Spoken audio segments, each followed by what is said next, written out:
Cultivation Online Audiobook by Kevin Chapter 81 Player Yuan, Sister. Before we begin, I should let you know that this is based on one ancient medicine book I read in the past, as this is the first time something like this has happened in our medical history, Dr. Wang said with a serious expression. Ancient medicine book? Yu Ru raised her eyebrows, unsure of how to feel about this. Yes, the black gunk that came out of the young master's body are impurities. Filth that gathers in one's body over time, similar to the filth that gathers on one's face and their pores naturally. But this impurity is much more filthy and impotent, and it is something that normally cannot be cleaned from one's body as it gathers deep within your body. Then why did it happen to my brother?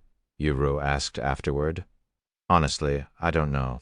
Dr. Wang shook his head, feeling a little shameful that he had to say such words as one of the best doctors in the world. Not even that ancient medicine book mentioned anything?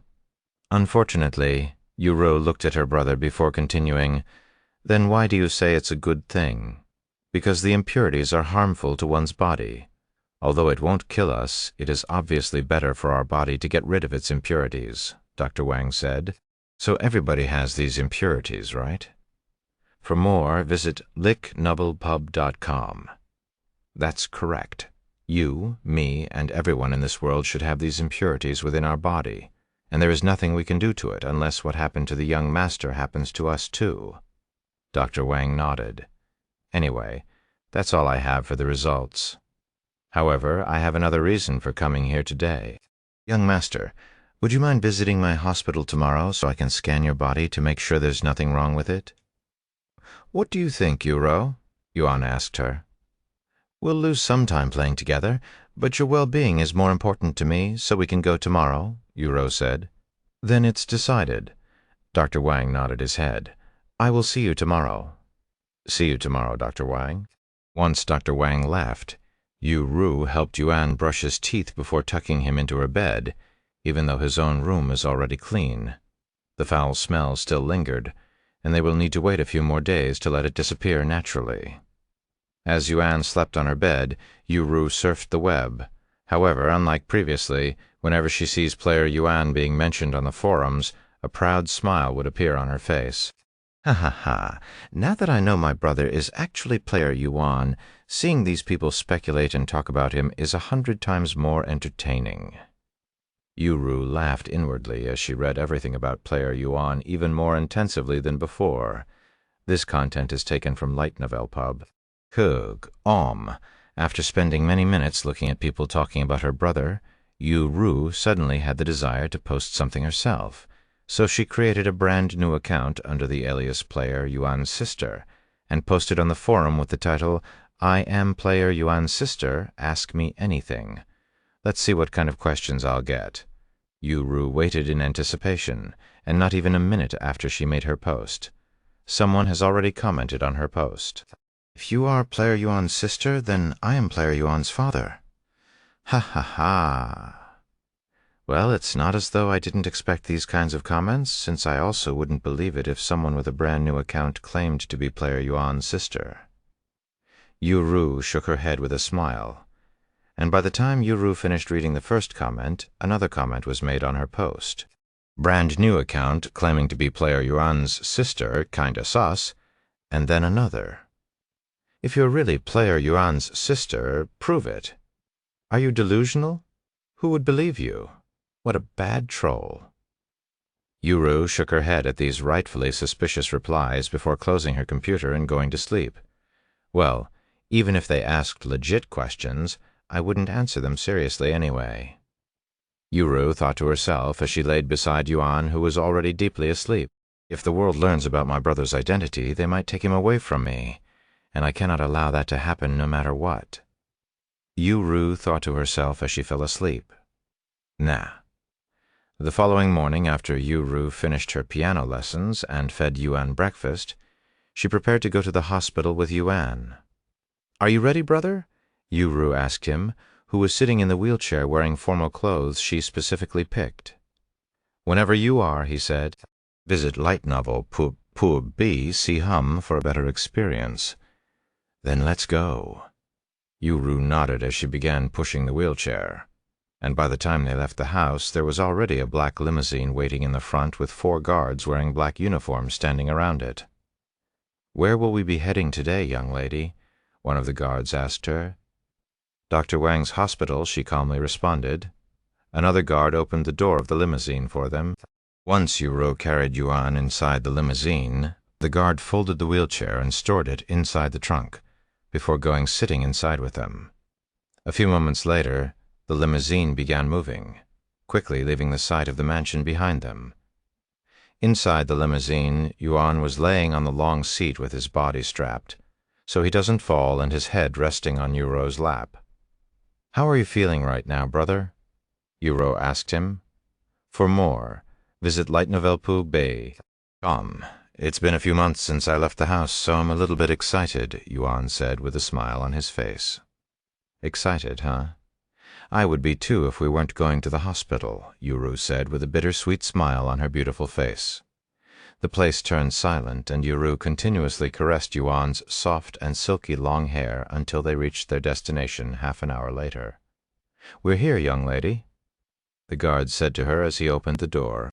Once the other guard retrieved the wheelchair, Yuro carried Yuan to the wheelchair, not even asking the guards for help. In fact, the guards were aware of Yuro's strict rules when it came to touching Yuan, as she would not allow anyone to touch him unless permitted. By the time Yuro and Yuan started approaching the large hospital a few meters away, Dr. Wang was already waiting at the entrance in his doctor uniform. However, he was not alone, as there was another individual standing beside him, a beautiful young lady around the same age as Yuan.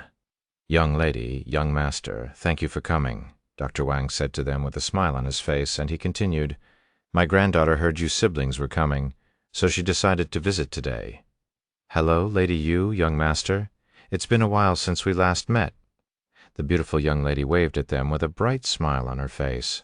"It has been a while indeed, Wang Shuying," Yuro said with a somewhat stiff smile on her face.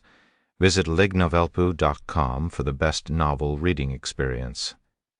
"You can talk with them after we go somewhere more private," Dr. Wang said. "Do you need some help, Lady Yu?" "I can help you push the young master if you're tired," Wang Shuying said to Yuro when she got close. "Thank you for the offer, but I will kindly decline since I don't want to bother you with it," Yuro said, still with a smile on her face. "Don't worry about bothering me. You are currently at the hospital, and it is my job as a nurse to assist the patients," Wang Shuying responded. Despite having a smile on her face, Yuro seemed a bit annoyed at Wang Shuying's approaches, mostly because she knew that Wang Shuying was a huge fan of Yuan when he was still actively playing the instruments. "Shuying, I know you're excited to see your idol, but don't get too excited. You can talk to him later." Dr. Wang shook his head at her, and he continued a moment later. "Anyway, follow me." Yuro then pushed the wheelchair and followed Dr. Wang. For more, visit lightenovalpub.com. Wang Shuying, however, waited until Yuro and Yuan caught up before walking with them. "Young Master Yu Tian, do you remember me?" Wang Shuying spoke as they walked. "I wouldn't forget your cheerful voice even if I wanted to, Miss Wang," Yuan said with a smile on his face. "Please, you can just call me Shuying like my grandfather does," she said. "Anyway, I heard you are going to get an X-ray today. Are you okay?" "Yes, I'm fine. It's just that something happened a few days ago, so we're here for an examination just in case," Yuan said. "I see. Well, whatever happened, I hope it's nothing serious or bad. Thank you for worrying about me." As your #1 fan, of course, I would worry about your well-being. Even if you cannot play the instrument anymore, I will still continue to be your #1 fan for the rest of my life," Wang Shuying said to him without feeling bashful. Follow current novels on lightnovelpub.com. Meanwhile, despite her calm expression, Yuro glared at Wang Shuying with a cold gaze from the corner of her eyes. Wang Shuying had noticed Yuru's cold glares long ago, but she acted as though she wasn't aware and continued to speak with Yuan. Meanwhile, Dr. Wang could feel a spine-chilling atmosphere coming from behind him, and he continued walking without daring to look back, even walking a little faster than before. Chapter 82, Legendary Child Prodigy. Hey, look over there. Isn't that Dr. Wang and his granddaughter?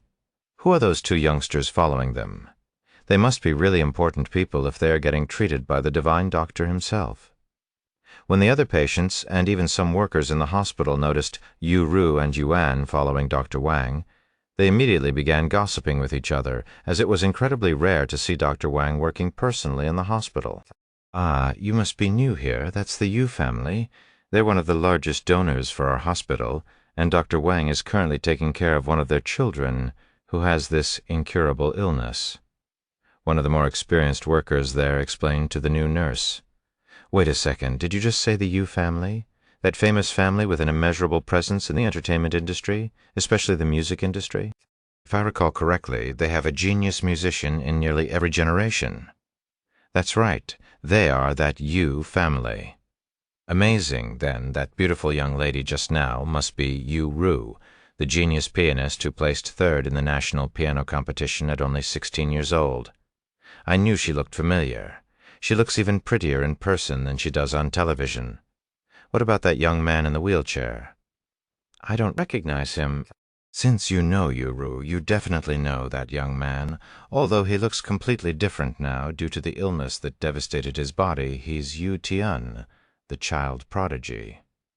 Wait, that's Yu Tian, the legendary child prodigy who could play literally every instrument in the world before 10 years old with countless golden trophies under his belt. I wouldn't have known if you didn't tell me. Yes, it's truly a pity that he was struck with that illness, or he would have been the greatest musician in history. I haven't seen him ever since he disappeared from television, almost like he disappeared from the world. He was still playing the instruments perfectly while blind when I last saw him on television. I guess even the heathens envied him, so they decided to punish him. Ha!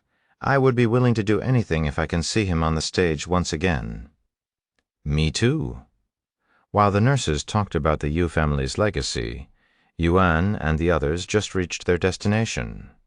Just put the young master on the X-ray table whenever you are ready, Dr. Wang said to Yu Ru. Here, let me help you.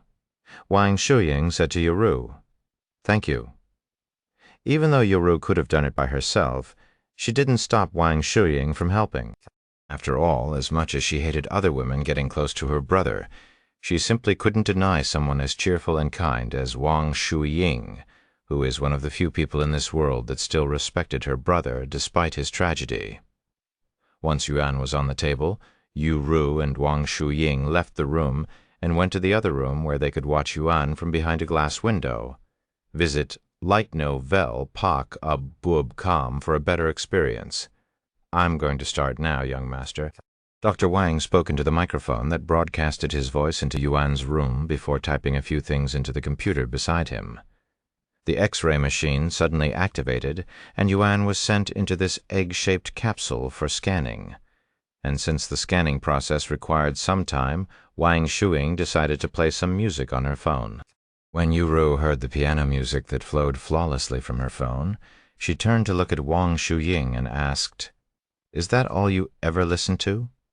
Pretty much, she nodded without hesitation, although I also listen to other music created by the young master. I like this masterpiece the most. Yu Ru had nothing else to say, so she remained silent for the rest of the time, even enjoying the music that was being repeated in a loop by Wang Shuying, as it was music that was played by Yuan. Sometime later, Yuan was pulled out of the capsule, and while Dr. Wang read the results, Yu Ru went to put Yuan back in the wheelchair. How is my brother, Dr. Wang? Yu Ru asked after returning with Yuan. After a moment of silence, he said, As I had already expected, there's nothing wrong with the young master's body, so you don't have to worry about the impurities. I see, that's great. Yu Ru sighed in relief after hearing the results.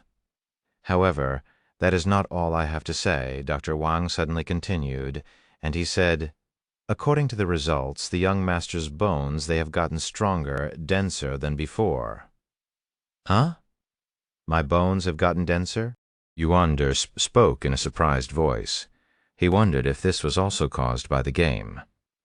Yes, although it's not that much denser than before, it's definitely improved enough to be noticed. Well, it doesn't matter how much stronger my bones grow if I can't use them. Yuan laughed in a bitter voice. Don't give up, young master. The heavens won't abandon a genius such as yourself if they favored you enough to give you such talents. I'm sure this is only temporary, and if my grandfather can't heal you, I'll definitely try to do something. Wang Shuying spoke with enthusiasm. The source of this content is LitNovelPub.com. Yeah, let's see how that works out for you when all you're doing nowadays is play video games. Dr. Wang shook his head. I can still study medicine as I play video games. In fact, I have learned a bunch about ancient medicine in the game that I'm currently playing. Wang Shuying said to him, Ancient medicine? Are you also playing Cultivation Online? Yuan suddenly asked her. Eh? Wang Shuying turned to look at him with a surprised expression on her face.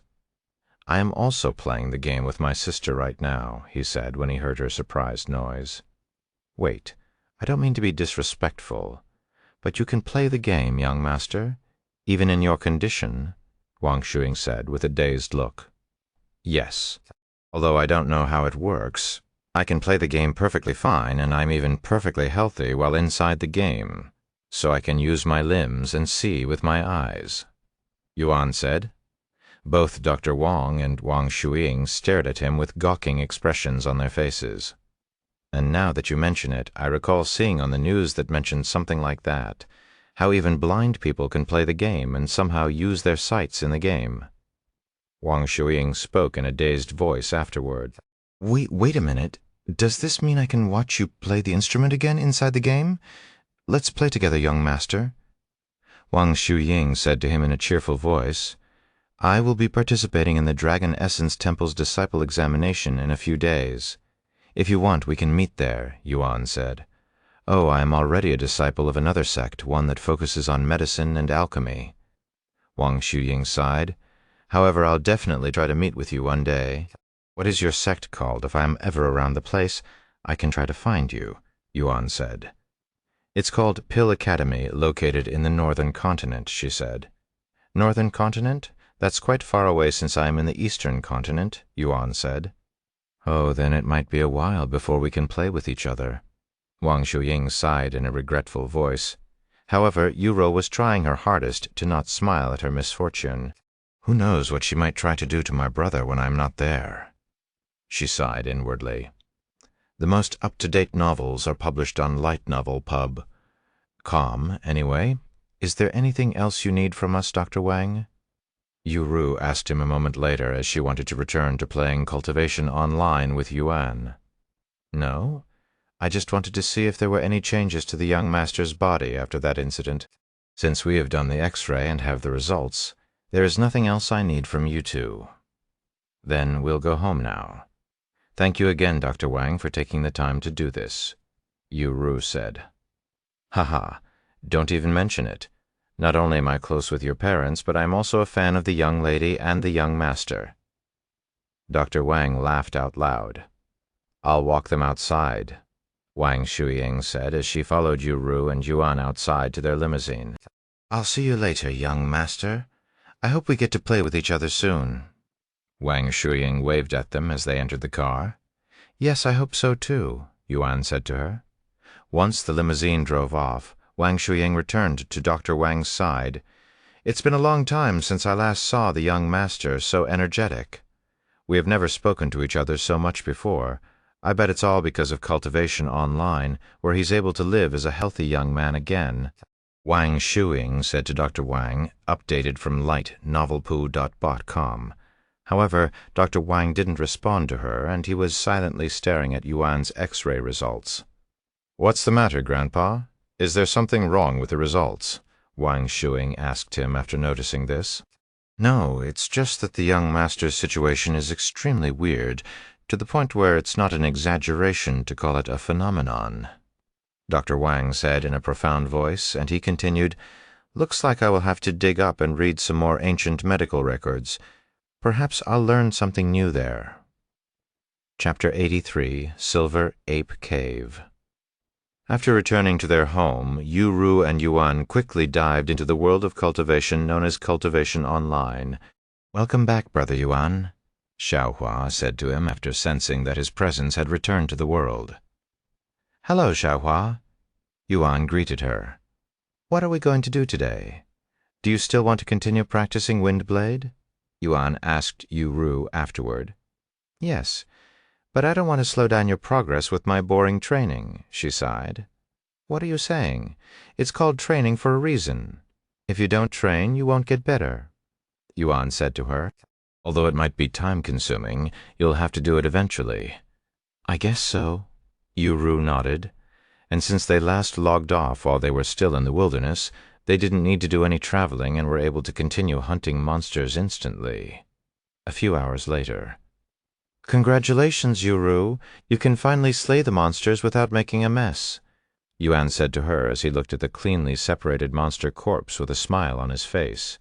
For more, visit lightnovelp.ub.com. "Yes, and my mastery level for it increased by 1, Ru said with an excited expression on her face. "And now that I am pretty confident in my own control of the skill, we can do something harder. Of course, it probably won't be a challenge for you no matter what we do at my level, though. Something more difficult, huh?" "What do you have in mind?" Yuan asked her. "A dungeon," she quickly said. "There are multiple strong monsters in dungeons, and if we can find one that has never been discovered before, there's a high chance we might obtain valuable treasures." "A dungeon? Where do we find those?" Yuan asked her. "Well, there are many known dungeons around this place, but they have already been searched by the other players, so we won't find any treasures inside," Ru said. What do you think, Xiaohua? Do you know of any dungeons around here?" "Something like the demonic spider's silent cave." Yuan decided to ask her who seemingly knew everything demonic spider's silent cave. "Do you mean beast nests?" "It's where wild beasts gather and make their home, and there are usually treasures inside because beasts instinctively pick up anything that has qi." Xiaohua asked him. "Yes, that's exactly it. Do you know where we can find one?"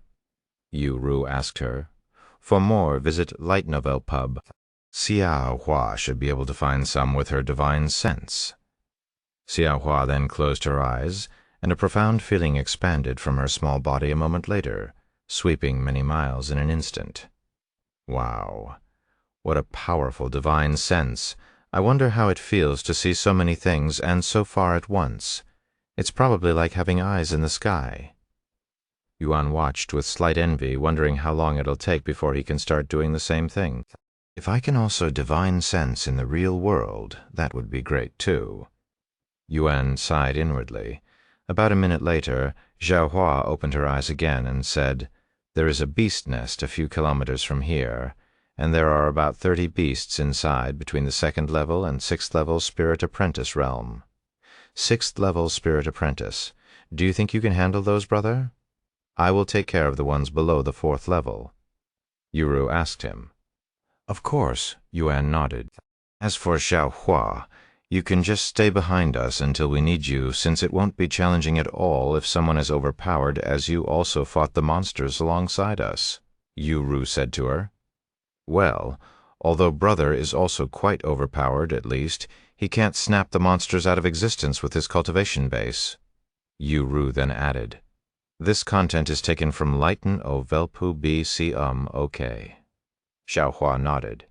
She wouldn't do anything unless Yuan asked her to either way. "Then let's go to this beast nest." Xiaohua then led them to the location. Many minutes later, once they reached the area, a notification popped up for both Yuan and Ru. "You have discovered Silver Ape Cave." "Silver Ape Cave?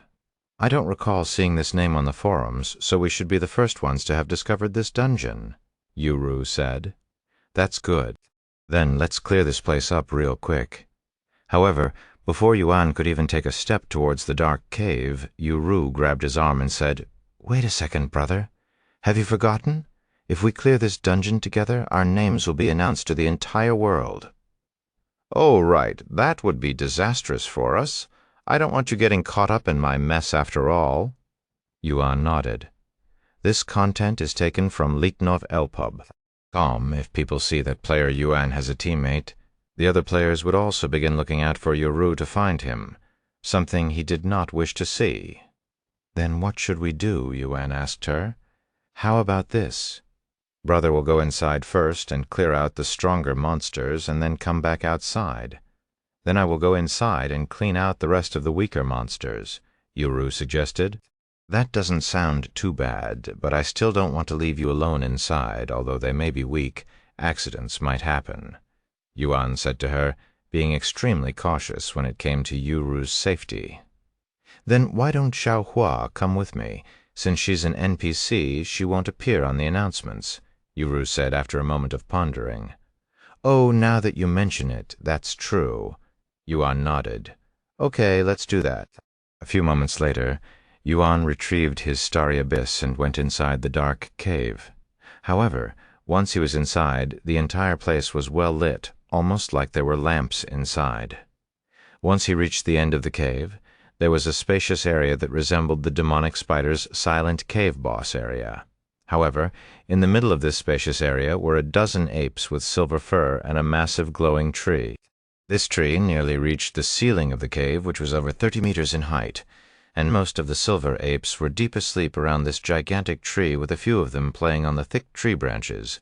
Visit lightnovelpub.com for a better experience. After taking a minute to analyze the situation and the silver apes, he counted 6 silver apes at the 6th level Spirit Apprentice and 8 of them at the 5th level. The rest of them were between the 2nd level and 4th level Spirit Apprentice realm. Once he found his targets, Yuan casually approached the glowing tree. "Hoo, hoo, hoo, ooh, oh, oh, oh, oh, whoa, oh!" When the silver apes playing on the tree noticed Yuan's presence, they began screaming to alert those that were asleep, immediately waking them up. "Ooh, ooh, ah, ah, hoo, hoo, ah." Very quickly, 36 screaming silver apes surrounded Yuan, who stood there with a calm expression on his face, seemingly unfazed by the situation. A few moments later, some of the more powerful silver apes suddenly jumped at Yuan with their sharp claws spread wide open. Seeing this, Yuan skillfully maneuvered the black dagger in his hands, 1,000 knife techniques. The black dagger flickered, and multiple black arcs of lights appeared around him. A second later, the silver apes that rushed at Yuan fell to the ground without any signs of life from their eyes or bodies. When the other silver apes saw this, they began panicking. However, they did not run away.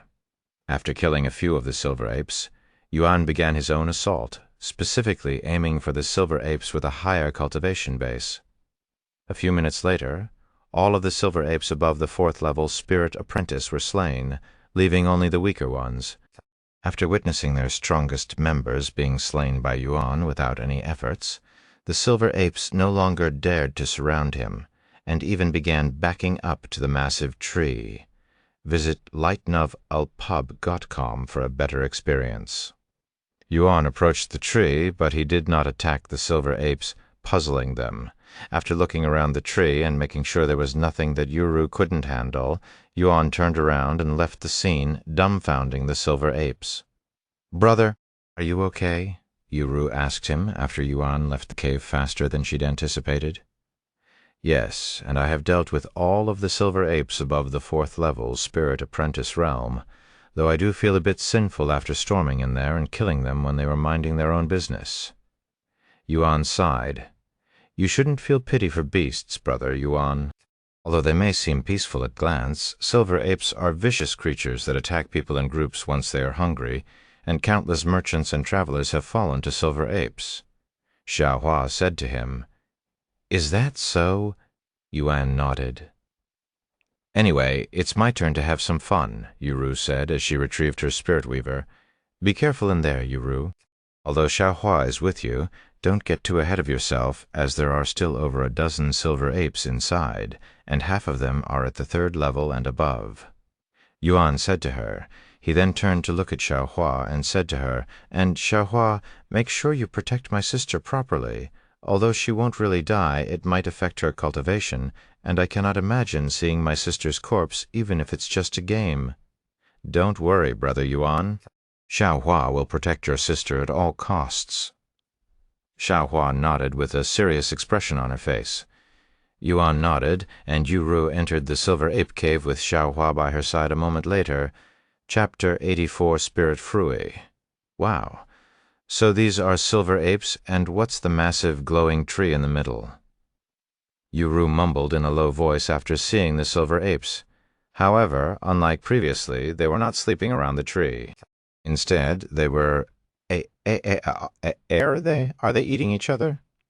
Yu covered her mouth in shock after realizing that the silver apes were consuming the silver apes that had been slain by Yuan.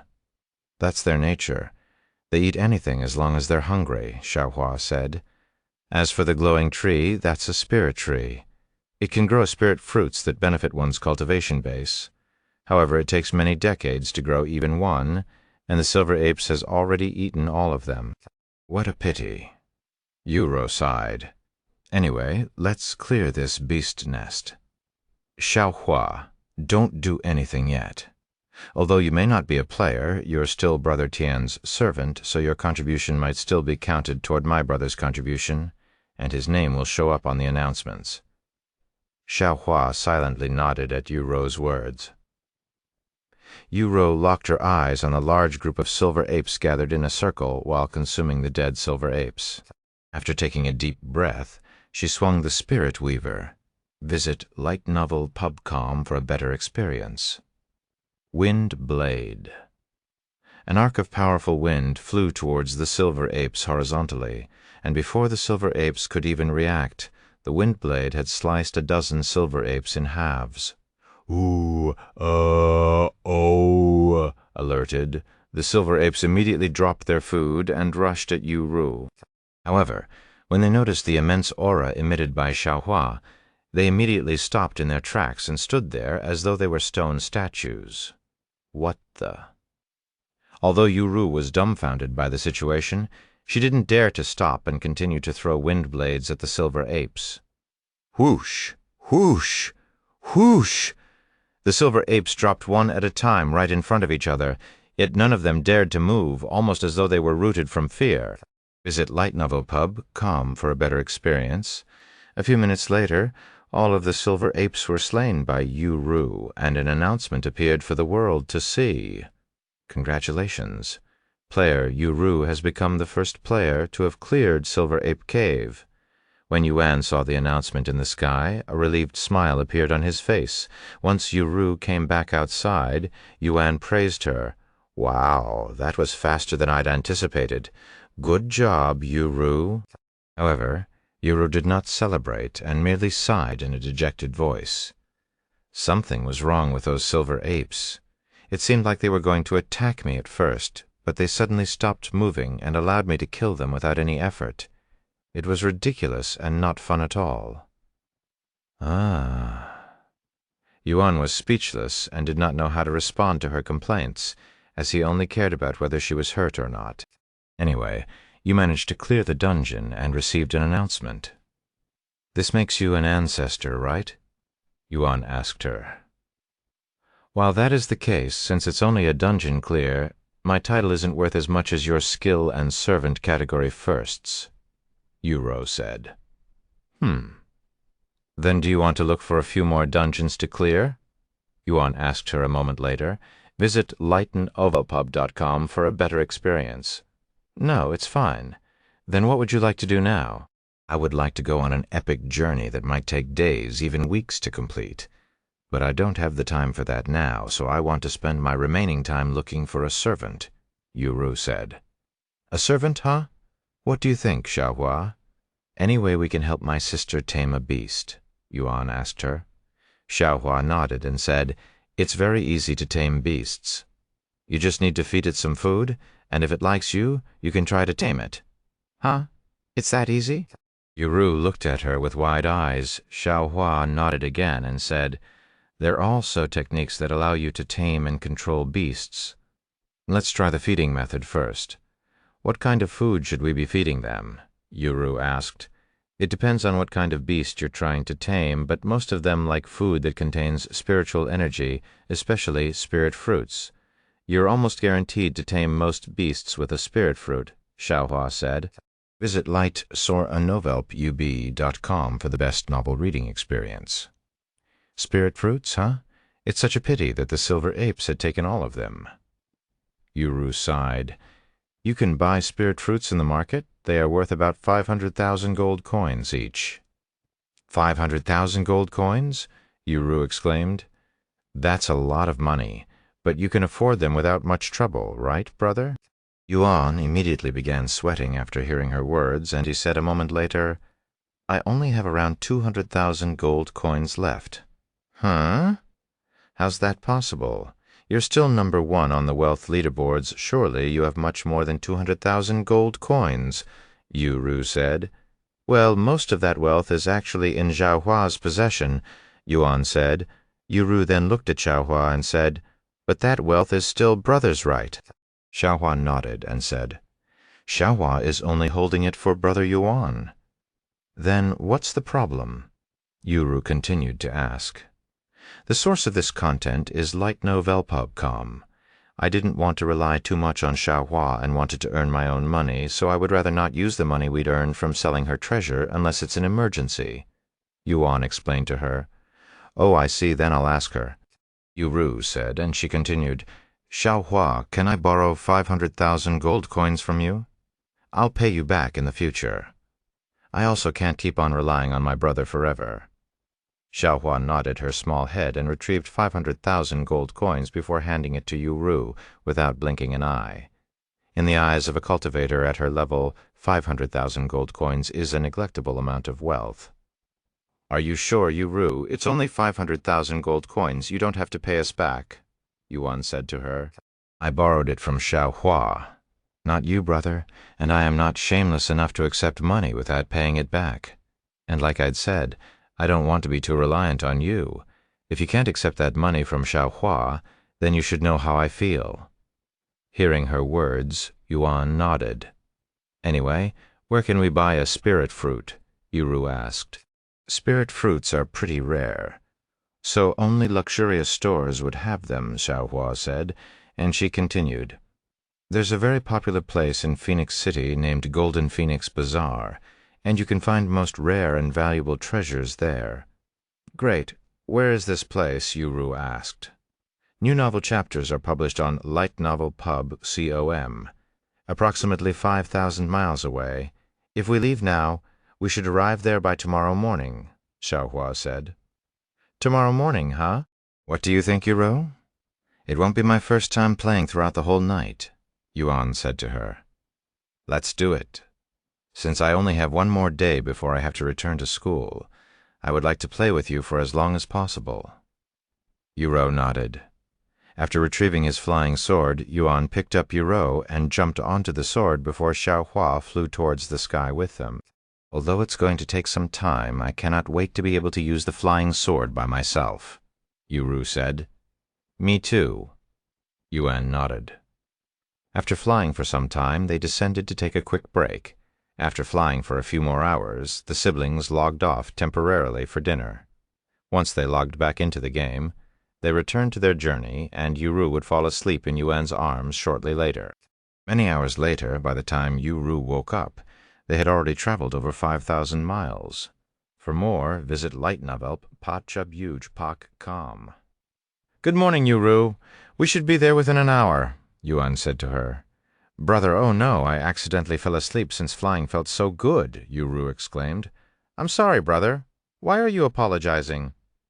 Yuan shook his head. Even though you're doing this for me, I fell asleep and left you alone, she sighed. It's fine. Anyway, look over there. I can see a phoenix, Yuan suddenly said to her. What? A phoenix? Yuru immediately turned to look at where he was, looking to see a large bird in the sky. However, once they got closer to it, they realized that the phoenix was actually an enormous phoenix kite that was being flown from the city. A kite? Yuru mumbled in a low and surprised voice as, This is her first time seeing such a massive kite? Rumors have it there is a living phoenix currently living in the city, and that kite is used to honor the phoenix, Xiaohua said. This content is taken from LitNovelPub.com. Wait a second. A real phoenix living in the city? Surely that must be fake, right? After all, who would be able to miss the majesty sight of a phoenix? Ru said. Magic beasts, like phoenixes, are considered as divine beasts, and they have the capability to take on a human form once they reach a certain cultivation base. So it's not impossible that a phoenix could be living in the city disguised as a human, Xianxia explained. If there's really a phoenix, I'd like to meet one. Ru sighed as they descended a few miles from the city. Chapter 85, Golden Phoenix Bazaar. You have discovered Phoenix City. When Yuan and the others approached the city, they immediately noticed the massive line stretching for at least a mile long from the city entrance. What in heaven's name? Why is the queue so long? Yuan stared at the line with wide eyes. It's only natural this place is so busy. Phoenix City is one of the most popular areas within the Eastern continent due to its rich environment and abundance of treasures, so powerful cultivators and rich merchants from all over the world come here to do business. Xiaohua explained to him. Anyway, let's get in line first. Over a dozen people had entered the line by the time you finished speaking, Yuan said as he walked to the back of the line. After standing in line for half an hour, it was finally their turn to enter the city. Place your hands on this ball, said one of the guards once Yuan approached them. Yuan placed his hands on the crystal ball, and once the guards confirmed that he was not a criminal, they said, "Entrance fee for Phoenix City is 1 gold coin. The 3 of us are together," Yuan said as he handed them 3 pieces of gold coins. "Here are your guest permits. Due to the immense population and not wanting to overpopulate the city, you're only allowed to stay in Phoenix City for 3 days. If you are caught past your date, you'll be fined 100,000 gold coins. If you wish to stay longer, you must visit the administration hall, and you can extend your time for a price." I understand Yuan had to agree to such rules before they were finally allowed inside. Wow, this place is far more popular than I'd thought if they need to make such rules, fearing for overpopulation, Yuan said once they were inside. Most popular cities that focus on business are like this, Xiaohua said. Well, 3 days is more than enough, as we'll be leaving immediately after we obtain a spirit fruit. Anyway, where do we go now? Yuan asked her. However, Xiaohua shook her head and said Xiaohua has never been here before. She has only heard of the Golden Phoenix Bazaar being here. Then I guess we'll have to ask around, Yuan said, after spending a few minutes speaking to the pedestrians. Yuan got a good idea of the direction and began making his way towards the Golden Phoenix Bazaar with the other 2 girls.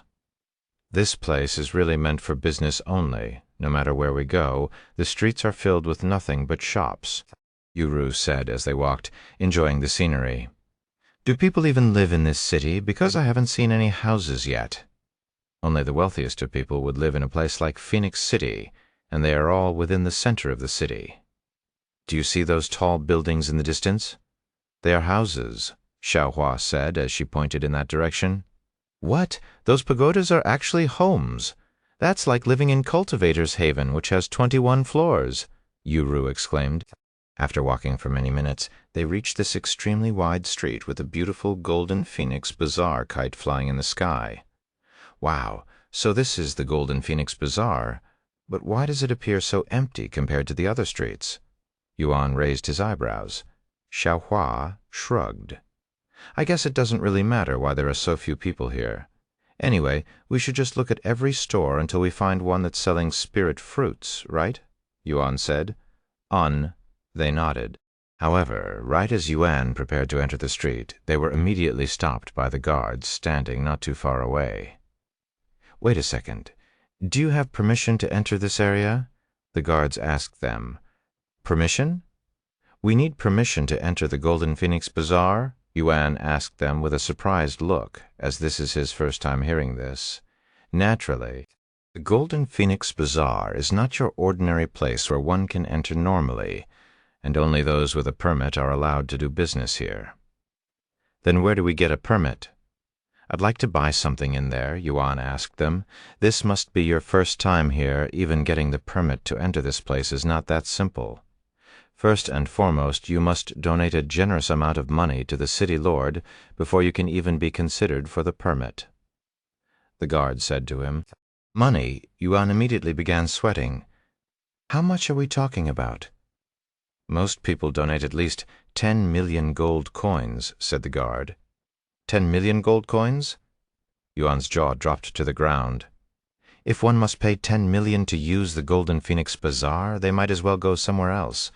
At least they would still have 10 million gold coins to spend by doing so. What's so special about the Golden Phoenix Bazaar, anyway? Requiring 10 million coins for a permit to shop at a place is simply outrageous, if you ask me. Nobody in their right mind would pay so much money for that. Yu shook her head, unable to comprehend the reason behind this system. That's where you're wrong, young lady. Although it may be expensive, it is very well worth it, as the people you can find in this place are mostly renowned experts with immense backing or status in this world, and most people come here mainly to make connections with these individuals. Shopping is only secondary. The guard explained to them the true purpose of the Golden Phoenix Bazaar. For more, visit lightnovelpub.com. I see that makes more sense, Yu nodded. What about the spirit fruit? Since we cannot enter this place without spending an extra 10 million gold coins, we'll have to look elsewhere for them. Yuan sighed. Spirit fruits? If you're looking for spirit fruits, then you can only find them inside the Golden Phoenix Bazaar, one of the guards said after hearing Yuan's words. How convenient. Yuan sighed again. If you really want to enter the Golden Phoenix Bazaar, there are methods that don't require payments or permits, though, one of the guards suddenly said. What are those methods? Yuan immediately asked. It's quite simple, actually. The guards exchanged glances with each other before speaking. You just need a recommendation from a spirit grandmaster cultivator. New novel chapters are published on LitRPG. If you reach the Spirit Grandmaster realm, you will be allowed to enter the Golden Phoenix Bazaar without any limitations. Ha ha ha. The guards burst out laughing afterward, thinking that it was more realistic to pay million gold coins than to find someone at the Spirit Grandmaster realm. Spirit Grandmaster? Why didn't you say so? We have one right here, Yuan said with a relieved smile on his face. What did you just say, that there's a spirit grandmaster amongst you? Who you? Ha ha ha. The guards didn't take Yuan seriously and began laughing even louder. Well, she's not exactly a spirit grandmaster, she's a spirit king, Yuan said as he pointed at Xianxia. Spirit king? Ha ha ha ha. The guards laughed so hard after hearing his words that they'd begun rolling on the floor, dying from laughter. Yuan looked at the guards with a dumbfounded expression on his face. Why are they laughing so hard? What's so funny? If this little girl is a cultivator with a Spirit Grandmaster cultivation base, much less Spirit King, I will run an entire lap around the Golden Phoenix Bazaar while naked. One of the guards suddenly said, The most up-to-date novels are published on lightnovelpub.com. Only the Golden Phoenix Bazaar? I'm willing to run around the entire city naked if she's really a Spirit King. Ha ha ha. Yu and Yuan looked at each other with raised eyebrows. What are you two laughing at while on duty? I have been in a bad mood lately, so I can use a few laughs. Go ahead, tell me what's so funny. A clear but irritated feminine voice suddenly resounded, and when the guards heard this female's voice, they immediately stopped laughing and turned around with fearful expressions on her faces, looking as though they were staring at death. Yuan and Yu also turned to look at the person who'd just spoken, and a very beautiful woman in her late 20s wearing red robes with a golden phoenix pattern could be seen walking in their direction. Madame Feng. The guards immediately kowtowed on the ground with their backs soaked in cold sweats. We were wrong for laughing while on duty. Please have mercy. However, the woman being addressed as Madame Feng coldly snorted. Did you not hear me? I want to know what's so funny that it made you laugh like maniacs. Well, it's like this. Visit lightnovelpub.com for the best novel reading experience.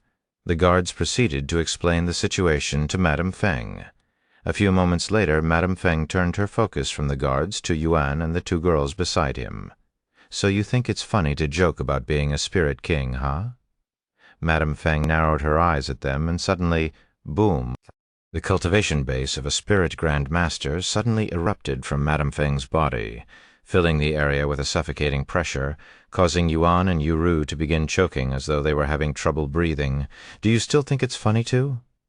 However, before Madame Feng could even finish her sentence, Xiaohua shouted in a cute but angry voice, "How dare you hurt Brother Yuan?" Boom! An immense pressure that far exceeded Madame Feng's pressure suddenly appeared to cancel out Madame Feng's pressure before forcing Madame Feng onto her knees. For more, visit lightnovelpub.com. This is... Madame Feng lifted her head with much effort to look at Xiaohua, her gaze filled with shock and fear. A Spirit King, Chapter 86. Madame Feng. A real Spirit King. She's a real Spirit King. But how is that possible? How can a Spirit King possibly remain in the lower heavens? Madame Feng cried inwardly, after realizing her mistake that could potentially end her life. Please have mercy, Senior Spirit King. This junior had eyes, but still failed to recognize your mighty presence. Madame Feng then kowtowed on the floor with her smooth forehead kissing the solid floor. However, Xiaohua did not budge and continued to release her spiritual energy. What's going on here? Which expert is emitting this powerful presence?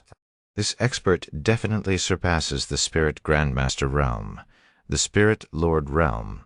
No, it's even higher. This presence belongs to a Spirit King. The other experts located within the Golden Phoenix Bazaar were greatly shocked when they sensed Xiaohua's immense presence that appeared out of thin air. However, they were too scared to even peek their heads out the windows to see the situation, much less show themselves, and, unless directly told to, they would rather not stick their noses where it doesn't belong, especially when a Spirit King was involved. After all, a single mistake could mean the end of their business and even their life. That's how much power a Spirit King holds in this lower heavens, where the peak experts are only at the Spirit Grandmaster realm. Meanwhile, at the entrance of the Golden Phoenix Bazaar, Madame Feng remained kowtowing on the floor, not even daring to lift her head. Xiaohua, it's okay now. We're not hurt, Yuan said to her a moment later. Xiaohua nodded her head and immediately retrieved her powerful aura, allowing Madame Feng to breathe again, updated from lightnovelp.com. Are you okay? Yuan approached Madame Feng before extending his hand out to her. Thank you. Fearing that Xiaohua might get angry at her again if she doesn't accept his hands, Madame Feng grabbed Yuan's hands and allowed him to pull her to her feet. Anyway, I will apologize again for getting ahead of myself and causing trouble for you, and I never intended on harming you.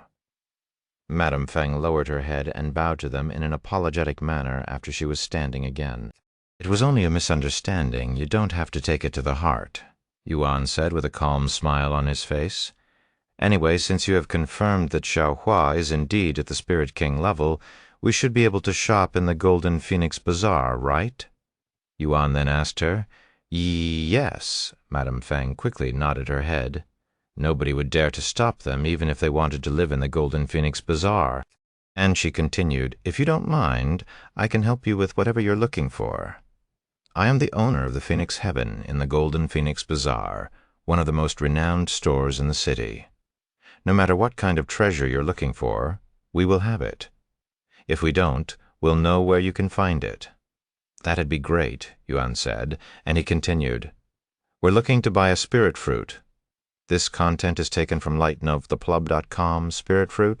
Madame Feng looked at him with a dazed face, seemingly speechless.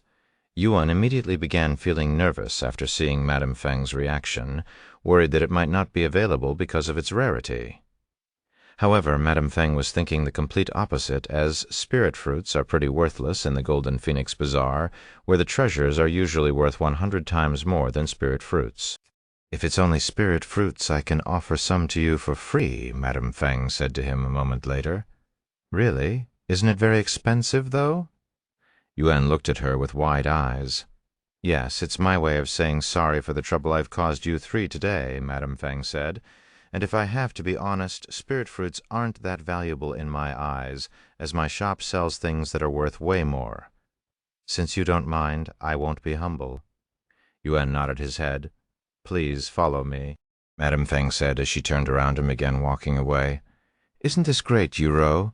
We don't have to spend any money on the spirit fruit now. Yuan said to her as they followed Madame Feng. She nodded. A few minutes later, they entered this luxurious building that was somewhere in the middle of the Golden Phoenix Bazaar. "Welcome back, Madame Feng. Welcome to the Phoenix Heaven, esteemed guests." The workers inside greeted them the moment they entered the building. Madame Feng nodded her head before speaking to one of the workers there. "Bring me 3 spirit fruits and wrap them up nicely. It's for these esteemed guests." "As you wish, Madame Feng." The worker bowed before walking away. 3 spirit fruit. "We only planned on buying 1, Yuan said to her afterward. "Don't worry about it, 1 or 3. It doesn't make a difference to me," Madame Feng said to him with a smile, and then she suggested, "Anyway, it might take some time for them to wrap up the spirit fruits. Why don't I show you around the store while we are waiting?" Hearing her words, Yuan nodded, and they proceeded to follow Madame Feng around the first floor of the building. "How much are the treasures here usually worth? I don't see any price tags." Yuan suddenly asked her out of curiosity. Follow current novels on lightnovelpoosby.com. The first floor mostly contains treasures worth between 10 million gold coins and 100 million gold coins. Madame Feng quickly responded to him. 100 million gold coins? Yuan looked at her with a dazed face. There appeared to be around 6 floors in this building, and if the first floor already contained treasures that are worth tens of millions of gold coins, then he cannot imagine what kind of treasure they have on the top floors. What is this? Yuan suddenly stopped in front of a display case that had a single red leaf inside, wondering how this is even a treasure. "That's a blood leaf from the Devil's Forest. It's a rare treasure that requires 500 years to naturally grow," Madame Feng explained to him. "It's usually used in strengthening pills." "Is that so?" Yuan mumbled in a low voice. A few minutes later, they finished seeing all of the treasures on the first floor. "Do you wish to see the other floors?" Madame Feng asked him afterward after noticing how much they were enjoying the tour, especially Yuan, whose eyes were essentially glowing with excitement. "If you don't mind," Yuan said, "visit lightnovelpoosby.com for a better experience." "Ha! Why would I?" Madame Feng laughed in a slightly awkward voice. While she normally wouldn't allow strangers to the higher floors, there was simply nothing she could do when there was a spirit king amongst them. Even if Yuan wanted to rob the entire building, Madame Feng could only stand there with a smile on her face while they robbed the store. However, since Yuan did not appear to be that kind of person, even feeling kind of pleasant to be around, Madame Feng wasn't too worried about showing them the treasures, or else she wouldn't even have suggested it in the first place. Madame Feng brought Yuan and the others to the second floor a few moments later, but there appeared to be fewer display cases on the second floor compared to the first floor. "How much are the treasures on this floor?" Yuan couldn't help but ask. "Around 100 million gold coins to 200 million, she said with a smile. 200 million. Yuan could feel himself sweating just from hearing the enormous amount of wealth. Madame Feng then continued.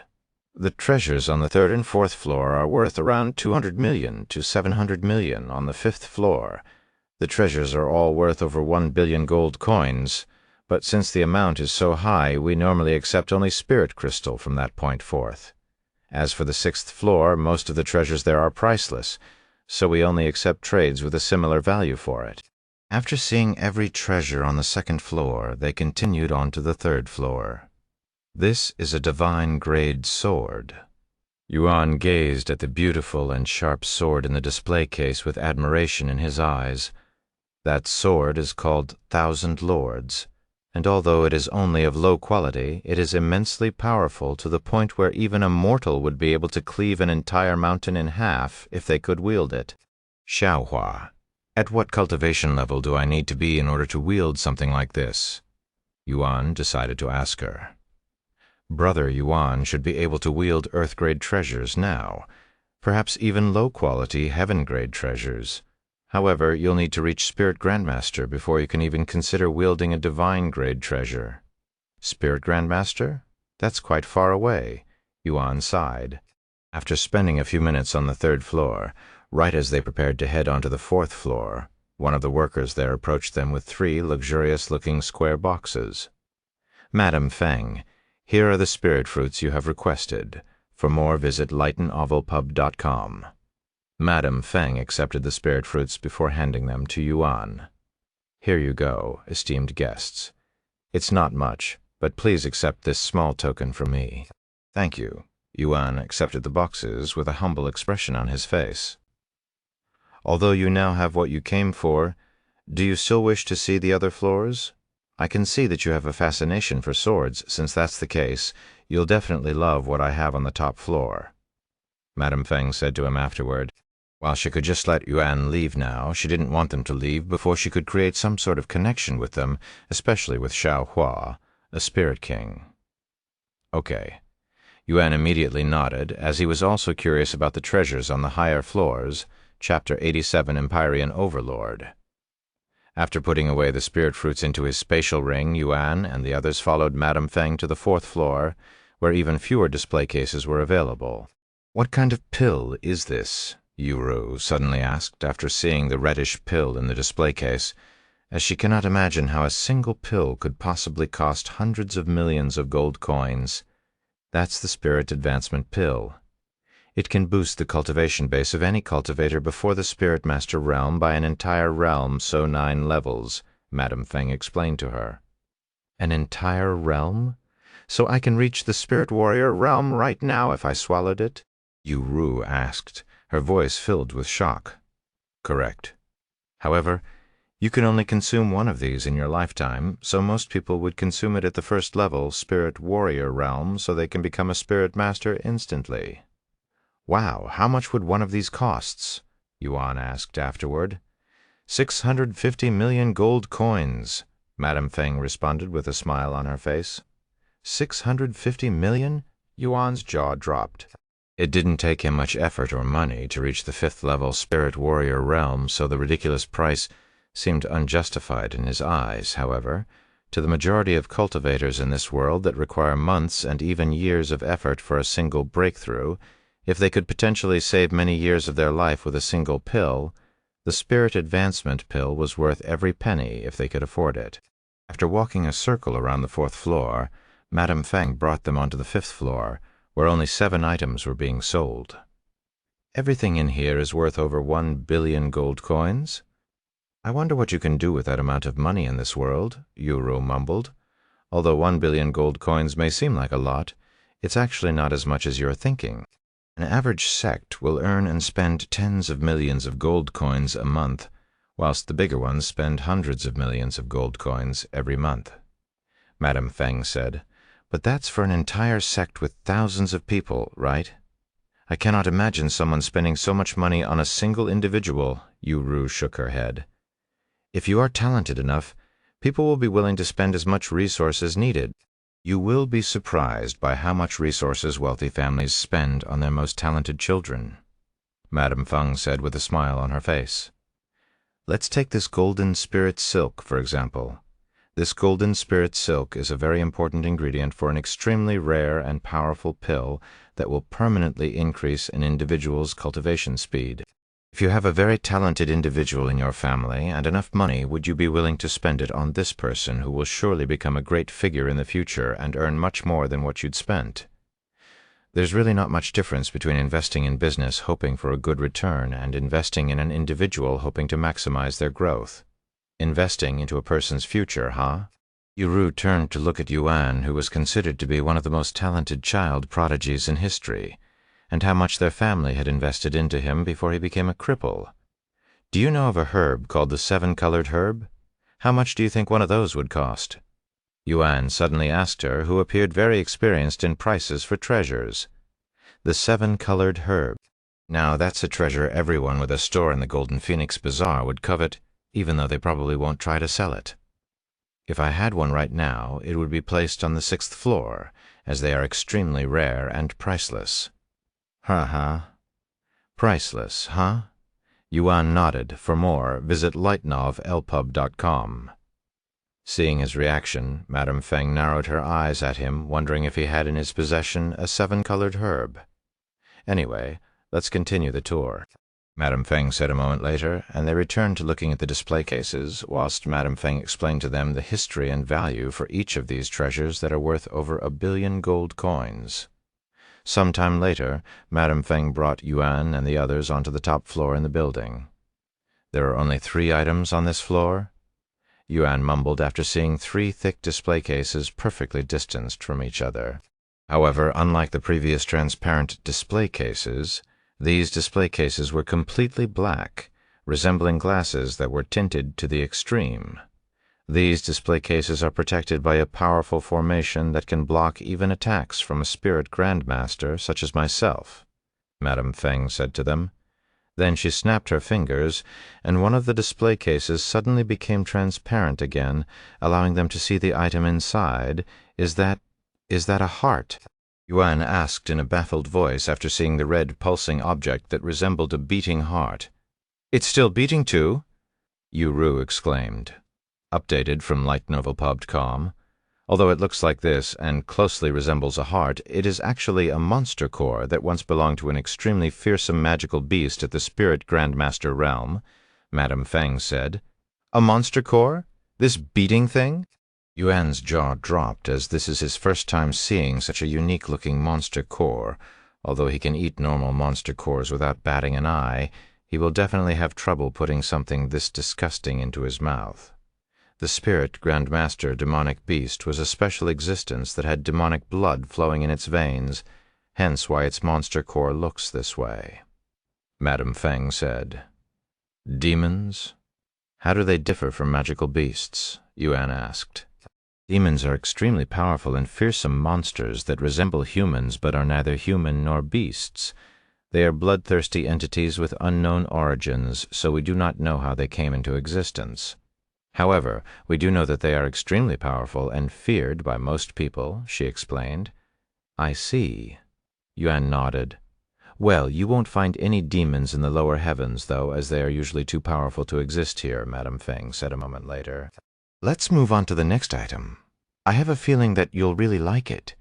After snapping her fingers, the second display case revealed itself. "This is a sword." Yuan looked at the beautiful yet fierce-looking sword in the long display case with admiration, and his hands quickly became itchy, as he had this strong urge to hold the sword. "This is not your ordinary treasure. It's a soul weapon," Madame Feng said with a smile on her face. "And it's called the Empyrean Overlord." "A soul weapon?" Yuan became even more interested after hearing that. Don't you also have a soul weapon, brother?" Yu suddenly recalled. "Eh?" Madame Feng looked at Yuan with wide eyes filled with surprise. You also have a soul weapon, if you don't mind. Can I see it?" she asked him a moment later in a trembling voice. "Sure." Yuan nodded and retrieved the starry abyss the next second. "Amazing. This is my first time encountering another individual with a soul weapon," Madame Feng exclaimed, and she continued, "If you don't mind me asking, where did you obtain this beauty?" "It was given to me by some people I helped," he said in a calm voice.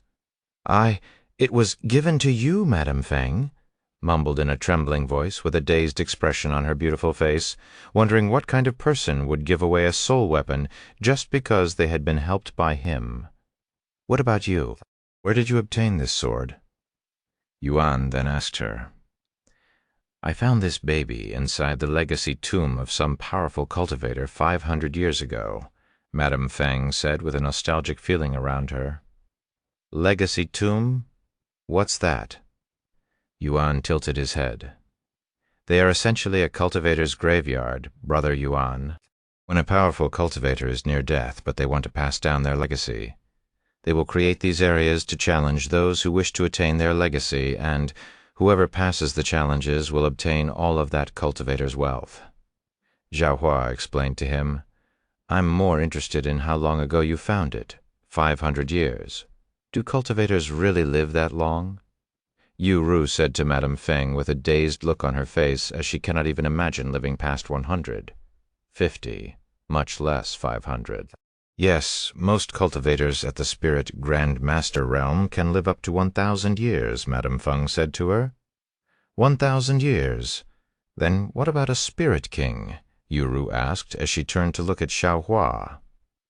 Xiaohua's eyebrows immediately twitched as she understood Yu's intent on asking such a question. This content is taken from Light Novelpub, com. I'm not really sure, but they should have a longevity of at least 10,000 years, Madame Feng answered with an innocent face. 1,000 years. Yuru's jaw dropped and her curiosity regarding Xiaohua's age intensified. Anyway, even though I managed to obtain this soul weapon, I cannot use it, as it won't recognize me as its owner no matter what I did. Madame Feng sighed afterward.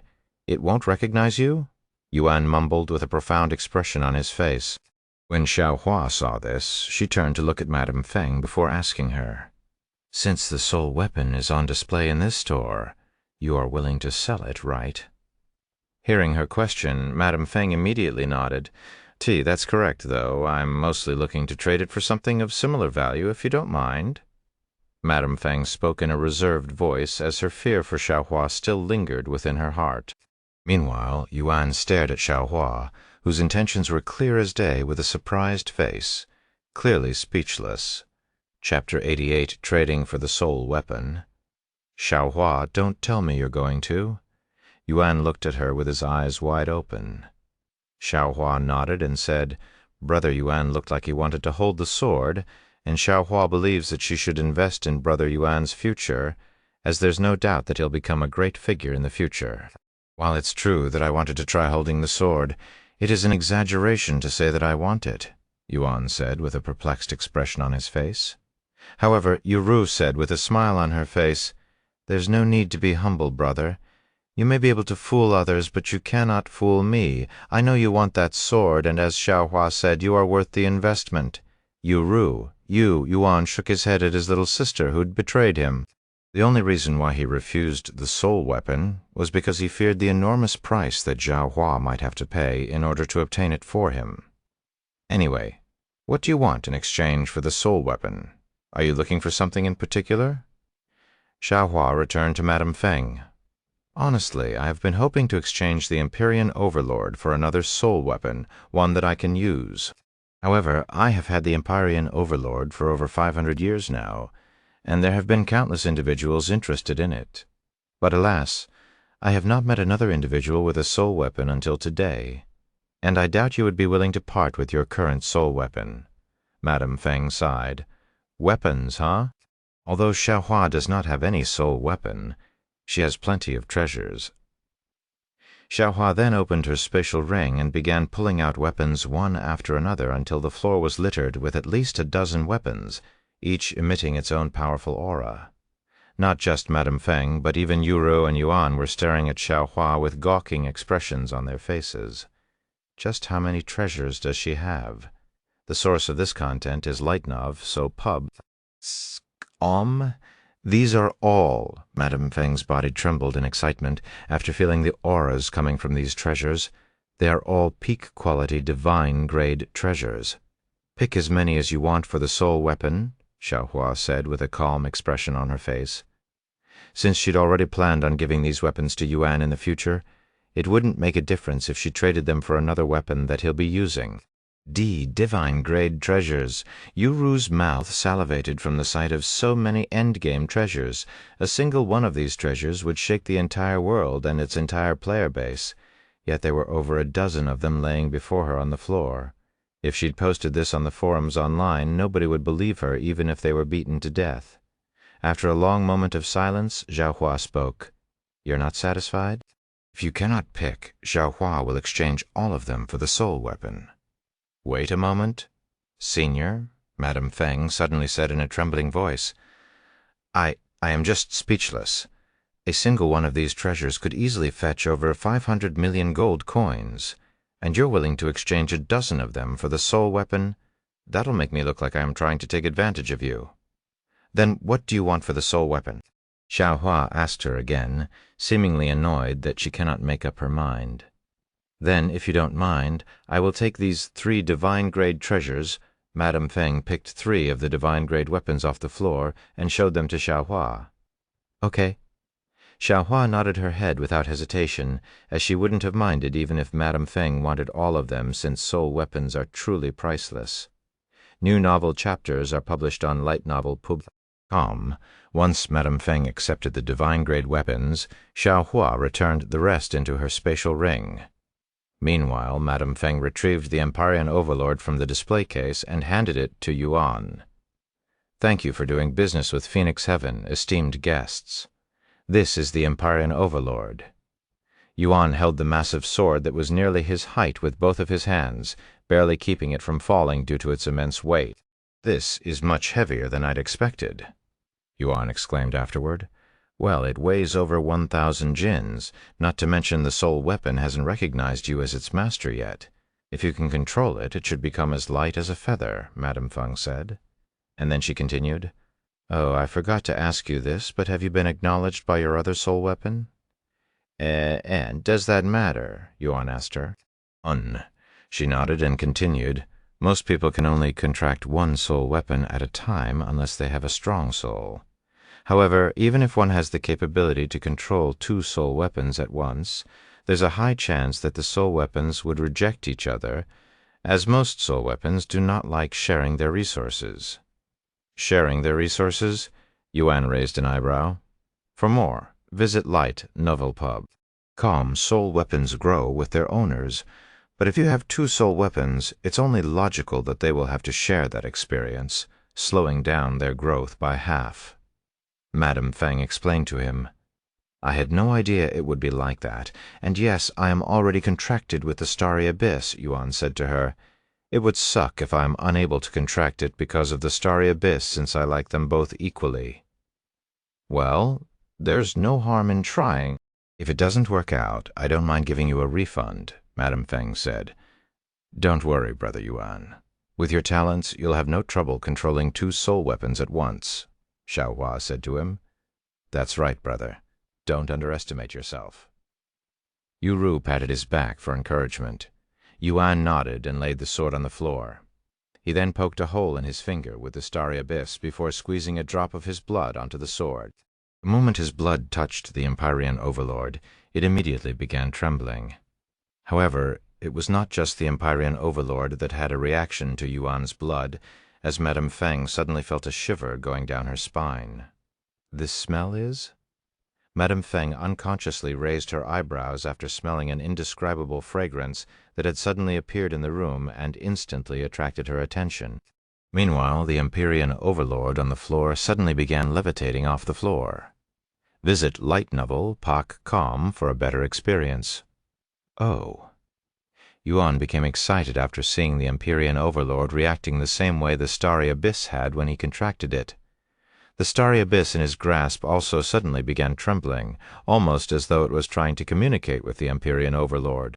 After an entire minute had passed with both soul weapons trembling non-stop, they suddenly stopped moving. Another moment later, "Congratulations.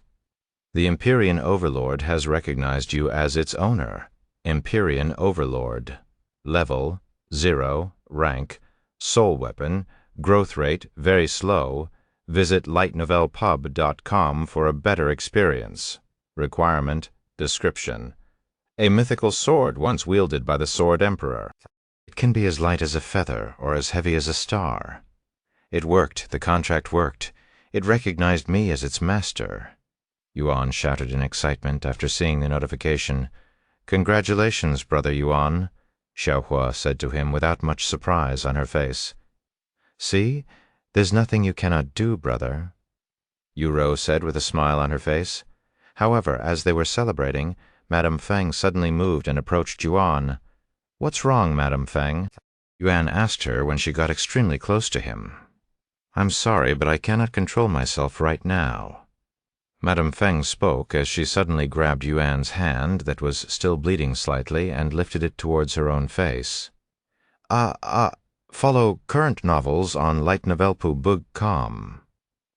Madame Feng took a deep breath with an elated expression on her face before she opened her mouth and shoved Yuan's bleeding finger into her own mouth, shocking everybody there.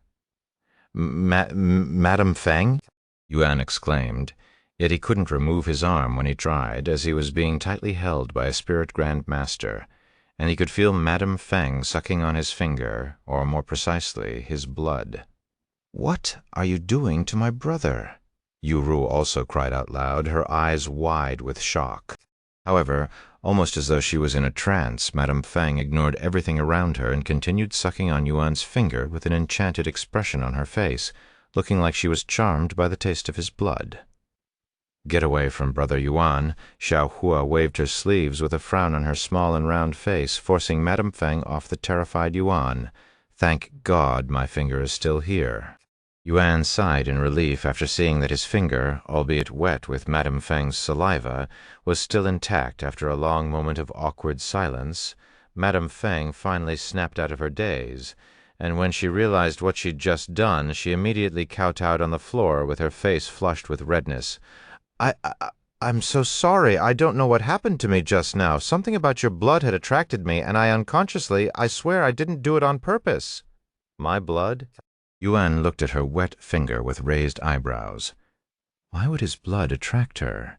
Unless Madame Feng turned out to be a vampire, there was no logical explanation behind her actions just now. "Please, believe me, I really don't know what happened just now." Madame Feng continued to beg for forgiveness. The source of this content is lightnovelpub.com. "It's fine. I was just a little surprised, that's all," Yuan said with a smile on his face. Chapter 89, Phoenix Blood. "Are you really okay, Brother Yuan?" Xiaohua asked him in a worried voice. "Yes, I am not hurt. She was just sucking my blood, that's all." Yuan nodded. "Sucking your blood?" Ru raised her eyebrows and looked at Madame Feng, who remained kneeling there with a guilty expression on her face. "Anyway, let's forget about this and continue with the tour. There's still one item left, and I would very much like to see it," Yuan said a moment later. "Right away, esteemed guest." Madame Feng quickly stood up and snapped her fingers, causing the third and last display case to reveal the treasure inside. Once the third treasure was revealed, both Ru and Yuan raised their eyebrows.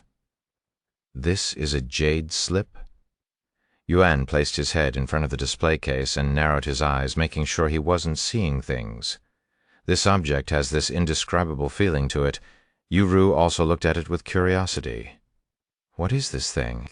"The jade slip is just a container. The real treasure is inside, and inside the jade slip is a single drop of blood," Madame Feng responded. "Blood?" They looked at her with raised eyebrows. "Of course it is not just any ordinary blood, as it once belonged to a legendary divine beast, the Vermilion Phoenix." Madame Feng spoke with a smile on her face. "Vermilion Phoenix? So there is phoenix blood inside that jade slip?" Even Xiaohua became interested after learning of its origins, as phoenixes are extremely rare divine beasts. "That's right, and this is authentic phoenix blood." Madame Feng nodded. "How can you tell it's real phoenix blood?" Yuan asked. "Is there some way to test it?" "There is, but that requires one to consume the blood and test its effects, which is a complete waste since there's only a single drop. However, we know this is real phoenix blood without needing to test it because it was given to us by the Vermilion Phoenix herself," Madame Feng said to them. "What? You have met the phoenix?" Yuan looked at her with wide eyes. "No, I haven't. The phoenix blood had been passed down many generations, and it was my ancestors that obtained the phoenix blood from the Vermilion Phoenix." Madame Feng shook her head. "Is that so? Then does this phoenix blood actually do anything besides being extremely rare?" Ru asked her. "Of course," Madame Feng quickly nodded. "Phoenix blood is a miracle treasure with many effects. A single drop can bring a half-dead man back to life. It can also heal any illness and injuries, and it could even regrow your limbs. Furthermore, if you consume phoenix blood, your longevity will increase significantly, depending on the quality of the blood and the strength of the phoenix it came from. It can grant even a mortal over 10,000 years of longevity without needing to cultivate." This content is taken from lightnovelpub.com, Heal Any Illness or Injuries. A profound expression appeared on Yuan's face when he heard that, and an idea immediately appeared in his mind. If the translucent dew of flawlessness affected my body in real life, maybe this phoenix blood could also heal my illness? Even if it's only a possibility, I must obtain this phoenix blood at all cost. What do you want in exchange for the phoenix blood?" Yuan decided to ask her. You want this phoenix blood? Madame Feng looked at him with a surprised face, as did Yu Ru and Xiaohua. Why does he want the phoenix blood? Yes. Yuan nodded. I don't really know. I have had countless offers before, but none of them managed to attract me, and I don't have anything in mind for now. Madame Feng said, How about the other divine-grade treasures? Xiaohua can give you all of them for the phoenix blood. Xiaohua suddenly chimed in. Since this is her first time seeing such intense desire from Yuan's eyes, she wanted to do her best to assist him. I'm sorry, Senior, but I would prefer something else. Madame Feng apologized to her. Follow current novels on litnovopub.com. If you don't say what you want, then how are we supposed to know what to trade? Yu Ru asked with a slight frown on her face. Well, although I have never really thought about what I wanted in exchange for the phoenix's blood, I think I have something in mind now. Madame Feng spoke in a nervous tone, and she turned to look at Yuan afterward. Huh? Yuan raised his eyebrows after noticing her gaze, but he soon realized what she wanted from him. You want my blood? He asked her. Madame Feng did not immediately respond, and remained silent for a long moment before nodding her head in an embarrassed manner. Okay, how much do you want? Yuan immediately agreed.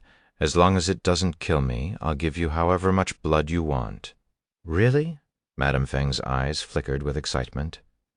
Brother, are you really going to? Yu Ru looked at him with disbelief. Although it may appear quite the bargain to obtain real phoenix blood by exchanging his own blood, this entire situation appeared extremely suspicious, as it was simply too good to be true. Yes, it's fine. It's only my blood. It'll return sooner or later. Yuan nodded. For more, visit lightnovelpub.com. He then looked at Madame Feng and continued. How do you want to draw my blood? I was just thinking about drinking it straight from your body, she said. Drinking it straight from my body. Yuan trembled in fright after hearing her words. This is for the phoenix blood. I must endure it. Yuan cried inwardly before nodding. Go ahead. He lifted his arm, showing her his pale and smooth arms. Seeing this, Madame Feng unconsciously licked her luscious red lips. Yuan trembled even more after seeing this, thinking to himself that Madame Feng being a vampire was becoming more and more likely. If you do anything suspicious to Brother Yuan, Xiaohua will not hold back this time like previously. Xiaohua suddenly warned her with narrowed eyes. I wouldn't dare, Senior, Madame Feng said with a fearful expression. Why don't we go somewhere more comfortable? Madame Feng then suggested to Yuan. After Yuan nodded, Madame Feng said, Follow me. Some time later, they entered this room that was behind some curtains on the 6th floor, and it was clearly Madame Feng's personal room, as the room was filled with furniture and even a large bed. Please take a seat on the bed. Madame Feng pointed at the large red bed. Okay. Yuan nodded and sat on the bed without hesitation.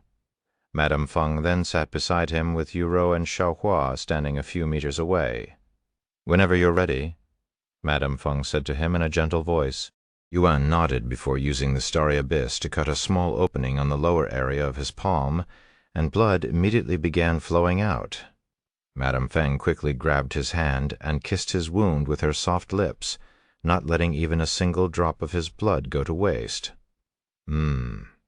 Erotic noises came from Madame Feng as she savored Yuan's blood that was incomprehensibly delicious for some reason, and just a single drop of it made Madame Feng completely addicted to it.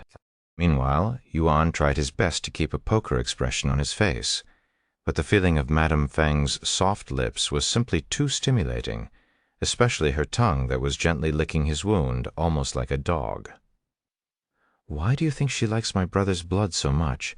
Is she actually a vampire disguised as a human?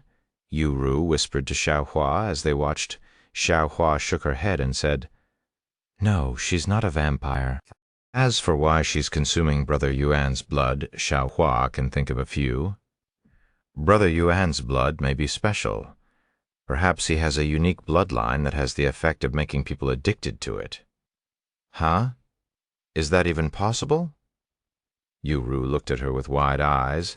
Xiaohua nodded and said, "There are many unique bloodlines in this world, and some of them have powerful and incomprehensible effects, such as having blood that can increase magical beasts' cultivation, or blood that can strengthen even treasures. Wow." Ru expressed her awe after hearing what bloodlines could do. "But if my brother's blood can affect humans, why aren't we affected by it?" Ru then asked. "Perhaps it only affects some people, like how some medicines work better on some than others," Xiaohua said. "That makes sense," Ru nodded. Many minutes later, Yuan was beginning to feel lightheaded, so he tapped Madame Feng's shoulders and said, "I think I am at my limit. If I lose any more blood, I'll probably die from blood loss." Madame Feng removed her lips from his wound a few seconds later, even releasing a loud and satisfied sigh, sounding as though she'd just drank something delicious. "Thank you, esteemed guest. I don't know why I crave for your blood, but I am now satisfied," Madame Feng said to him. New novel chapters are published on lightnovelpub.com. However, Yuan did not respond. "Esteemed guest?" Madame Feng noticed that Yuan was staring at her with wide eyes, so she called him again. "Your eyes? They changed colors," Yuan said to her, whose brown eyes had suddenly turned golden after drinking his blood. "Eh?" Madame Feng immediately rushed to look for a mirror after hearing Yuan's words, almost like she was in a panic. "It's gold? It's really golden," Madame Feng suddenly exclaimed in an excited voice, dumbfounding the people in the room. "Ha ha ha! It has returned. My powers have returned, powers." Yuan raised his eyebrows in a puzzled manner, wondering what she was talking about. Chapter 90, Vermilion Phoenix. It's a miracle. My powers are starting to return. Ha ha ha! Madame Feng danced around like an excited little girl after seeing her golden eyes in the mirror. Meanwhile, Yuan and the other two girls were staring at her with a dazed look on their faces. What was she so excited about? What did she mean by her powers are back when she's already at the Spirit Grandmaster realm? Are you okay?" Yuan suddenly asked her. Madame Feng immediately turned to look at Yuan, but her gaze towards him had changed significantly compared to previously, almost like she was seeing him in a new light. She turned around and walked to him very quickly before stopping a meter away and lowering her body until both her knees were on the floor, and she proceeded to press her forehead onto the floor made of marble, kowtowing to Yuan. "Esteemed guest." "No, young master, thank you very much for restoring my powers, even if it's only slightly," Madame Feng said to him. I don't really understand," Yuan said while scratching his head. Madame Feng then said, "To tell you the truth, I am not exactly human. In fact, I am a divine beast, the Vermilion Phoenix." "You're a phoenix," Yuan exclaimed in a shocked voice. Follow current novels on lightnovelpub.com. No way even Ru and Xiaohua were startled by this reveal by Madame Feng. Yes, however, due to some circumstances, my bloodline was cursed, and my powers have been sealed, and I am forced to live my life as a human. I have been living such a life for over 10,000 years now. Madame Feng continued to reveal even more secrets about herself that she'd kept a secret for over 10,000 years. 10,000 years! Yuan cannot imagine living for so long and was greatly shocked to hear that Madame Feng had this much experience. "So your powers have returned, huh? That's great to hear," Yuan said with a smile. "Yes, but it's only a small amount, and I can still feel the curse restricting my body." Madame Feng sighed, and then she lifted her head to look at Yuan with a hopeful gaze and continued, "However, young master, I believe your blood can help me remove this curse and allow me to be free once again. My blood—" Yuan raised his eyebrows in a surprised manner. "Yes, for some reason I am attracted to your blood, and after drinking it, my curse weakened, so I can only assume that your blood has the ability to remove my curse," Madame Feng said. "Therefore I plead the young master for help. Please help get rid of this curse that has trapped me in this lower heavens for 10,000 years. I will do anything in return." Follow current novels on LitNov.com. After a moment of silence, Yuan spoke in a calm voice. If my blood can really help you remove your curse, I would gladly help by giving you as much blood as you need. However, it requires time for my blood to recover, and I don't have the time to wait around. Not to mention, who knows how much blood you will need to fully remove that curse. That's right. Brother Yuan will soon climb the stairway to heaven until he reaches the peak. He doesn't have the time to linger in this small place. Xiaohua also chimed in, "Stairway to heaven?" Madame Feng looked at him with surprise, and she became silent. "Are you okay?" Yuan asked her after she remained silent for a minute. After blinking her eyes in a dazed manner a few times, Madame Feng suddenly said to Yuan, "Young master, if you cannot stay here, then I will follow you until I am free of my curse. Of course, I won't selfishly request your help free of charge. Everything in this store, including myself, I shall bestow to the young master. As long as you let me follow you and consume your blood occasionally, you can do whatever you want with these treasures or my body. Everything in this store." Yuan looked at her with a gawking expression. He cannot imagine obtaining so many expensive treasures at once, and all he needed to do was share some of his blood. "I won't ask you to give your treasures since I don't need so many treasures that I cannot use, and I don't want to feel greedy like I'd taken advantage of you, who is currently in a bind because of a curse. I am satisfied with just the phoenix blood," Yuan said with a gentle smile on his face. Seeing Yuan's blinding smile, Madame Feng narrowed her eyes before bowing to him again. "Thank you, young master. The most up-to-date novels are published on LitRPG.com." Madame Feng then said, "Young master, may I have some of your blood again? Just a single drop will do." Yuan nodded and extended his arm. Madame Feng lifted her head and licked the wound on Yuan's palm. A second later, the wound immediately disappeared, and a few more seconds later a notification appeared before Yuan. "Vermilion Phoenix has initiated a temporary servant contract with you. Young master, this one's full name is Feng Yuxiang, or Feng Feng for short. Until my curse is lifted, I shall swear my allegiance to the young master and heed your every command without any complaints, and the young master can use my body as he pleases. Will the young master allow me to stay by your side? Yes, I don't mind." Yuan nodded. It would benefit him to have another powerful ally by his side anyway. "You have accepted Vermilion Phoenix as your servant. Name, Feng Yuxiang. The most up-to-date novels are published on LitRPG.com. Servant grade, Divine Master. Yuan Cultivation, 9th level Spirit, Grand Master. Legacy, None.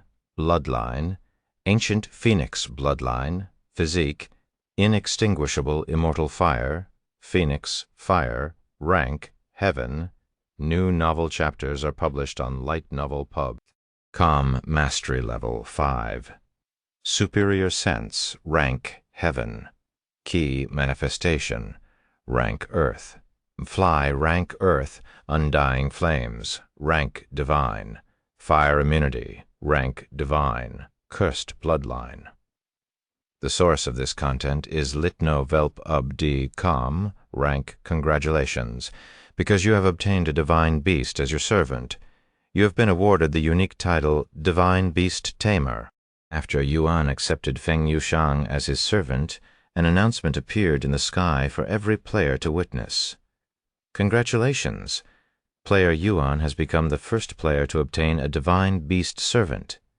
The announcement immediately caused an uproar within the community, creating a wildfire on the internet shortly later. Divine beast? Player White Lotus mumbled to herself as she stared at the announcement in the sky with a dazed expression on her face, and she turned to look at her two-tailed black cat. As the first player to have obtained a servant, she was naturally proud of herself. But after player Yuan suddenly came out of the blue and obtained a divine-grade servant, her achievements were instantly overshadowed. Now that player Yuan has obtained a divine beast, she might as well treat her achievement as though it had never happened.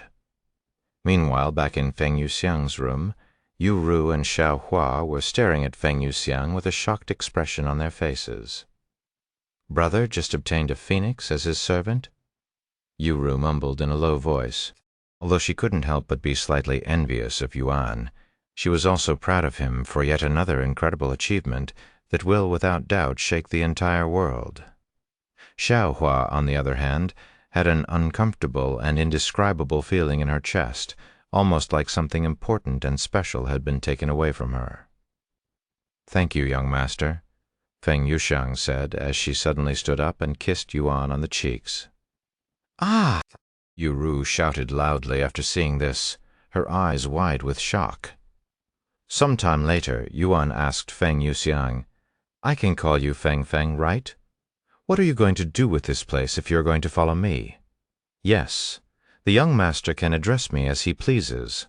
As for the Phoenix Heaven, since I don't have anyone I trust enough to entrust them this place, I will simply close the store down since I won't have the time to manage it any more," she responded. "I see." Yuan nodded, and he continued a moment later. "By the way, the phoenix blood. Here is the phoenix blood, young master." Feng Yuxiang then handed him the jade slip that contained the phoenix blood. "Oh yeah, since you are actually the vermilion phoenix, does this mean this blood is yours?" Yuan suddenly asked her. "That's right, young master." Feng Yuxiang nodded, and she continued, "However, the blood within that jade slip was extracted from my body before I was cursed. So you can also say it's no longer my blood. How does the curse work exactly?" Yuan then asked her. "This content is taken from Light Novel Pub. Well, it seals my cultivation base and suppresses it, not allowing me to ascend to the next realm no matter how much I cultivate. Hence why I have been stuck in the Spirit Grand Master realm for over 10,000 years now. Furthermore, it puts a restriction on my bloodline, forcing me to remain in my human form, and I cannot transform back into my phoenix form until the curse weakens enough. Does this mean you are actually much stronger than your current self?" Yuan continued to ask. "That's right, young master. My real cultivation base is actually much higher because I was born in the higher realms. I am only stuck in this place now because if I would not survive in the higher realms with my current strength." Feng Yuxiang nodded. "However, my powers should return as the curse weakens. So, while I cannot assist the young master much in my current state, once my curse weakens and my powers slowly return, I will be of more use to the young master in the future," she said. Chapter 91, Unknown Bloodline. "If you don't mind me asking, how did you even get the curse in the first place?" Yuan suddenly asked Feng Yuxiang. Hearing his question and recalling her history, Feng Yuxiang sighed in a depressed manner before speaking. "This is going to sound silly, but we phoenixes are born with extreme pride. But that pride sometimes turns into arrogance, and being the young phoenix I was back then, I'd accidentally offended someone I wasn't supposed to. So that person cursed my bloodline, sealing my powers." Yuan stared at her with a dumbfounded expression. She had her powers sealed and her bloodline cursed just because she offended someone. Just what kind of person did she offend? And how powerful must this person be to curse a phoenix's bloodline? "At least you're being honest." Yu suddenly approached them and said, "By the way, what are you going to do with that phoenix's blood, brother?" She then asked him. "I'm going to consume it, of course," he said. "Eh? Why would Brother Yuan?" Xiaohua also approached them and looked at Yuan with a puzzled face. "Are you injured or sick somewhere, Brother Yuan?" "No, not really." Yuan quickly shook his head. "Then why do you need the phoenix's blood, Brother Yuan?" Xiaohua tilted her head in a puzzled manner. "If you are not injured, then it's about increasing your longevity. However, Brother Yuan is still very young and nowhere near his limit. He doesn't need to use such a treasure to increase his longevity." In Xiaohua's view, only cultivators who have reached the end of their longevity and also the limit of their growth would require obtaining longevity from treasures, as that is the only way they can continue living. "Well, it's kind of complicated," Yuan said with an awkward smile on his face. It was not as though he could tell them that he wanted to see whether the phoenix's blood could heal his body in the real world, as that would make him sound crazy. "By the way, young master, I have been wondering what kind of bloodline do you have? If your blood can weaken that person's curse, you must come from a powerful family that is even more powerful than that person, right?" Feng Yuxiang suddenly asked him. "Bloodline? But I don't have any unique bloodline," Yuan said. "At least that's what his status says." Yuan then opened his status too in case. "Bloodline, None. Indeed, he did not have any bloodline according to the system. That's impossible, young master. For you to not have a powerful bloodline, normal blood would not attract a divine beast such as myself, much less weaken the curse from a powerful cultivator in the upper heavens. Feng Yuxiang said to him with a puzzled face, I don't know what else to say, since I really don't have any special bloodline, and I am not from some powerful family, Yuan said. Feng Yuxiang became silent with a pondering expression on her face. A few moments later she spoke. Although I didn't mention this before, my phoenix blood also has the ability to awaken bloodlines. In fact, all divine beasts have such ability. If you drink my blood, perhaps you will learn more about your bloodline. After all, not everyone is born with their bloodline awakened. Some must fulfill requirements or require assistance from treasures in order to awaken their bloodlines. Follow current novels on LitNov LPub. Come really? Yuan raised his eyebrows. Perhaps that's why the system cannot recognize his bloodline, as it has yet to awaken. Anyway, we'll know whether I have a bloodline or not after I consume the phoenix blood. I just have to break the jade slip, right? Yuan asked Feng Yuxiang. Allow me to help you, young master. Yuan nodded and handed her the jade slip. Feng Yuxiang then placed the jade slip above Yuan's head and said, Open your mouth, young master. Yuan lifted his head and opened his mouth. Feng Yuxiang then snapped the jade slip in half, and a single drop of golden blood escaped from the jade slip, falling directly into Yuan's throat. A few seconds later, you have consumed a drop of vermilion phoenix blood. New novel chapters are published on LitNovelPub.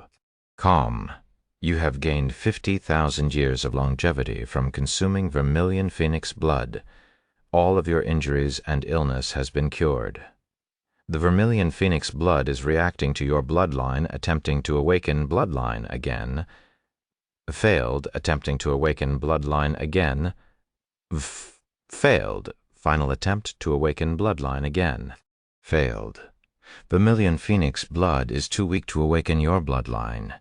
Heaven refining physique activated. Vermilion phoenix blood has been refined. You have obtained the skill Superior Regeneration from refining vermilion phoenix blood. Superior Regeneration. Rank Heaven. Description: greatly improves all of your regeneration abilities. Yuan looked at Feng Yuxiang afterward and said, I think the vermilion phoenix blood is too weak to awaken my bloodline. What? My blood is too weak? Feng Yuxiang exclaimed in a shocked voice. Follow current novels on LitNov, opub.com. That's outrageous. My blood has the capabilities to awaken all bloodlines below the divine grade. However, Feng Yuxiang suddenly turned silent, and she continued a moment later, Actually, that would make sense, since your blood was able to weaken that person's curse, so it's not too far-fetched to say your bloodline is above the divine grade. Feng Yuxiang looked at Yuan with a gaze of admiration, and even a hint of fear within her eyes. People who are born with bloodlines above the divine grade are too far and few in between, and only extremely powerful families in the upper heavens have the capabilities to give birth to someone with such a powerful bloodline. Just who is Yuan? What kind of powerful cultivation family is he from? Brother Yuan has a bloodline that's above divine grade? Xiaohua also looked at Yuan with wide eyes filled with shock. It has been a while since she felt this way. Probably not ever since she first witnessed Yuan consuming monster cores. While Feng Yuxiang and Xiaohua stared at Yuan with dazed looks on their faces, Yu Ru spoke. What are the grades for bloodlines, though I can already imagine how powerful divine grade is just by its name. There are many grades for bloodlines. The lowest grade would be royal grade, then imperial grade, and finally divine grade. Of course, there are still much more powerful bloodlines that are above the divine grade, such as the ancient grade, but you only see people with that kind of bloodline in the upper heavens.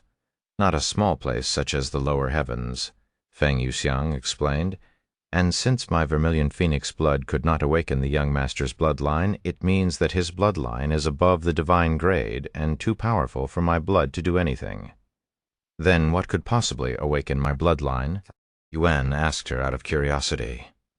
Well, there are plenty of divine beasts that can awaken bloodlines above the divine grade.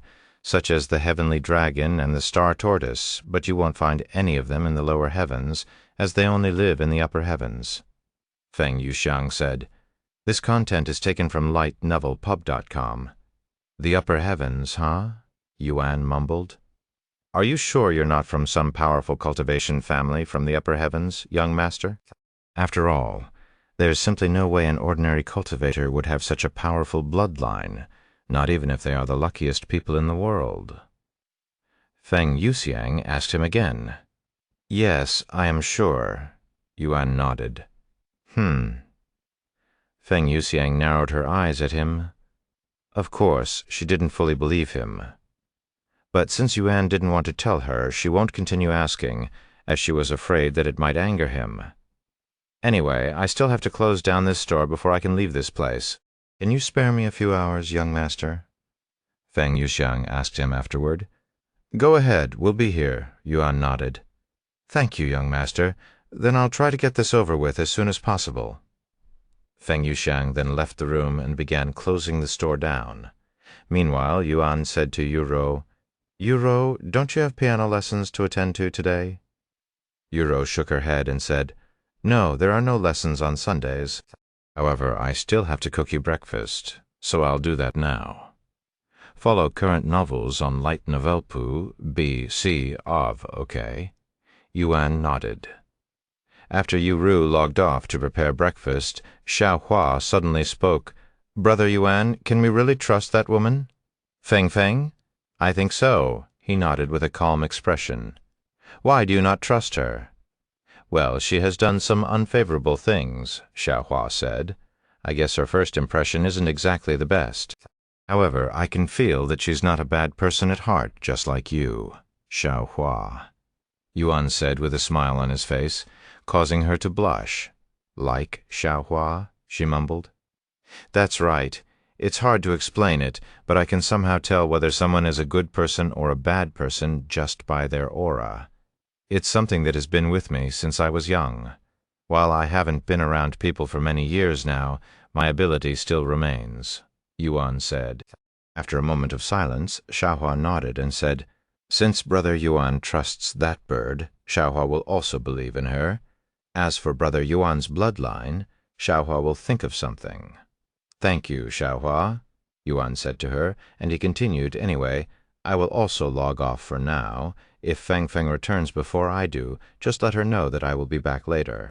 Xiaohua nodded, and Yuan logged off the next second with his heart throbbing with excitement, as he was impatient to see whether the vermilion phoenix blood had affected his body in the real world, just like the translucent dew of flawlessness had Chapter 92 breakthrough. After logging off Cultivation Online, Yuan immediately began trying to move his real body, hoping that the vermilion phoenix blood had cured his illness and healed his crippled body. But alas, he quickly realized that nothing had changed when he still couldn't move his limbs or see the world around him. However, he was not discouraged, and he began reciting the cultivation technique inside his head, silently praying that it would work. "Even if my body is still crippled, as long as I can cultivate." With that thought in mind, Yuan proceeded to spend many minutes cultivating. Ouch! The pain returned after a few moments of cultivation, but Yuan did not give up and tried again. "Ouch! New novel chapters are published on Light, Ovelp UB.com, and again. Ouch! And again! Ouch! Why hasn't anything changed? My body is still useless, and I cannot cultivate. Why didn't the vermilion phoenix blood work like the translucent dew of flawlessness? Damn it!" Yuan gritted his teeth in frustration, and cried out in a low but deeply sorrowful voice after realizing that he was still crippled and useless, feeling as though his hopes had shattered. However, right as tears flowed from his eyes, Yuan suddenly felt a warm feeling in his heart, almost as though there was a small flame within his heart. This warm feeling gradually grew hotter and hotter, and it also began spreading throughout his body shortly later. A few minutes later, Yuan could feel his entire body burning feverishly, almost like he was inside an oven with its temperature turned up. For more, visit lightnovelpug.com. However, this burning sensation did not feel painful, nor was it unpleasant. Is this the effects of the vermilion phoenix blood? Yuan wondered to himself, feeling as though his body was engulfed in flames just like a burning phoenix. Although Yuan did not know this at the time, his damaged meridians were actually being restored by the vermilion phoenix blood, hence the burning sensation all over his body. After sweating a bucket of sweat, the burning sensation in Yuan's body began to subdue, yet the gentle flame within his heart lingered, no matter how long had passed, almost like an undying flame. Once everything calmed down, Yuan took a moment to clear his mind and began reciting the cultivation technique again. This time, Yuan could instantly recognize the difference, and the difference was as clear as day and night, like breathing with a blocked nose and breathing normally. Furthermore, although there was still slight pain while he cultivates, it wasn't as painful as before, and it was completely endurable even for long periods at a time.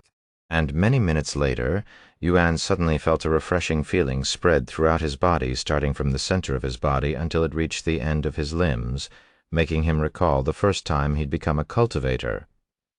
This feeling, did I become a cultivator? Yuan wondered to himself as he was unsure without the system telling him he had no proof or confirmation that he had successfully become a cultivator just now. For more, visit LitRPG. However, one thing he was certain would be his condition. Even if he'd somehow managed to become a cultivator in the real world, his body still remained crippled. With that being said, it was not as though nothing about his body had changed. Although it was only slightly, his body had regained some sense of feeling, allowing him to feel the wet blanket and his own sweat when he previously wouldn't have been able to feel a thing except for the weight of the blankets. It worked. Ha ha ha! It really worked. Yuan began laughing out loud at his success. What worked? Yuro suddenly returned to the room with breakfast. Oh, nothing, Yuan said. He was simply not ready to tell her just yet. Just wait a little longer, Yuro. Once I can finally start moving again. A mysterious smile appeared on Yuan's face. Ah, Brother Tian, why is your body soaked in sweat? Yuro immediately realized the wet blankets and exclaimed, Eh?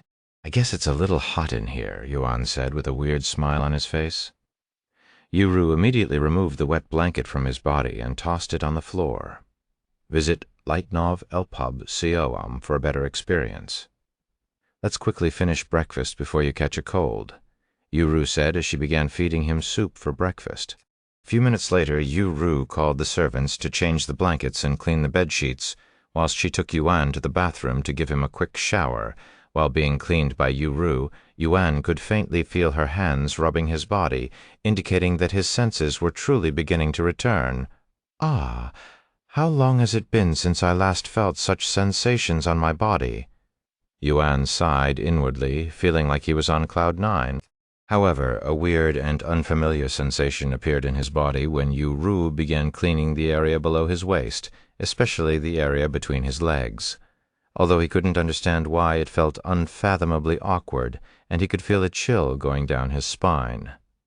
This weird sensation would continue to linger in his body for some time, as Yuru seemed to be especially focused on cleaning around that area. Some time later, he could feel the water rinsing his body, and then he felt a strong wind blowing on his body. By the time Yuru finished cleaning Yuan, the servants had long cleaned the bedsheets and blankets in Yuru's room, allowing them to sleep on it again. The source of this content is Light Novel Pub, Cook, Calm. I made sure the blankets this time are not as heavy so you don't sweat like that again, Yuru said to him before they entered the cultivation world again. Looks like Feng Feng is still trying to close the store, Yuan said after not seeing her face in the room. While they waited for Feng Yuxiang to finish closing the store, Yuan asked Xiaohua, how can someone who just became a cultivator tell that they have actually become one? Although Xiaohua was confused as to why he would ask such a basic question, Xiaohua still answered him regardless. When someone becomes a cultivator for the first time, they will be able to feel a burst of spiritual energy within their body.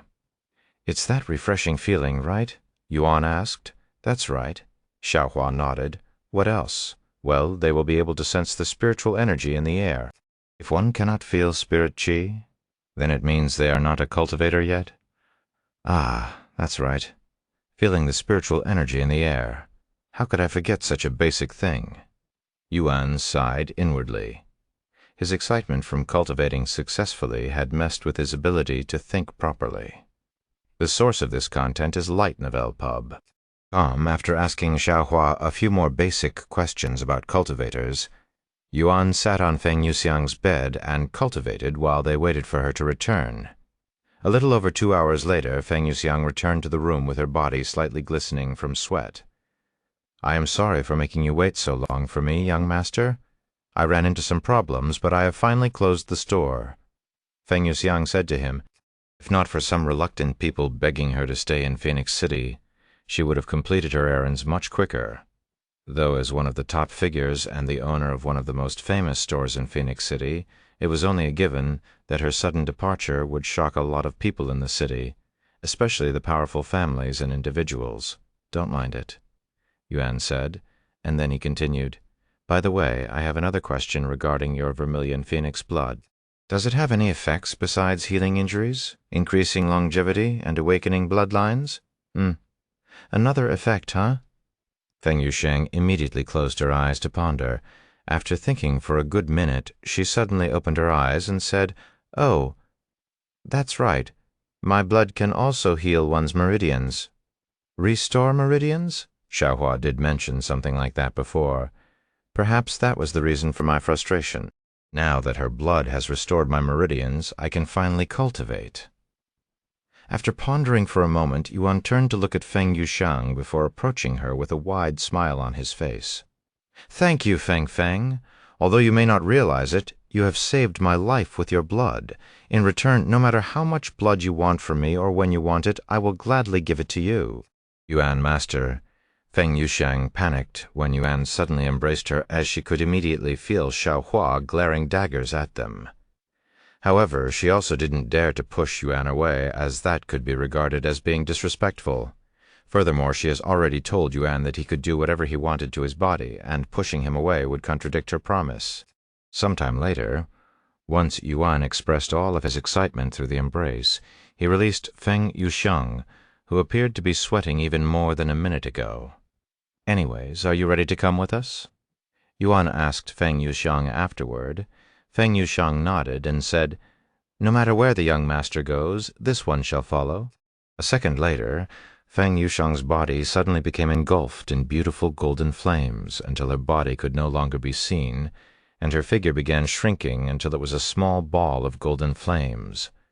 While Yuan was dumbfounded, Feng Yuxiang, now a ball of golden flames, flew directly at Yuan's chest where his heart was located, disappearing from the room and into his chest, and Yuan could feel a warm sensation in his heart afterward, almost like his heart was also engulfed in flames.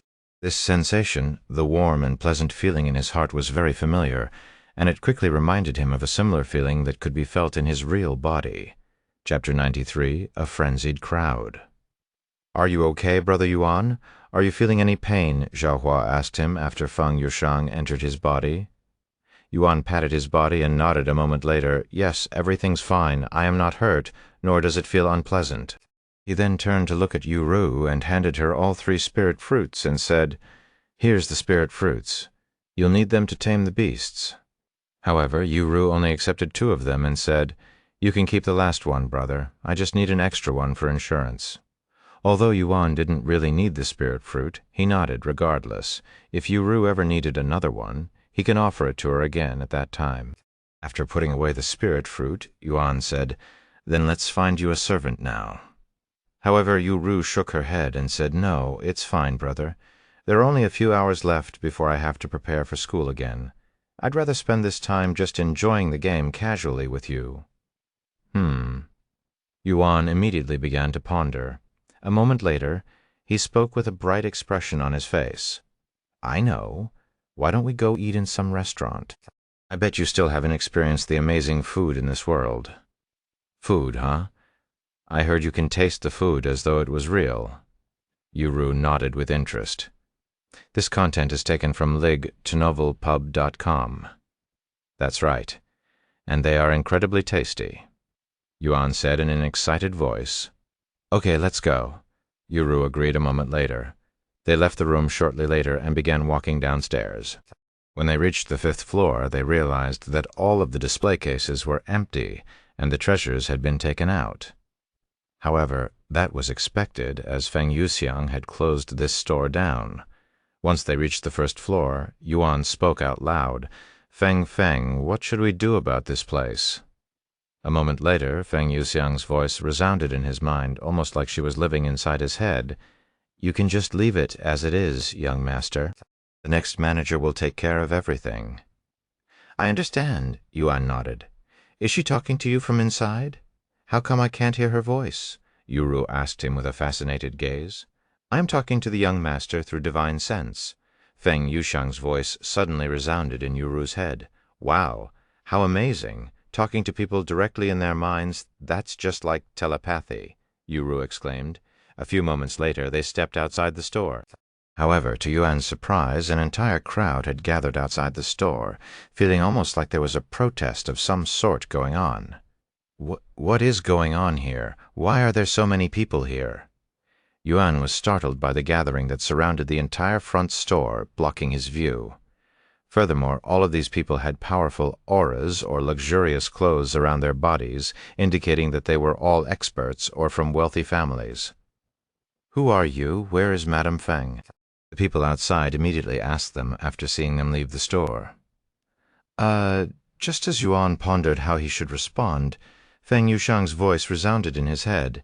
"Young master, just tell them that I am currently sleeping in my room and that I do not wish to be disturbed for the time being if they want me to reconsider my decision." Yuan then repeated her words to the people outside, despite not knowing the context. Madame Feng is currently sleeping in her room, but she doesn't want to be bothered by anyone, or else she will not reconsider her decision." The place instantly turned silent when they listened to Yuan's words.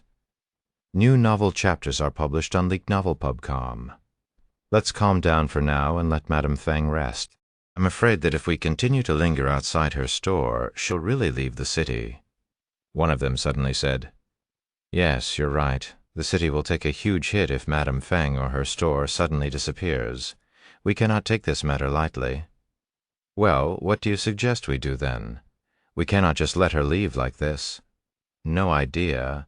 But do you think Madame Feng's sudden decision was due to that powerful spiritual energy not long ago? She announced her leave shortly afterward, after all. I would not be surprised if she'd been forced to leave this city." "What kind of nonsense are you talking about?" "Madame Feng is the strongest individual in this city who has been around for over 1,000 years. Who could possibly threaten her, much less force her to leave? Even if someone can threaten Madame Feng, what's there to fear? The entire Golden Phoenix Bazaar has her back. If someone dares to mess with one of us, they'll definitely regret it. Do not underestimate whoever released that pressure. I was here when it happened, and it nearly gave me a heart attack. That individual is extremely strong, much stronger than Madame Feng and everyone here. I believe that the individual who threatened Madame Feng to leave is a cultivator at the Spirit King level." "Spirit King? Why the hell would someone like that be here?" "Cultivators above the Spirit Grandmaster realm may stay in this world for at most 100 years after their breakthrough before they must leave this realm and ascend to a higher realm, or else they will risk being punished by the heavens." This content is taken from LitNovelPub.com. Unless you're telling me that this person had managed to reach the Spirit King realm in 100 short years after breaking through Spirit Grandmaster, I am not lying to you. The pressure really felt that powerful. While the people gathered outside the store argued with each other, Yuan took this chance to slip away from the Golden Phoenix Bazaar with Yu Ru and Xiao Hua following behind. Man, that was chaotic. Just how popular are you, Feng? Yuan wiped the cold sweat from his forehead after managing to escape from that frenzied crowd. "I have been in this city ever since I came down here from the upper heavens, and due to my high cultivation, people quickly began looking up to me as some sort of guardian for the place," Feng Yuxiang explained to him. "My reputation eventually peaked, and I am somewhat revered by the people in that city."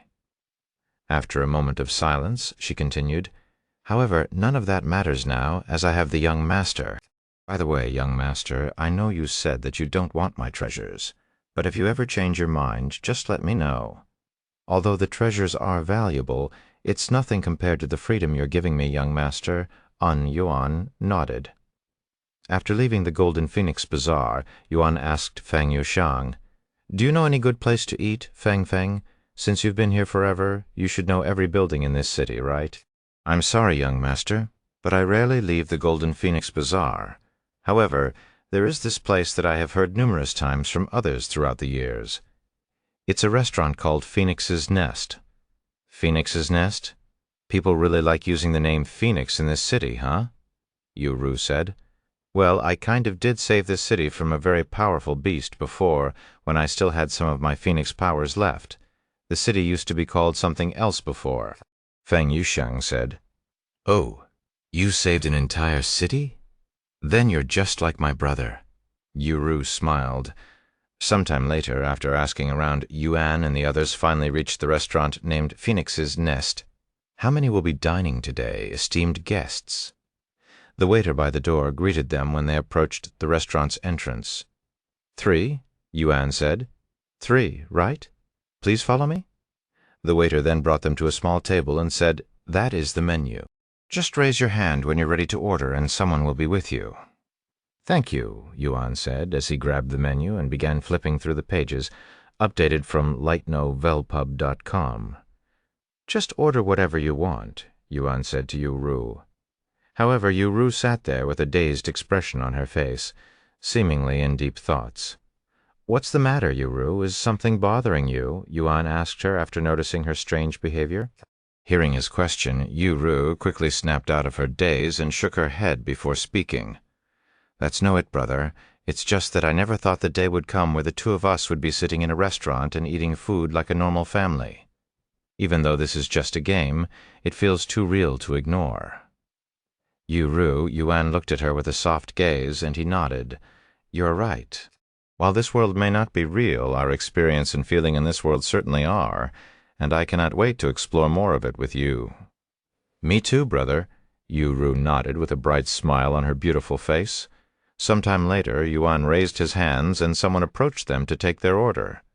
Yuan then proceeded to name dishes after dishes, dumbfounding both Yu and the waiter. "Can you even eat that much?" Yu stared at him with a gawking expression. If Yuan could eat that much in the real world, she would definitely have trouble feeding him every day. This content is taken from lightnovelpub.com, of course, or else I wouldn't be ordering it. Yuan replied to her with a confident expression on his face before he returned to order more dishes. Chapter 94, Exploring the City Peacefully. After spending a couple of minutes naming out nearly every dish on the menu, Yuan finally placed the menu down on the table and said, "That's all from me." The waiter there had the urge to cry out loud, "It's literally all from you." Fortunately, the waiter managed to suppress his thoughts and responded with a stiff smile on his face, "Thank you, esteemed guests. I will let the chief know." The waiter then walked away. However, the waiter returned a few minutes later with a middle-aged man who didn't appear to work there with his luxurious appearance. Once the two were standing by their table, the middle-aged man said with a friendly smile on his face, "Excuse me, esteemed guest. My name is Sen Wenben, and I am the manager of this restaurant. It appears that you have ordered a massive amount of food from us, and I would like to offer my gratitude for that. However, as there has been an increase of customers who dine and dash lately, we will have to require some payment up front as a form of insurance. 50% of the total amount is enough." "That makes sense." Yuan nodded his head and asked, "How much is the entire bill?" 5,400 gold coins, esteemed guests," Sen Wenben quickly said. 5,400 gold coins? Yuan's eyes widened with surprise. This restaurant is at least 10 times more expensive than the luxurious restaurant he went to previously that had cost him 500 gold coins. As expected of one of the wealthiest cities in this world, everything is incredibly expensive. I really need to start paying attention to the price of each item. Yuan noted to himself as he retrieved 5,400 gold coins and handed them to the manager. For more, visit lightnovelpub.com. I'll pay the full amount now. Thank you, esteemed guest, and I deeply apologize for this inconvenience. The smile on Sen Wenbin's face widened after he accepted the money, and he bowed to them before leaving them alone again. Spending thousands of gold on food, only someone like you would be able to spend so luxuriously, brother, Yuro said to him afterward. Ha ha. Yuan laughed awkwardly as he was too excited and forgot to look at the prices before it was too late. Though at least he wasn't as poor as before, where 500 gold coins were enough to make him completely broke. About 20 minutes later, the food they ordered began coming in one at a time, and they immediately started eating the food, especially Yuan, who had essentially become a food monster and stuffed the food into his mouth as though they were nothing, allowing the waiters to continue putting dishes on the table without overfilling it. Brother Yuru was shocked by his seemingly borderless stomach. How can so much food fit inside his body? It also made her worry that she might not be feeding him enough in the real world, since the amount of soup she feeds to him is literally nothing compared to the amount he's gobbling up now, almost like comparing a drop of water to an entire ocean. Brother Tian, should I increase the amount of soup I feed you? If it's not enough, you can just tell me, you know. I'm afraid that I might starve you to death after seeing how much you can eat right now, Yuro said to him some time later. Ha ha. Don't worry about it, Yuro. I only have this appetite whenever I am in this world. A single bowl of soup is more than enough to fill my stomach outside, Yuan said to her, hearing their conversation. Xiaohua suddenly spoke. Brother Yuan's appetite is probably caused by his unique physique. Furthermore, because cultivators expend a lot more energy than normal people, we also need to eat a lot more. Of course, we usually substitute the difference with the spiritual energy we absorb, with some cultivator even changing their diet to spiritual energy only. The source of this content is lightnovelpub.com. So you're telling me that cultivators can survive without food as long as they absorb the spiritual energy in the air? Yuro asked. That's right. A cultivator at Brother Yuan's level can last a month without food, but he'll need to drink water at least once a week. Once a cultivator reaches the Spirit Grandmaster realm, they can stop eating or drinking entirely and survive only on spiritual energy, Xiaohua said. I see you, Ru nodded, and she returned to eating her food. About an hour later, once the table had nothing but empty dishes left, Yuan said while patting his round stomach, What should we do now, Yuru? Can you even do anything besides sitting while in that state, brother? Yuru responded with a smile on her face. I'll be fine, he nodded. Well, I'm also full, so I don't feel like doing anything right now. However, I don't want to just sit around and do nothing, so let's explore this city until it's time for me to leave, Yuru suggested. Sounds good, Yuan said. After sitting around for a few more minutes, Yuan and Yuru proceeded to walk around the city, almost like they were taking a stroll in the park. The most up-to-date novels are published on lightnovelpub.com. Of course, there were a few young masters that wanted to disturb the siblings' peaceful time together when they saw the beautiful Yuru. However, before they could even approach them, like a guardian spirit, Xiaohua pressured them with an invisible pressure, taking care of the trouble before it even began. Although Xiaohua saw Yuru as a rival for Yuan's attention, when she saw the joy on Yuan's face whenever he spoke with, or even looked at Yuru, she simply cannot allow anyone to disturb that happiness, as she feared that she might have to experience that cold aura coming from Yuan again whenever someone messes with Yuru in his presence, something that put chills in her body even now if she tried to remember his cold gaze. After spending a few oddly peaceful hours within a city as large as the Phoenix City, mostly due to Xiaohua's protection, Yuru logged off the game to cook dinner for Yuan. Yuan decided to stay in the game for a few more minutes to spend some time with Xiaohua until it was time for dinner. After logging off, Yuru began feeding him dinner. However, after drinking his bowl of soup, Yuan spoke in a puzzled voice. Yuru, did you make less soup today? My stomach isn't as full as it normally would be.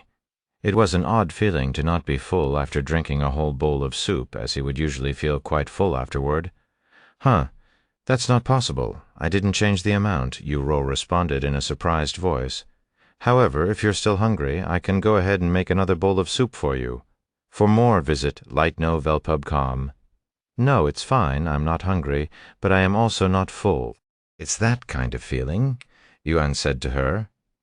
Okay, then I will cook a little bit more tomorrow morning. Yuru nodded. By the way, Your room is finally clean again, brother. However, since you're already here, let's sleep together for another night, as we don't usually do this." "Okay," Yuan said. "I'm going to make sure I'm prepared for school tomorrow. You can go to sleep first," Yu said to him before leaving the room. Normally, Yuan would agree with her and go to sleep. But now that he has become a cultivator in the real world, too, he wanted to cultivate whenever he had the time. Although he wasn't sure that cultivating might help his condition, it wouldn't hurt to try. "Maybe the reason the bowl of soup wasn't enough for me is because I am now a cultivator, which will require me to consume more energy." Yuan pondered to himself before he began reciting the cultivation technique inside his mind, slowly absorbing the spiritual energy around him. Xiaohua was right. I can now sense the spiritual energy in this room now that I have become a cultivator. This means I am not dreaming and that I have actually become a real cultivator in this world, too. Yuan was filled with enthusiasm for the future. Even if becoming a cultivator won't help him move or see again, if he cultivated enough, maybe he'll also be able to use divine sense in this world, and that would be worth all of his effort. And with that in mind, Yuan began to focus on cultivating.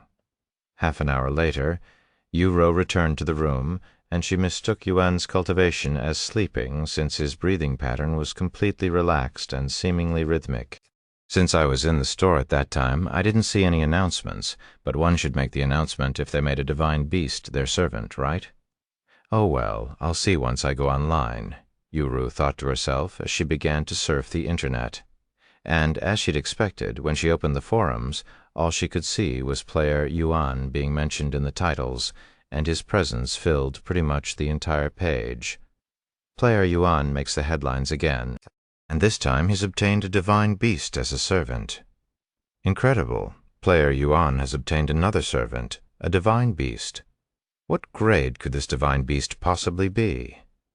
If you know Player Yuan, I'm willing to pay $1 billion if you can reveal his real identity to me.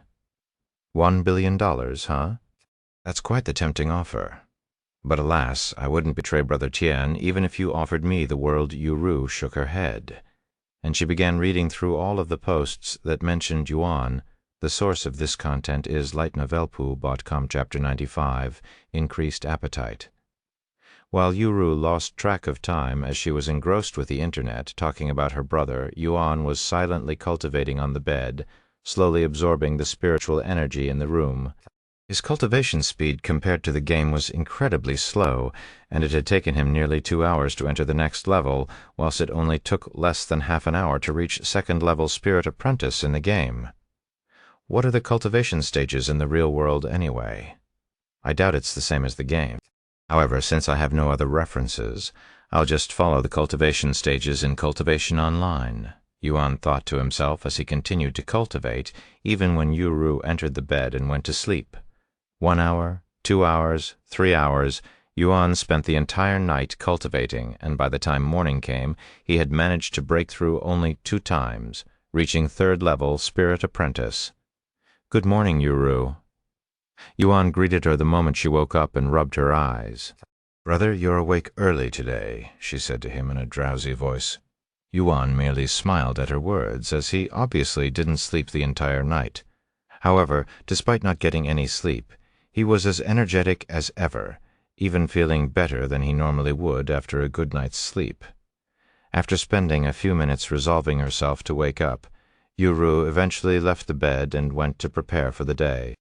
Yu returned to the room an hour later with 2 bowls of soup and a wet towel to wash Yuan's face. The most up-to-date novels are published on LitNovelPub.com. "Brother, I cooked 2 bowls of soup for breakfast today. If you cannot finish it, don't force yourself," she warned him before she began feeding him. However, to her surprise, Yuan managed to finish both bowls of soup to the very last drop. 2 bowls of soup, for some reason. "I'm still not full," Yuan said in an awkward voice afterward. "What? You're still not full? How is that even possible?" Yu looked at him with wide eyes. Why did his appetite suddenly increase so drastically? Is this somehow related to what has happened to him recently? I should let Dr. Wang know about this just in case there's something wrong. I also need some advice on his diet if it remains like this. Yu thought to herself. Brother, I know you're not full, but I'm afraid of overfeeding you, so I'll have to ask for Dr. Wang's advice before I decide to feed you anymore. Okay? Yu then said to him, Yes, that's fine. Like last night, while I'm not full, I am also not hungry either, Yuan said. Okay, I'll let him know now before I go to school. For more, visit lightnovelpub.com. Sometime later on our way to school, Yu called Dr. Wang and explained to him about Yuan's situation. The young master's appetite suddenly increased, huh? This might actually be a good sign because that means his body is requiring more energy to function, and that usually happens when their body is growing stronger. I suggest you continue to feed him 2 bowls of soup for a few more days to see if his growing appetite is permanent or only temporary, Dr. Wang said to her through the phone. If the young master's appetite is permanent, I suggest you increase his diet slowly without overfeeding him so that his body is getting the energy it requires.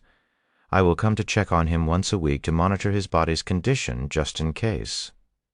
I understand. Thank you, Dr. Wang. Meanwhile, Yuan returned to the world of cultivation. Are you going to partake in the disciple examination at the Dragon Essence Temple now, Brother Yuan? Xiaohua asked him after he returned. That's right. Yuan nodded. Even though Brother Yuan will progress his cultivation base faster outside, Xiaohua asked him, my purpose for going to the Dragon Essence Temple is not to improve my cultivation base. Instead, I wish to expand my knowledge and experience with cultivators so I can better deal with them in the future. For more, visit lightnovelpub.com. I acknowledge that I'm still far too naive in this world regarding cultivators and their nature, and I want to understand this world more. Although it's important to improve my cultivation base, it's also important that I enjoy this world, as that has been and still is my intention since the beginning. Xiaohua turned silent after hearing his words. Brother Yuan is indeed lacking experience when it comes to cultivators. Although he might be fine now with Xiaohua and that phoenix protecting him, who knows what might happen in the upper heavens, where there exists cultivators much stronger than us. It'll definitely benefit Brother Yuan in the long run the earlier he familiarizes himself with the competitive nature of cultivators and realizes the brutal nature of the cultivation world. Okay, Xiaohua will no longer stop Brother Yuan from going to the Dragon Essence Temple now. However, it would lose all meaning if Xiaohua is besides Brother Yuan the entire time while he's a disciple, so Xiaohua will let Brother Yuan live his disciple life by himself. Of course, Xiaohua will still protect Brother Yuan when he's in danger. Xiaohua said to him, How are you going to protect me if you're not there? Yuan raised his eyebrows. Xiaohua then pointed at the necklace around his neck. Oh, that's right. You can go into the necklace like Feng Feng can enter my body? Yuan finally recalled anyway. Do you know where the Dragon Essence Temple is located? Do you think we'll make it there before the examination begins? Although I can enter the sect without participating in the examination if I spoke to Xuan Wuhan's grandfather, I still want to experience it like how people normally would. The token given to you should tell you the location, Xiaohua said, and she continued, Just activate it with your spiritual energy, and its location will appear inside your mind. This content is taken from lightnovelpub.com.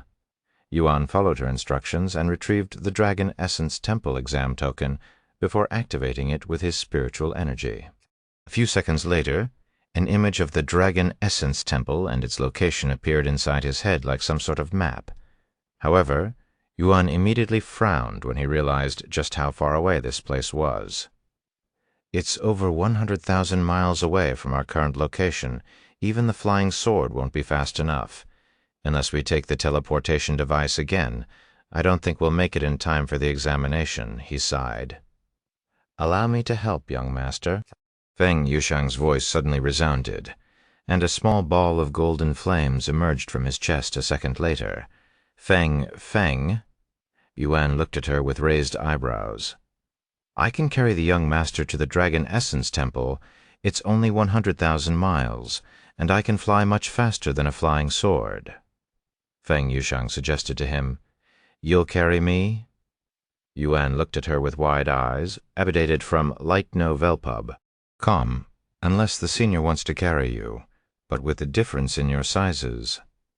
Feng Yuxiang looked at Xiaohua, whose head could not even reach Yuan's shoulders. She cannot imagine someone so tiny carrying Yuan, who is almost twice her height. Actually, she can, but it would be an incredibly hilarious sight. But alas, laughing at Xiaohua will definitely get her killed. However, Xiaohua still frowned after hearing Feng Yuxiang's words, as she hated her height being mentioned more than anything else. Feng Yuxiang immediately began sweating after noticing Xiaohua's narrowed gaze. Anyway, since I am also a phoenix, I can fly faster than cultivators normally would be able to. 100,000 miles we can arrive by tonight. By tonight? Yuan began pondering. If we can reach there by tonight, it'll save us a lot of time I can use to cultivate in the real world.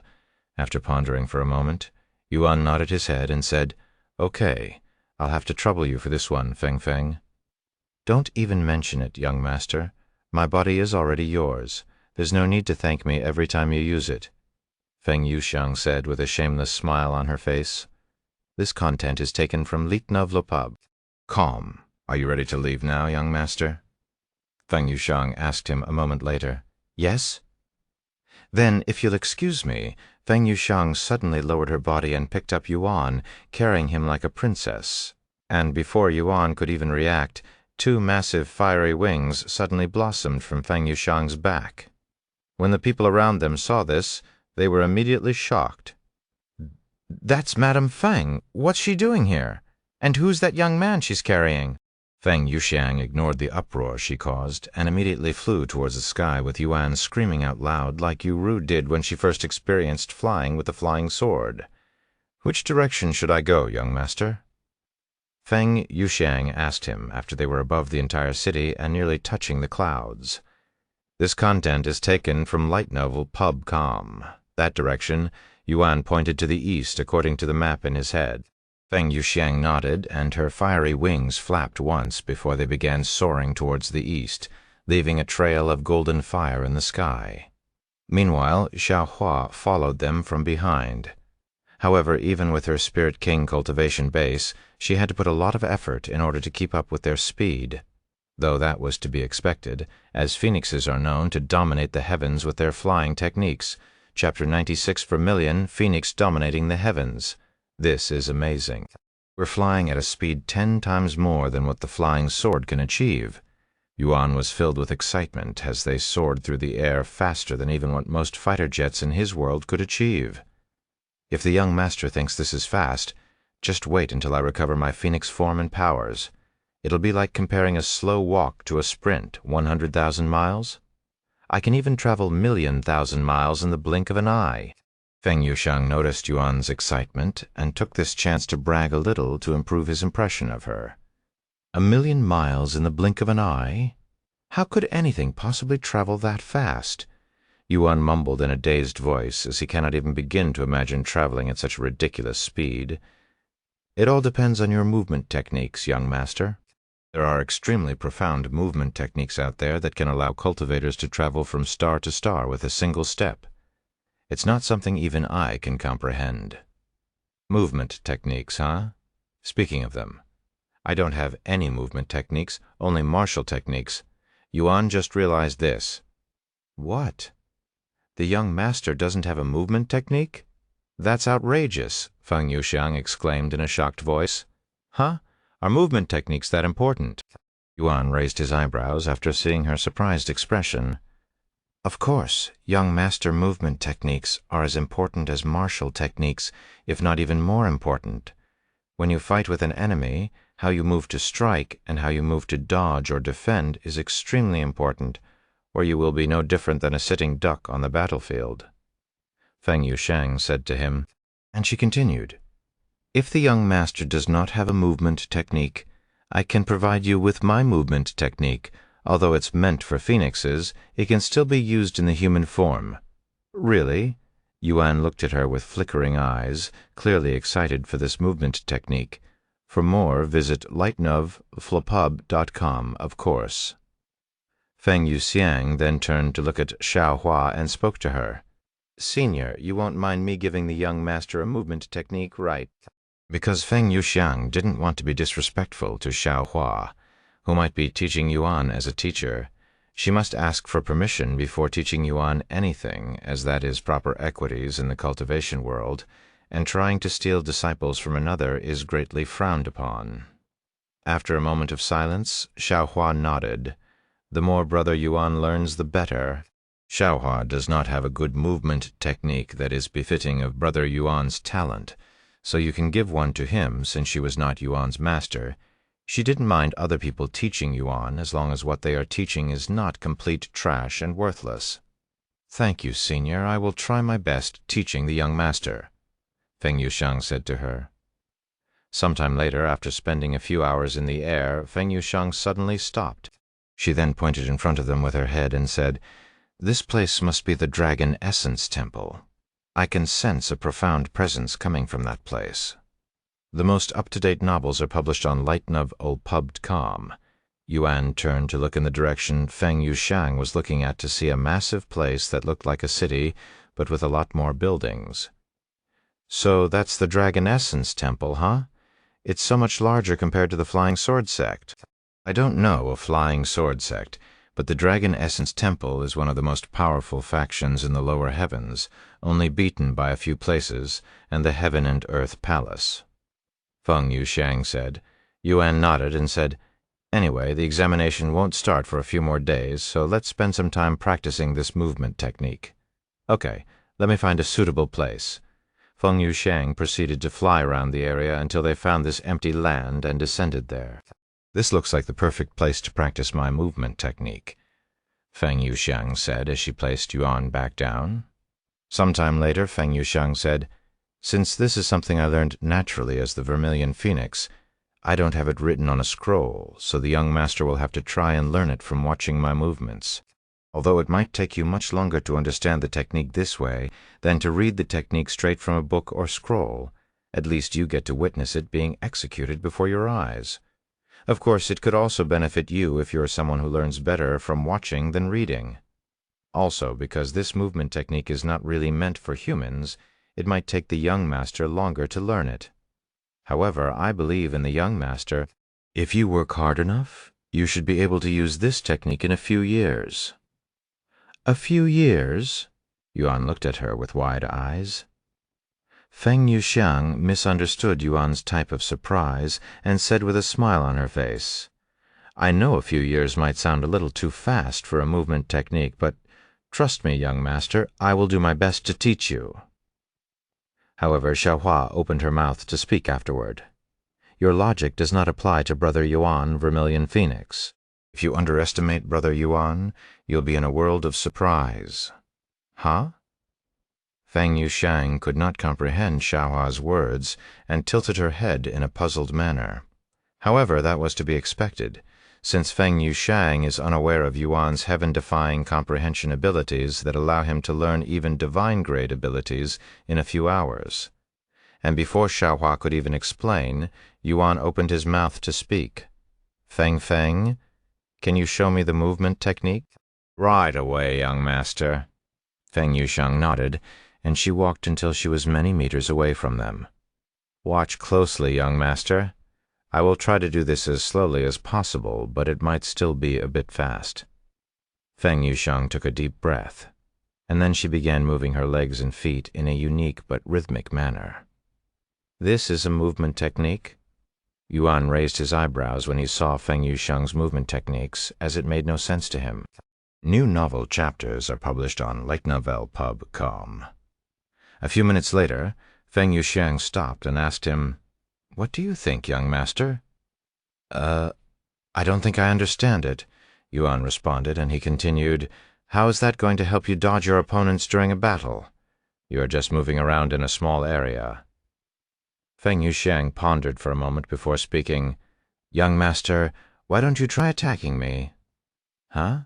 Are you sure?" Feng Yuxiang nodded and said, "Yes. Okay." Yuan retrieved his spirit sword and approached Feng Yuxiang. "Young master, you can attack me whenever you are ready. You also don't need to hold back." Feng Yuxiang said to him a moment later, after taking a deep breath. Yuan said, "Here I come." Yuan began attacking Feng Yuxiang without any real sword techniques. The source of this content is lightnovelpoo.com, However, Yuan quickly realized that no matter how much he tried to hit Feng Yuxiang, she would narrowly dodge all of his attacks. "This is only the basics, young master. Let me show you what this movement technique can achieve with a high mastery level," Feng Yuxiang said to him before her fiery wings returned. She then took a step towards Yuan before disappearing from his view, almost like a ghost. "What do you think, young master?" Feng Yuxiang's voice suddenly resounded from every direction around Yuan, causing him to look around. However, no matter which direction he looked in, Feng Yuxiang was there.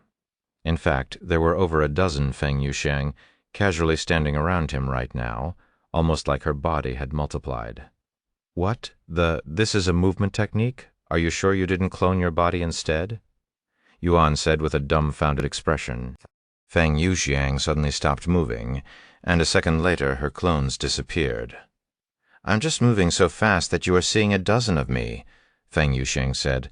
"So, as long as I learn this movement technique, my opponents won't be able to hit me?" Yuan asked her afterward. "That's correct. Unless they know your movement technique or can guess where you're going to move next, it's going to be extremely difficult for them to even graze you, much less land an accurate strike on you. And even if they somehow know your movements, they still need to be fast enough to hit you. As long as you are within the lower heavens, you will be untouchable with this movement technique." "Untouchable?" Yuan mumbled in a low voice. "By the way, this technique is called Vermilion Phoenix Dominating the Heavens. I named it myself," Feng Yuxiang said with a prideful expression on her face. "Vermilion Phoenix Dominating the Heavens? What an arrogant name for a movement technique." Xiaohua was speechless by Feng Yuxiang's shamelessness to give the movement technique such a grand name. Sometime later, Yuan said to Feng Yuxiang, Feng, can you show me the movement technique a few more times? I have already memorized all of the movements, but I still need to understand its essence." "Eh? You have already memorized the movements?" Feng Yuxiang looked at him with a dazed face. "There are over 1,000 movements for the movement technique. How can someone at the spirit warrior level memorize that many movements in such a short time? That was simply unbelievable. Visit lightnovelp.ub.com for a better experience, Chapter 97 Movement Technique. Seeing Feng Yuxiang's shocked face, Xiaohua smiled and thought to herself, "If you are shocked about something so insignificant, you might die from a heart attack after you see Brother Yuan's other talents." Meanwhile, Feng Yuxiang pondered to herself, did the young master really memorize all of the steps after watching it just once? No, that's not possible. There's no way someone from the lower heavens can possibly have such a shocking level of talent. However, the young master has a bloodline that's above the divine grade, and his origins are not clear, so he might actually be someone from the upper heavens who decided to come to the lower heavens for training, hence why there's a spirit king following him. However, even if that's the case, how can a spirit king remain in the lower heavens without being punished by the heavens with heavenly tributions? Maybe she has a treasure that hides her presence, but I have never heard of such a treasure like this before. Are you okay, Feng? Yuan suddenly called out to her. If you're tired, we can continue this later. He wondered if she was tired after that impressive demonstration. No, I'm fine. Let me show you the movements again, young master. Feng Yuxiang took a deep breath before she began displaying the Vermilion Phoenix Dominating the Heavens movement technique again. Meanwhile, Yuan stared at her with intensive eyes, looking as though he was trying to stare a hole in Feng Yuxiang's body. What an intensive gaze! Feng Yuxiang's body trembled slightly after feeling Yuan's gaze, feeling as though there was nothing she could hide from him and almost like she was naked before his powerful gaze. Many minutes later, Feng Yuxiang finished her demonstrating the movement technique for the second time. For more, visit lightnovelpub.com. What do you think, young master? Feng Yuxiang asked him afterward. I think I have the gist of it. Can you do it again? This time, I'll try to follow your movements, Yuan said as he approached her. You want to do the movement technique with me? Feng Yuxiang raised her eyebrows, and she continued. I don't mean to be disrespectful, young master, but even if you memorize all of the movements, executing the movements is an entirely different matter. Although you may get the first couple steps correct, everything after that will be a mess. At least that's how learning movement techniques usually happen. Well, even if that's the case, how else am I going to get better at it besides practice? Yuan said to her, I guess so. Feng Yuxiang nodded. Whenever you are ready, young master, she said to him a moment later. Go ahead. After hearing his words, Feng Yuxiang began using her movement techniques again, and Yuan tried his best to follow her movements. The most up-to-date novels are published on LitNovel.ub. Feng Yuxiang was dumbfounded when Yuan copied her movements flawlessly, and although his movements grew stiff and awkward towards the end, he still managed to execute the movements without any mistakes. This blew Feng Yuxiang's mind wide open. How can a mere mortal at the spirit warrior realm learn her, Vermilion Phoenix, dominating the heavens movement techniques so quickly? She'd only displayed the movement technique twice. You were right, Feng Feng. Although the beginning was simple and easy to follow, it grew increasingly exhausting and difficult to move towards the end. However, I should get it right after a few more tries, Yuan said to her with an innocent face, unaware that what he'd just done was incredibly shocking and unbelievable. Feng Yuxiang was at a loss for words. He. A small chuckle could be heard from Xiaohua, who watched the entire thing from beginning to end. Xiaohua told you not to underestimate Brother Yuan, Vermilion Phoenix. He's a prodigy who can learn divine-grade techniques in only a few hours, and even learn profound techniques just by watching others. Xiaohua said to her with a smile on her face. Although this is Feng Yuxiang's first time seeing Xiaohua smile, she was more shocked by what Xiaohua said. The source of this content is LitNovel.ub. The young master can learn divine-grade techniques within hours? What kind of heaven-defying talent is that? Feng Yuxiang stared at Yuan with a dazed expression on her face. Some time later, after resting until he could move again, Yuan began to execute the movement technique again. This time, it appeared even smoother and more accurate than previously, almost like his experience with it had leaped by at least a few years between his first and second attempt. Feng Yuxiang's jaw dropped upon seeing Yuan's improvement. Just how ridiculously talented is her young master? He could even put the talented geniuses from the upper heavens to shame with his tremendous talents. However, Xiaohua suddenly said to her, If you think that's the most shocking part about Brother Yuan, just wait until you see him do that. That? What do you mean that, senior? Feng Yuxiang asked with her interest piqued. You'll find out eventually, Xiaohua shrugged, as she wanted Feng Yuxiang to find out naturally as she did. Feng Yuxiang swallowed nervously, and she silently pondered to herself what that could possibly mean. Meanwhile, Yuan spent the next hour practicing the movement technique. For more, visit LitNovel.ub. I think I finally got it. Feng Feng, what do you think? Yuan asked her as his legs continued to move without stopping, feeling quite comfortable with the movement technique now. Yes, you have pretty much learned the technique now, young master, Feng Yuxiang said, her gaze filled with admiration. However, Yuan did not stop practicing the movement technique, and he continued until he finally received a notification. You have learned Vermilion Phoenix dominating the heavens. Vermilion Phoenix dominating the heavens. Rank Divine. Mastery level 1 description. A powerful movement technique created by the Vermilion Phoenix Feng Yuxiang. 2 hours. The young master managed to learn my movement technique that took me years to learn in just 2 short hours. Is he really human? Feng Yuxiang mumbled in a low voice as she watched Yuan perfect her movement techniques with a dazed expression on her beautiful face. Follow current novels on LitNovel.ub. While she has seen her fair share of talented cultivators in the upper heavens, none of them could compare to Yuan in terms of their comprehension skills, and even the top genius would need at least a month to learn divine-grade techniques, much less a few hours. After resting for a few minutes, Yuan said to them, I'm going to log off now, and I probably won't be back until the examination starts. So don't panic if I don't return tomorrow. Okay. See you later, brother, Yuan, Xiaohua said to him before disappearing into the necklace. Seeing this, Feng Yuxiang also disappeared into his chest. Once he logged off the game, Yuan immediately began cultivating in the real world until Yu returned from school and prepared dinner for him. A few hours later, Yu entered his room with 3 bowls of soup on a cart and some cleaning utilities. "Brother, what did you do in the game today?" Yu asked him as she removed the blanket around his body before removing his clothes and wiping his body down with a warm, wet towel. "I learned a new technique today, a movement technique," Yuan said. "Movement techniques, what are those?" Yu asked. "The most up-to-date novels are published on Light Novel Pub." Yuan proceeded to explain to her about movement techniques and how they can be used to dodge attacks and many other things.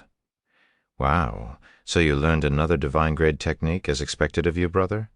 It's only been a day since you started playing alone again, and you have already made significant progress. Perhaps I really am a burden to you?" Yu sighed. "Nonsense, you're definitely not a burden.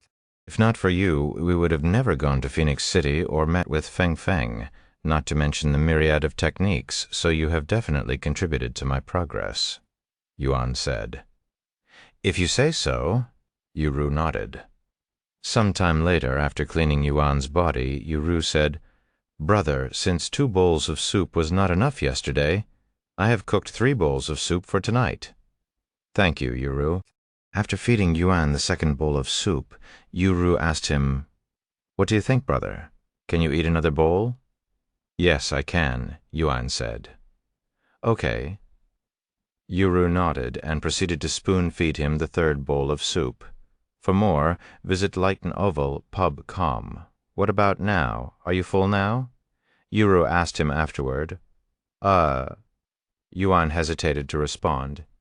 Yu raised her eyebrows when she saw this, and she said, "Brother, it's okay to tell me the truth. If 3 bowls of soup are not enough, I will cook 4 or 5 until you are satisfied." After a moment of silence, Yuan said, "Although I'm not full, I actually feel like I ate something this time, so perhaps I will be full after 2 or 3 more bowls." 2 or 3 more bowls, heavens, brother. Are you going to eat an entire week's worth of food every day now? Are you sure your body can handle that much food? What if you get fat?" Yu spoke in a worried voice. "Haha, I don't think you'll have to worry about that," Yuan said.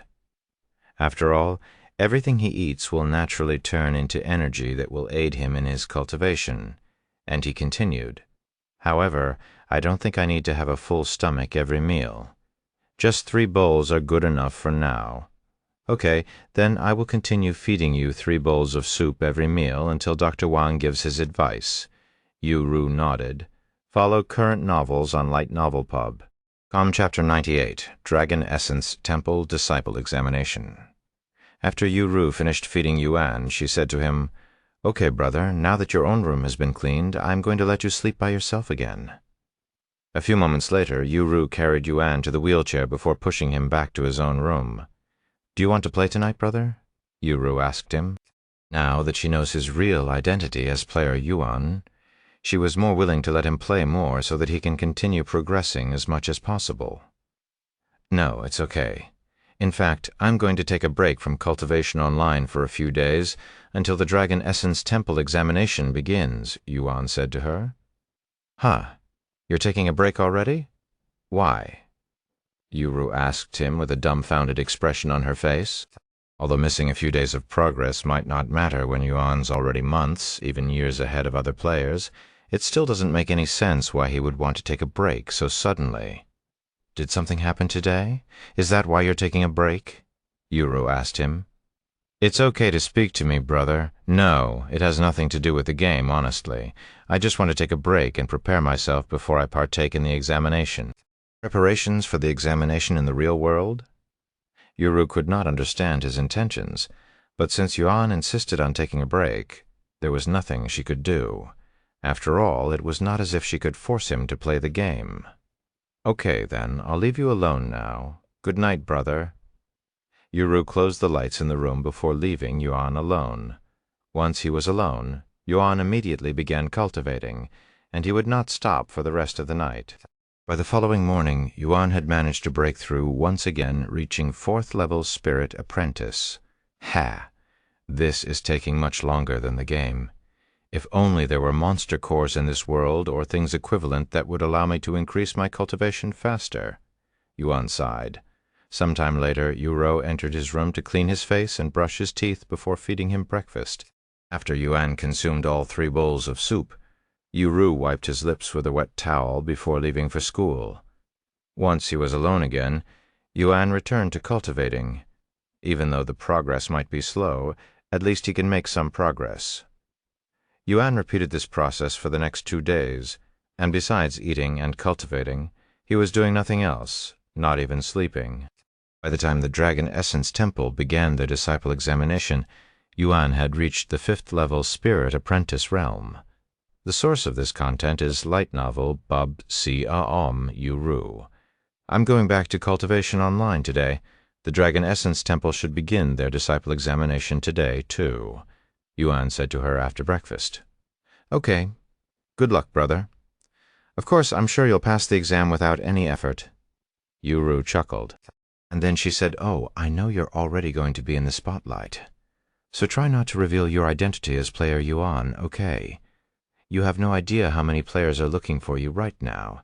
If they learn of your identity, our lives will no longer be as peaceful.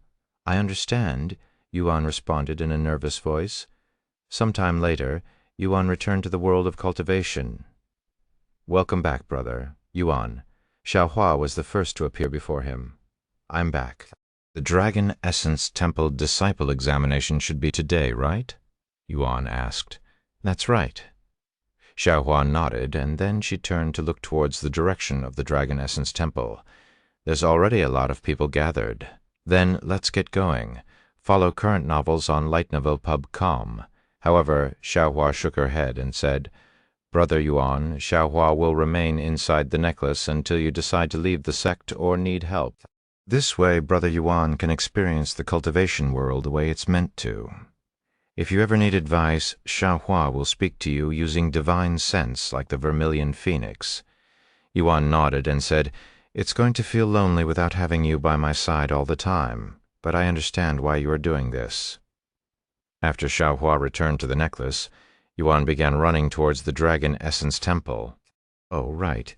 There will be a lot of people participating in this examination, both NPCs and players alike. In order to keep my identity safe, I should at least hide my face. Thinking that, Yuan stopped moving and retrieved the black jade mask and wore it on his face, hiding everything but his bright and innocent eyes. This should be good enough. Yuan nodded to himself before he continued running towards the Dragon Essence Temple. Sometime later, Yuan arrived at the Dragon Essence Temple, and as he'd expected, there was already a sea of people gathered there. Wow. Is this what it feels like going to school on the first day? Yuan wondered to himself as he followed the crowd. Many minutes later, they arrived at this mountain range that had nothing but mountains and trees beside a large gate at the horizon that had a majestic sign with the words Dragon Essence Temple on it. Visit light novel PU-B. For a better experience, we are taking the examination here? Yuan raised his eyebrows. After waiting around for a few more minutes, a middle-aged man wearing colorful robes appeared before them by jumping on top of the gate. Welcome to the Dragon Essence Temple Disciple Examination. Before we begin the examination, we must verify whether or not you are actually qualified to be here. The middle-aged man spoke to them in a loud and domineering voice. Below me is a transportation gate that will teleport you to the real examination halls. However, only those who have the Dragon Essence Temple exam token will be teleported to the examination hall. Everyone else will be teleported randomly to the mountain range behind me, and there are many powerful magical beasts that roam that area. So if you're thinking about sneaking into the disciple examination, I urge you to rethink that decision because we won't take responsibility for whatever happens to you afterward. Chapter 99. First Tests. Now, if you're ready to partake in the Dragon Essence Temple Disciple Examination, step forth and enter the gate. After he finished speaking, the middle-aged man jumped down from the gate before walking into the gate as a demonstration, disappearing into the portal. And immediately afterward, the people there began rushing towards the gate. Meanwhile, there were more than just a couple of people there who decided to remain standing still and not approach the gate. clearly hesitant to continue. As for Yuan, he followed the mass and entered the gate. A second after entering the gate, along with every person that entered the gate, Yuan was transported to this vast and empty grassland that stretched to the horizon. Furthermore, there was another gate that resembled the one they just entered a few miles away from their location. Where are we? The people there were puzzled as to why they were brought to this empty grassland. After all, what could they possibly do in this place that is related to the examination? After waiting for a few minutes for everyone to gather, the middle-aged man with the colorful robes began to speak. This will be your first examination. In this vast grassland that spans over 10,000 miles, there are 1,000 hidden jade slips, and only those who have a jade slip may advance to the next stage of the examination. You all have 2 days to advance to the next test by entering the gate over there before you are automatically disqualified and kicked out of this place. Does anyone have any questions? The participants there immediately raised their hands. This content is taken from LitRPG.com. What kind of examination is this?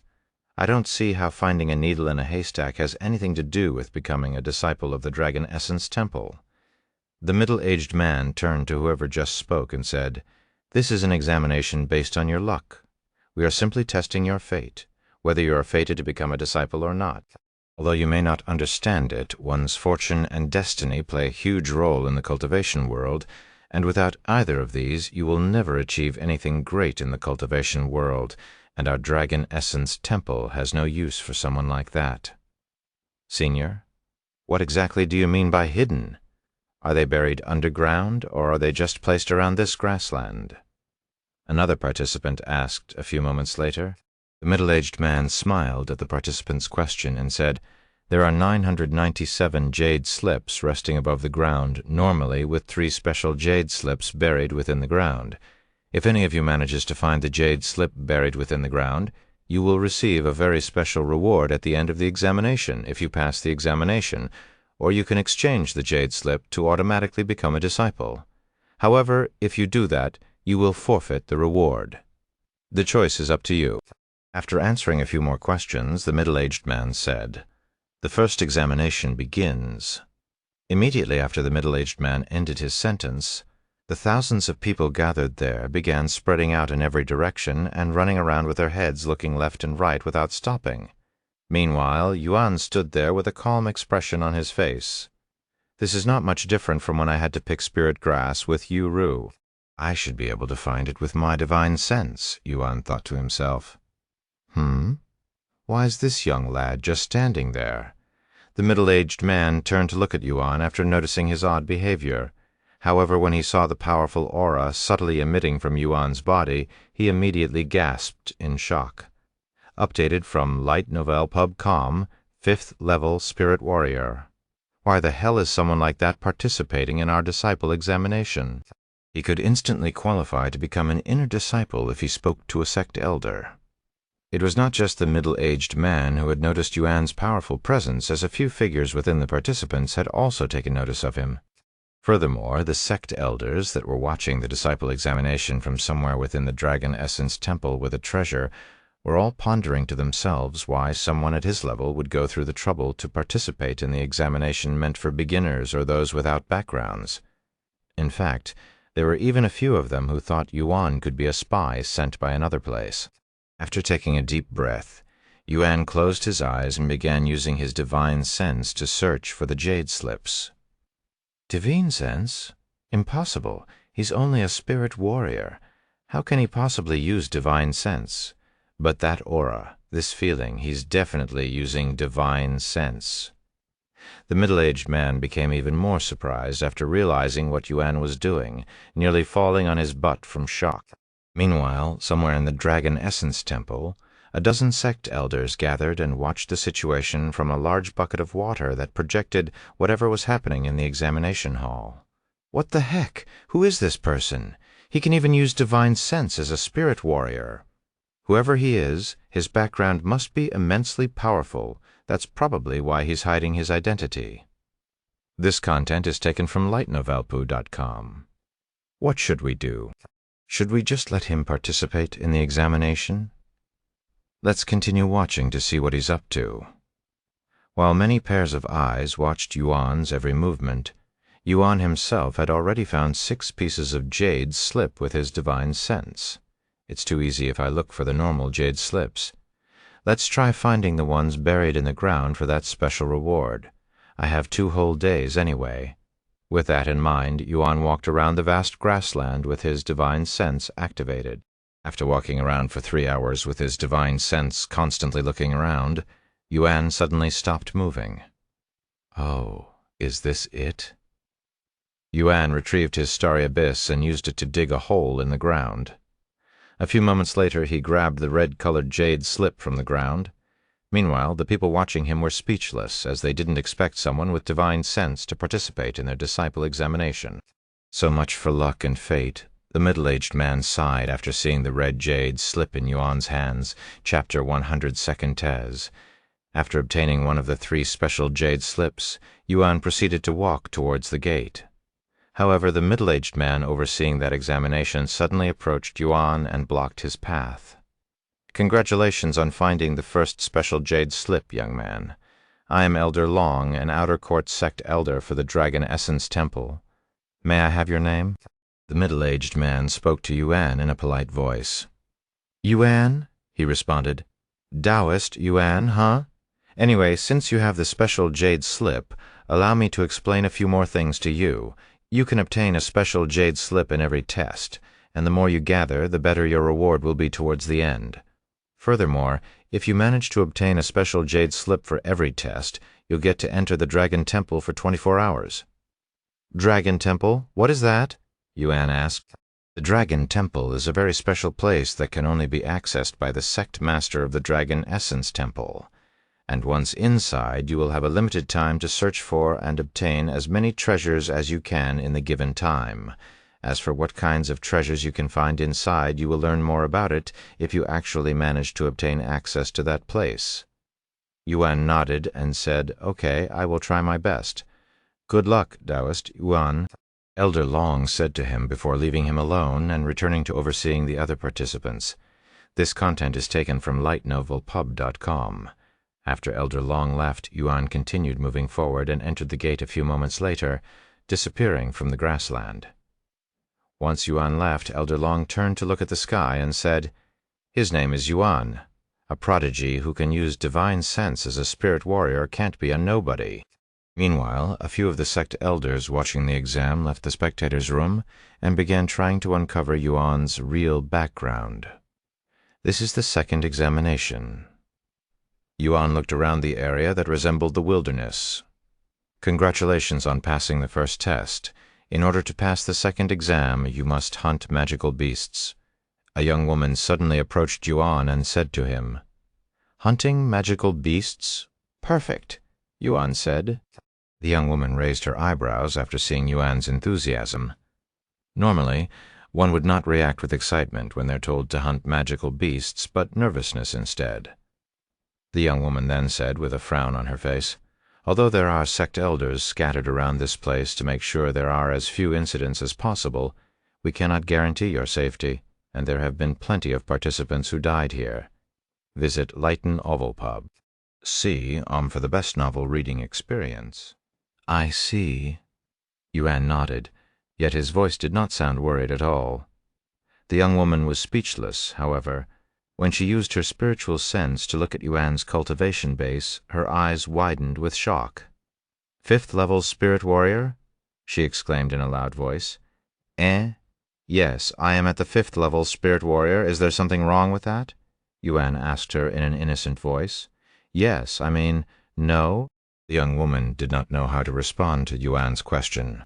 Although the examination did not forbid spirit warriors from participating in the examination, they have also never had a participant as powerful as Yuan before, as most people above the spirit apprentice realm would automatically be accepted into the Dragon Essence Temple without needing to pass the examination.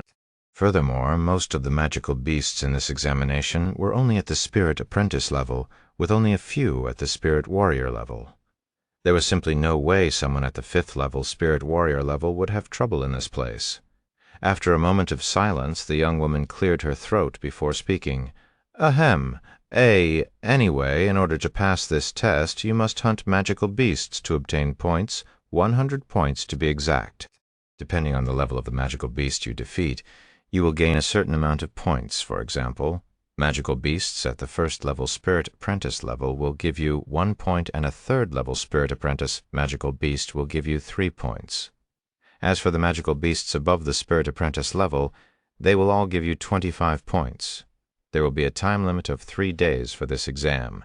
Visit lightnovelpub.com for the best novel reading experience. Do you have any questions? Yuan nodded before asking, "What about the special jade slip? How do I obtain that here?" The special jade slip, Yuan then showed her the red jade slip he obtained from the first test. "Oh, that. It's been so long since someone tried to obtain it that I'd nearly forgotten about it." 1,000 points. If you can obtain 1,000 points, you'll get the special jade slip, said the young woman. 1,000 points. This might take longer than the previous test, Yuan mumbled. After a moment of silence, Yuan asked the sect elder, "Senior, where can I find the most magical beasts at the spirit warrior level?" Over there," the sect elder pointed towards the west. "Visit lightnovelpub.com for a better experience." "Thank you," Yuan said to her before running towards the west. Where on earth did such an odd ball come from? 5th level Spirit Warrior. He's already almost at my cultivation level, yet he's taking the examination? The sect elder shook her head after Yuan left. More. 4 points. A notification appeared after Yuan killed a magical beast at the 4th level Spirit Apprentice realm in a single hit with the Empyrean Overlord. Heavens, this is such a powerful sword. The Spirit Sword is nothing compared to this. Yuan looked at the massive sword in his grasp that felt no heavier than a wooden stick with a mesmerizing gaze. Even though the monster was only at the Spirit Apprentice level, he'd managed to kill it with a casual swing that barely had any force behind it, almost like slicing tofu with a sharp knife. There was simply no resistance from the magical beasts. Thank you for listening to the story on KevinAudio.com. Chapter 101, 3rd Tez. Tess, 5 points, plus 6 points, 3 points, plus 7 points. Every time Yuan swung his massive sword, a magical beast would inevitably succumb to death, and his points racked up extremely quickly, resembling the time at Pang City. Meanwhile, the sect elder, watching Yuan sweep through the magical beasts as though they were trash, was shocked, speechless. Which numbskull gave a 5th level spirit warrior the examination token? Whoever it was, he needs a damn beating, and I will be the first to volunteer for that. The sect elder cursed inwardly as he counted the points Yuan had obtained. 2 hours later, Yuan had managed to collect a total of 300 points. Did that senior give me the wrong directions? I haven't seen a single spirit warrior magical beast since I started hunting them. Yuan sighed. After running around aimlessly for another hour, Yuan finally encountered a magical beast at the spirit warrior level. However, because he immediately killed it a second later, it didn't feel any different from hunting spirit apprentice magical beasts. The fuck! He killed a spirit warrior magical beast in a single strike. And he even made it look so effortlessly. The sect elder watching Yuan cried inwardly after seeing this. What is someone like him doing at the Dragon Essence Temple? Although we may be one of the top sects, there are other places stronger than us, such as the Heaven and Earth Palace. Surely he would benefit more by going to those places. The sect elder could not understand Yuan's intentions for choosing their sect when there are much better options out there, and those sects would not refuse someone as ridiculously talented as him even in 1,000,000 years, yet he decided to come to the Dragon Essence Temple, even going through the effort of participating in the disciple examination. Meanwhile, Yuan continued to slay magical beasts for points without a care in the world. After a few more hours, Yuan finally managed to amass a total of 1,000 points, becoming the first participant to reach 1,000 points in many decades. What else can one expect? It's like throwing a tiger into a chicken pen. The sect elder watching Yuan wasn't even surprised that he'd obtained 1,000 points. In fact, he expected nothing less from Yuan. A few moments later, the sect elder watching Yuan decided to approach him and said, "Congratulations, young man. You have managed to collect 1,000 points, being the first person in 69 years to have achieved this. The sect elder congratulated him. Thank you. Do I get my special jade slip now? Yuan asked. Of course. Here you go. The sect elder then handed to Yuan a blue-colored jade slip. And then he continued, The gate is to the north that way. Once Yuan left the scene, the sect elder took a seat on the floor with an exhausted expression on his face. I have never felt so tired in my life, and I haven't even done anything significant. However, I am more mentally exhausted than physically, so sometime later, Yuan reached the gate to the next test. However, he didn't immediately enter it. Instead, he logged off to cultivate until Yu entered his room with dinner. How was the examination, brother? Yu asked him as she wiped his body. Was it difficult? It's actually pretty easy, but I have only experienced 2 tests, so I cannot say anything for the rest of the exams. In fact, I don't even know how many exams I have to pass before I become a disciple, Yuan said. Is that so? Want to tell me about it? For more, visit lightnovelpub.com. Of course, Yuan said, and he proceeded to tell her about the first exam and then the second exam. Haha, you make it sound so easy, but I bet it's actually very difficult for the others. Yu chuckled. Sometime later, after dinner, Yu returned to her own room whilst Yuan returned to the cultivation world to continue with the exam. After entering the gate to the 3rd test, Yuan found himself before a very large pond with silver-colored water and a silver tree towards the end of the pond. Furthermore, there were already over 100 people waiting near the silver pond. What is this? Yuan raised his eyebrows. Welcome to the 3rd test. A young man wearing regular disciple robes suddenly greeted Yuan. Hello, what do I have to do for this test? Yuan asked him. It's very simple. You just enter the pond and walk towards the silver tree. The further you go, the better the results. However, you only need to take 20 steps in order to pass this exam. The disciple explained to him. 20 steps? Yuan became even more puzzled after the explanation. What kind of weird exam was this? Seeing Yuan's puzzled eyes behind the black mask, the disciple continued, This pond is no ordinary pond. It's a profound treasure that tests one's talent, and the further you can go, the more talented you are. Normal cultivators would only be able to take around 10 steps before they are unable to move forward. Meanwhile, talented cultivators should have no problem taking over 20 steps. If you can take 50 steps, you are considered a peak cultivation genius. But only 1 or 2 people would achieve that every 10 years. I see. Yuan nodded as he finally understood the meaning behind this test, and he asked a moment later, What happens if one reaches the tree in the back? The disciple looked at Yuan with a dazed face before laughing out loud.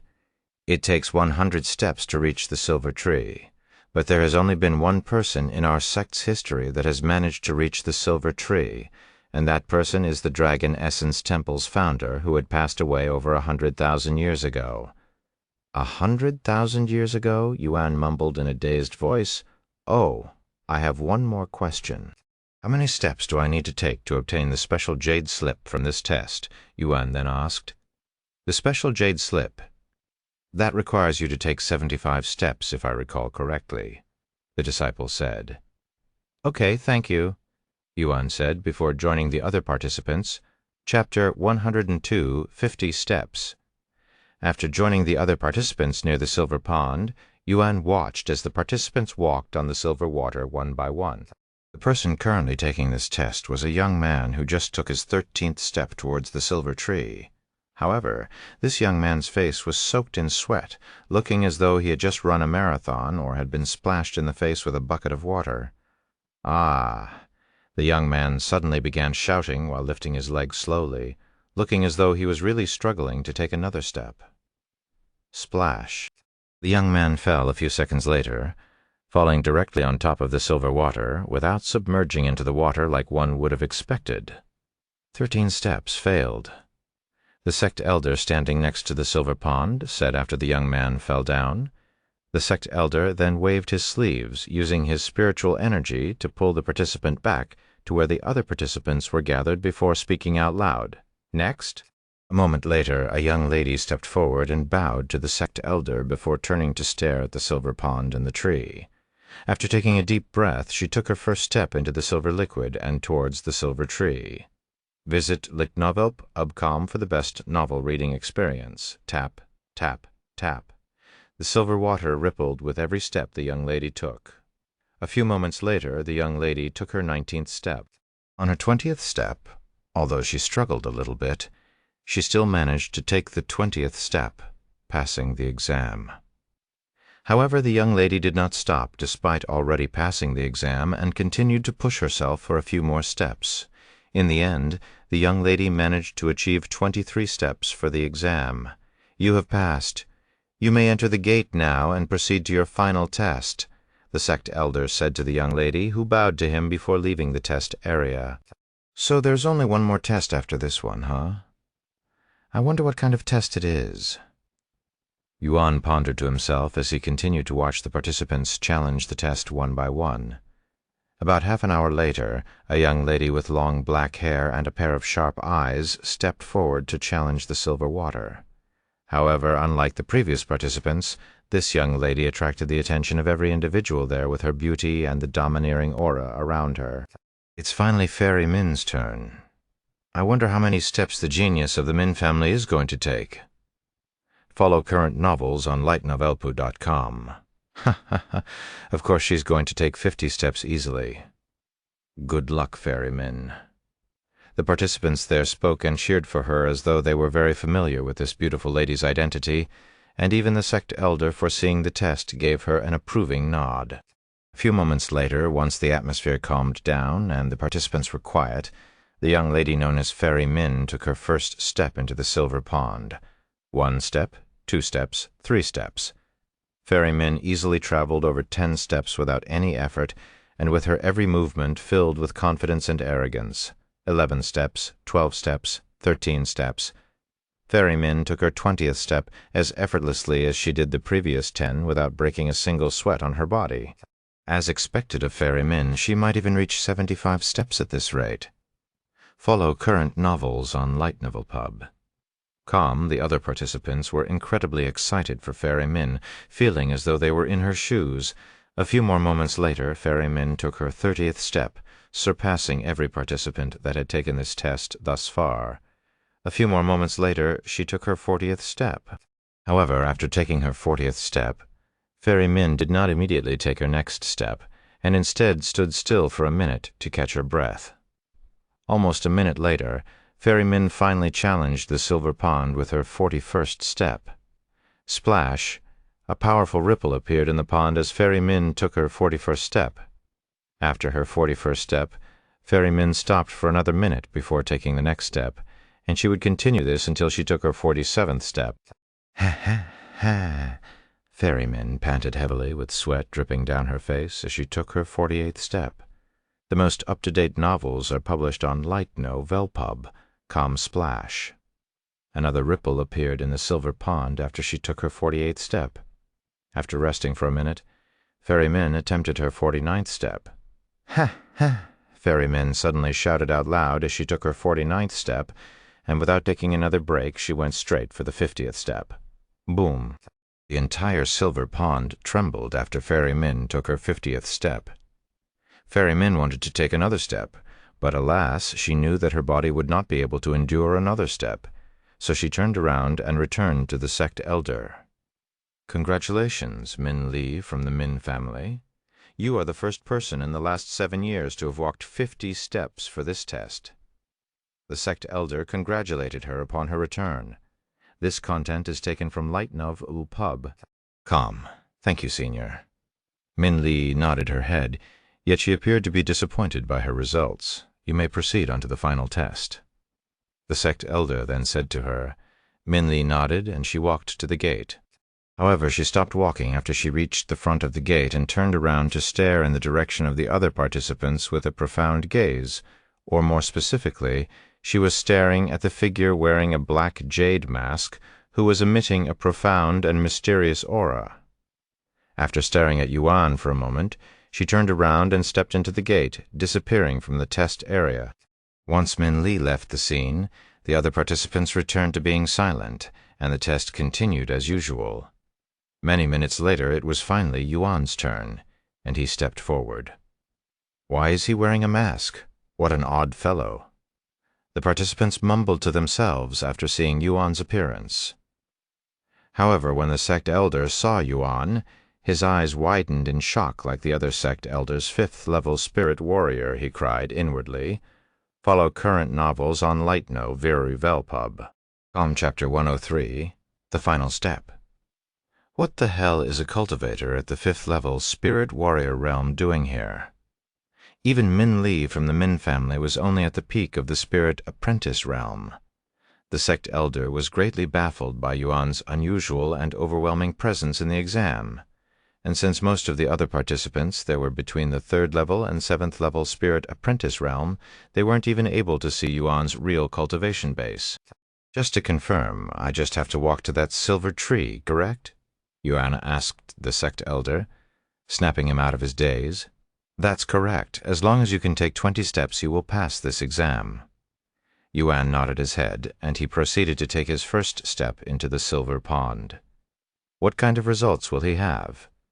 Although he's already at the 5th-level spirit warrior realm, this test doesn't care for one's achievements, only their raw talents. The sect elder watched Yuan with interest and curiosity, even a little bit of excitement, wondering what kind of results he would show them. Meanwhile, Yuan just took his first step into the silver pond. This feels like I'm walking on a mattress filled with water or something like that. Yuan thought to himself as his feet touched the silver liquid that supported his weight. After taking his first step, Yuan took his second step, then a third, and then a fourth, until he took his 20th step. Who is that man?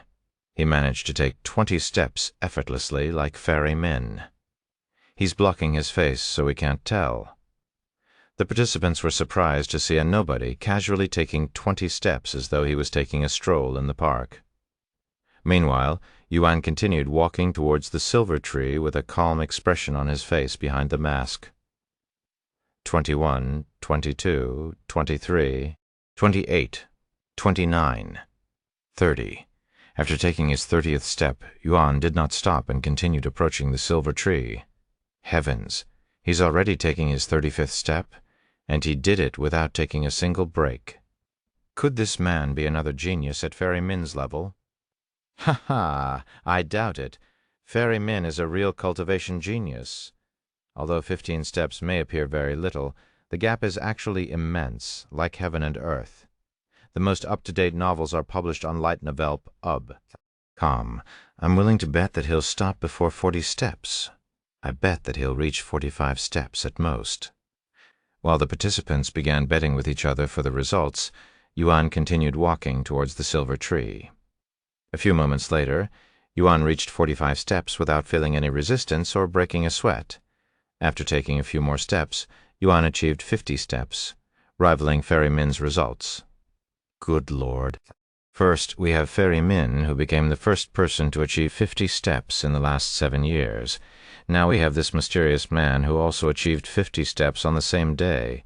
To have two people achieving 50 steps so close to each other, this is unprecedented.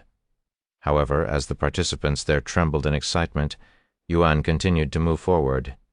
He's still going. 51, 52, 53, 54, 55. Boom! The silver pond trembled the moment Yuan took his 60th step. I still don't feel any different. Is there something wrong? Yuan raised his eyebrows when nothing happened after taking 60 steps, whilst the other participants began struggling much sooner. However, since he didn't feel anything, Yuan continued to walk. A few moments later, he took his 75th step, shocking the participants and the sect elder. 75 steps. He managed to take 75 steps. This man is a real prodigy. The participants stared at Yuan with gawking expressions. 1,000 years. It's been over 1,000 years since someone has taken 75 steps in the pond of evaluation. The sect elder mumbled in a dazed voice. However, Yuan was not done yet, as he still felt no resistance or challenge from the silver ponder, almost like the silver pond was purposefully going easy on him and after taking the 75th step, he continued moving towards the silver tree towards the end. He's going for the silver tree. He might actually do it. 75 steps is already impressive enough.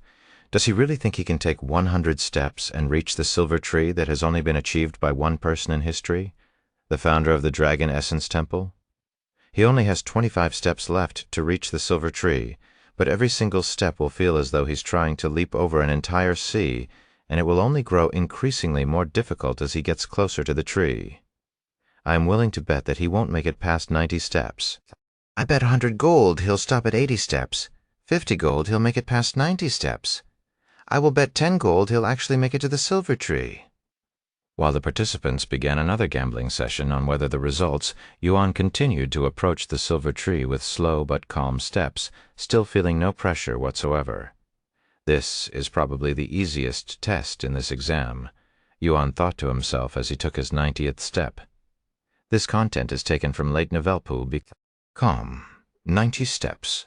He only has 10 more to go before he becomes the second person in history to reach the silver tree.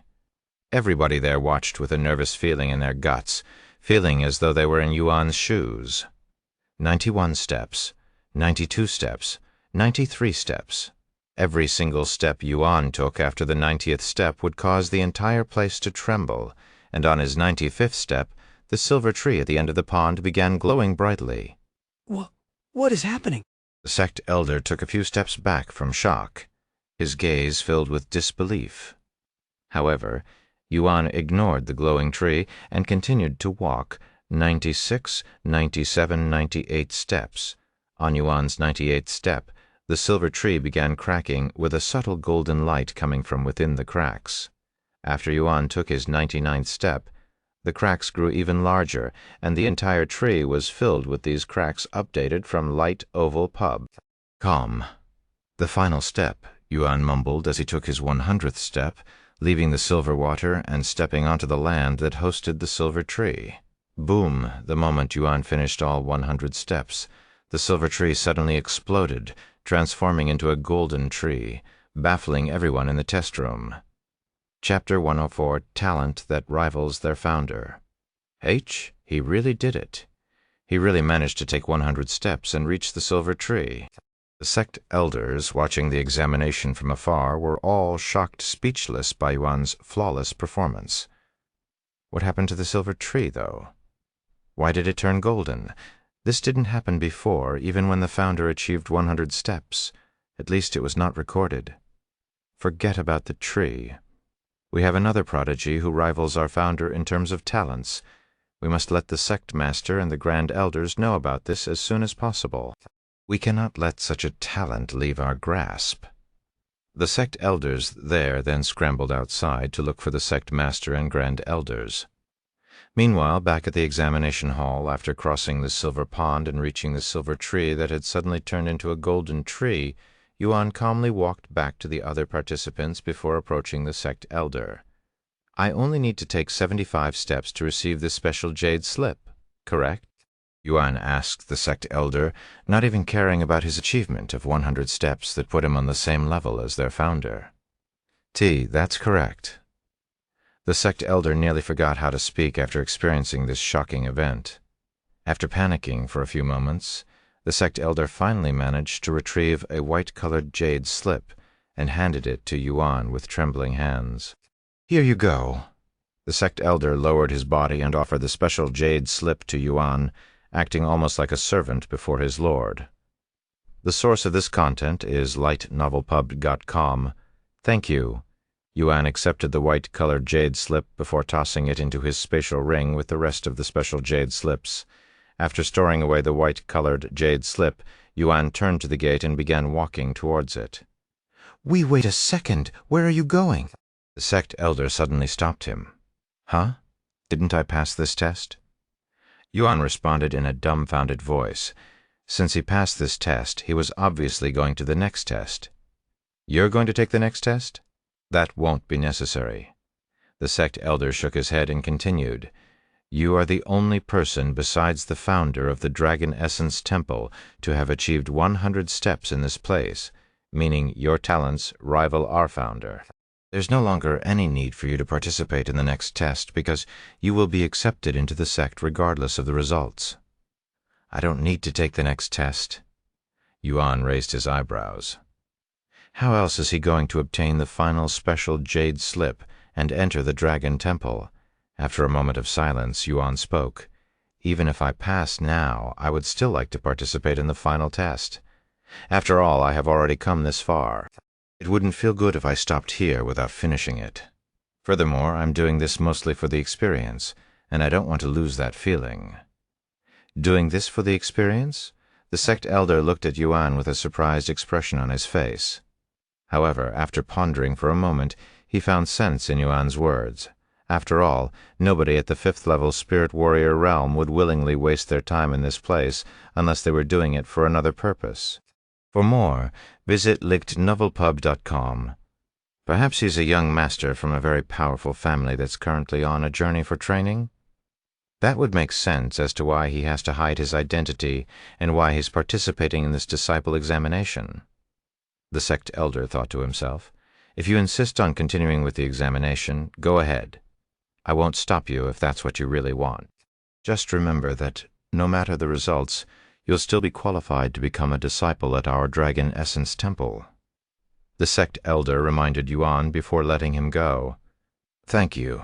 Yuan nodded his head, and he proceeded on to the next test shortly later. Meanwhile, somewhere within the Dragon Essence Temple, the sect master and the grand elders gathered at the spectators' room, where the other sect elders have been watching the disciple examination. Are you sure that someone from the examination managed to cross the pond of evaluation and achieve 100 steps, even making the silver tree turn golden? The sect master of the Dragon Essence Temple, Long Yijun, asked the sect elders there with a serious expression on his face. Take a look for yourself, sect master. The golden tree. The sect elders pointed at the treasure that projected the area for the 3rd exam, and there was a golden tree clearly in the projection. Long Yijun became silent and began pondering with a deep frown on his face. This participant, what's his name? Visit Light Novel Pub C for the best novel reading experience. An old man with short white hair and a short beard suddenly asked. The sect elders turned to look at the grand elder who just spoke, and one of them said he called himself Yuan, but we're not sure whether that's his surname or given name. Furthermore, he's already at the 5th level Spirit Warrior realm. His name is Yuan, and he's a 5th level Spirit Warrior. The old man looked at the sect elders with a dazed face. Is there something wrong, Elder Xuan? Long Yijun noticed his odd reaction and asked him. After a moment of silence, Elder Xuan suddenly burst out laughing for a good minute before speaking. There's no need to investigate this individual. I know him. What? You know this man? Everybody in the room looked at him with a surprised look on their faces. Elder Xuan nodded and said, Yes, he's my granddaughter, Xuan Wuhan's friend. She sent me a message not long ago about someone very talented and by the name of Yuan who might visit our Dragon Essence Temple in the future, and to treat him well. Core Disciple Xuan's friend. Follow current novels on Light Novel Pub. The sect elders didn't know whether to laugh or cry after hearing this news, as they had spent the entire day scrambling their heads trying to figure out Yuan's identity and whether or not he was a spy, only to find out that he was related to the Xuan family chapter 105, the last Tez. Now that we know this cultivation prodigy's identity, what should we do, sect master? One of the sect elders suddenly asked him, What do you think, Elder Xuan? Long Yijun turned to look at him for advice. Since he's technically yours, what do you want to do with him? Elder Xuan shrugged and said, How am I supposed to know? I don't even know his intentions for coming here. We can decide where to go once I have a little conversation with this young man. And then he continued, In the meantime, you should prepare to open the Dragon Temple, sect leader. I have a good feeling this young lad will obtain the last special jade slip from the final test and collect all of them, becoming the first one to do so in 10,000 years. The Dragon Temple, huh? It's been such a long time since someone qualified to enter that place. Long Yijun smiled, and he continued, Even if this young man doesn't manage to obtain the last special jade slip, I'll still let him enter the Dragon Temple, as that is most likely what our founder would want to happen if he were still here today." After a moment of silence, Long Yijun suddenly said, "Although this might be near impossible and a very difficult task to achieve, I want everything that is related to the young man named Yuan to be hidden from the public. I don't want the other sects to know about his existence for now, but when they do, it'll be a pleasant surprise for them." "A pleasant surprise? Are you thinking about letting him participate in the mystic realm next month?" Elder Xuan looked at Long Yijun with a surprised look on his face. "He'll only be a disciple for a month at that time, whilst the other disciples participating will all be core disciples.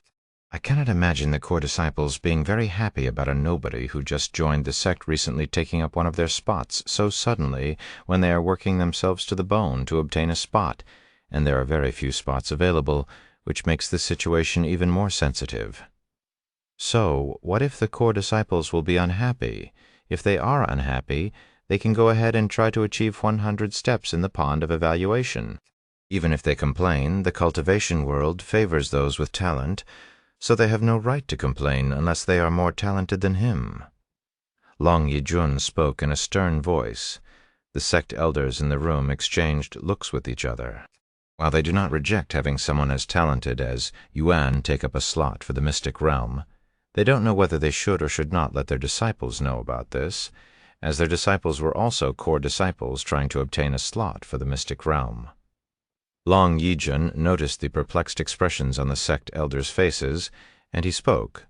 "Even if they are your disciples, it's best to leave them in the dark for now, as it might affect their cultivation negatively. The Dragon Essence sect was only given 3 slots for the mystic realm, and with Yuan taking one of these slots, only 2 other core disciples will participate in the mystic realm. Though you can tell them that we have already given one of the slots to a disciple, just not his identity." "Yes, Sect Master." The sect elders acknowledged his orders. "Now, let's see how this cultivation genius will do in the final test. Will he continue to surprise us, or will he do the opposite?" Long Yijun and the other sect elders proceeded to spectate Yuan with the treasure. Meanwhile, Yuan had just walked through the gate and entered the area for the final test.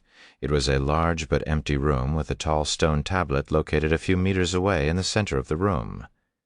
The stone tablet resembled the stone tablets he saw in the Flying Sword sect that were used to rank the disciples, but there were no names on this one, only complex symbols that somewhat looked like words. "Congratulations on passing the previous 3 exams and reaching the final exam." A young woman with a very pretty face that had been waiting in the room said to Yuan after noticing his presence. "This is the final test. Where are the other participants?" Yuan asked when he couldn't see anybody else there. "The final exam is a bit special and requires absolute peace and concentration, so everybody will have their own room for the rest of the test," said the young woman. "My name's Xianxia, and I will be overseeing this test. This content is taken from lightnovelpub.com. Before we begin, allow me to explain to you how this exam works and what you need to do in order to pass it." Xianxia then pointed towards the tall stone tablet and said, "That stone tablet contains many cultivation techniques from our Dragon Essence Temple, and your goal is to study it and try to comprehend whatever technique it shows you. As for the technique it will be showing you, it will change depending on your test results from the previous exams. Therefore, the better your results from the previous exams, the more powerful and unique the cultivation technique the stone tablet will show you. As for the condition to pass this exam, you'll need to understand at least 10% of the cultivation technique. Do you have any questions?" Xianxia ended her sentence with a question. "I need to comprehend 10% in order to pass, huh? What about the special jade slip? How much of the cultivation technique do I have to comprehend in order to obtain the special jade slip?" Yuan asked. "The special jade slip," Xianxia raised her eyebrows. This is her first time being asked about the special jade slip since she first started overseeing the participants, and it has been 2 years since then. Chapter 106, Tablet of Comprehension. After a moment of silence, Xianxia responded to Yuan's question regarding the special jade slip. In order to obtain the special jade slip, you must comprehend at least 70% of the cultivation technique. Furthermore, you have only 7 days to study the stone tablet. Of course, the better your results, the better cultivation technique you'll get to learn, but that also means you'll need much longer to understand the technique, as stronger cultivation techniques are more often than not more complex and profound. However, no matter what cultivation technique the stone tablet gives you, the requirements are the same. I understand, Yuan nodded. Good. Do you have any more questions? If you do not, you may begin the test. The moment the tablet of comprehension reveals your cultivation technique is the moment your timer begins, she asked him. How do I know how much of the cultivation technique I have comprehended in the end? Yuan asked her. The tablet of comprehension will let us know the results by the light it emits. A white glow means you have comprehended 10% of the cultivation technique which is required for you to pass this test. A green glow means you have understood 25% of the technique. It will glow an azure-colored light past 50% and a red light at 70%. At 80%, the stone tablet will emit a black light, and 90% will emit a golden light. What about 100%? Yuan asked her out of curiosity. 100%? That has never happened before, so I don't know. In fact, nobody knows what will happen, not even the founder, who only managed to comprehend 90% in 7 days. Xueji shook her head. Sometime later, Yuan walked to the tall stone tablet and stood before it. It's assessing your results and picking the perfect technique for you, so give it a few minutes, Xueji said to him as she pulled out a chair from her spatial ring before sitting down and watching him with a nonchalant expression on her face. This content is taken from Light Novelpub.com. Wait a second. This guy is a 5th-level spirit warrior? His cultivation is even higher than mine. 2 levels higher. Xuejia was shocked when she realized Yuan's cultivation base. Just how old is this guy? His voice sounded very young, even younger than me, Xuejia cried inwardly. Meanwhile, in the spectators' room, the sect elders there started to gamble with each other. I'm betting 100 contribution points that he'll achieve 50% understanding in 7 days. I will bet 50 contribution points that he will reach 70%. Since you guys are favoring him so much, I shall do the opposite. 100 contribution points that he'll reach 90%. Long Yizhong suddenly joined the fun dumbfounding the sect elders. 1,000 contribution points? That's 10 years' worth of contribution points. The sect elders exclaimed, "How about you, Elder Xuan? Want to make a bet?" Whoever guesses correctly will obtain all contribution points placed in this bet. The most up-to-date novels are published on LitNovelpub.com. Elder Xuan looked at Yuan's figure from the treasure for a moment before speaking. Then I shall bid 500 contribution points that he'll be the first person in history to reach 100% understanding. What? 100%? Everybody in the room looked at him with wide eyes. Aren't you giving him too much credit, Elder Xuan?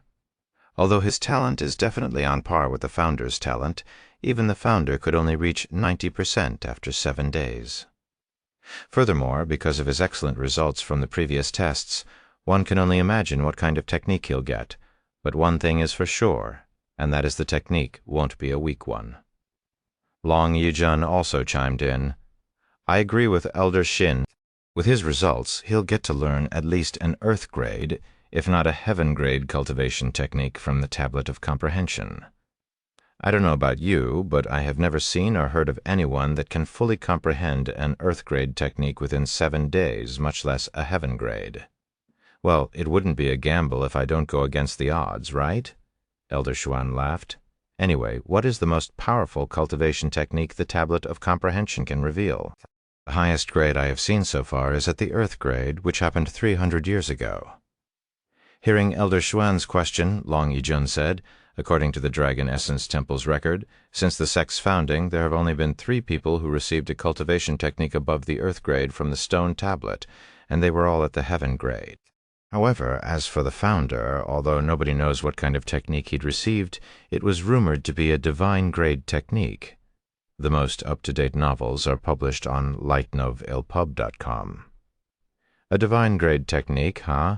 Elder Xuan mumbled with a profound expression on his face.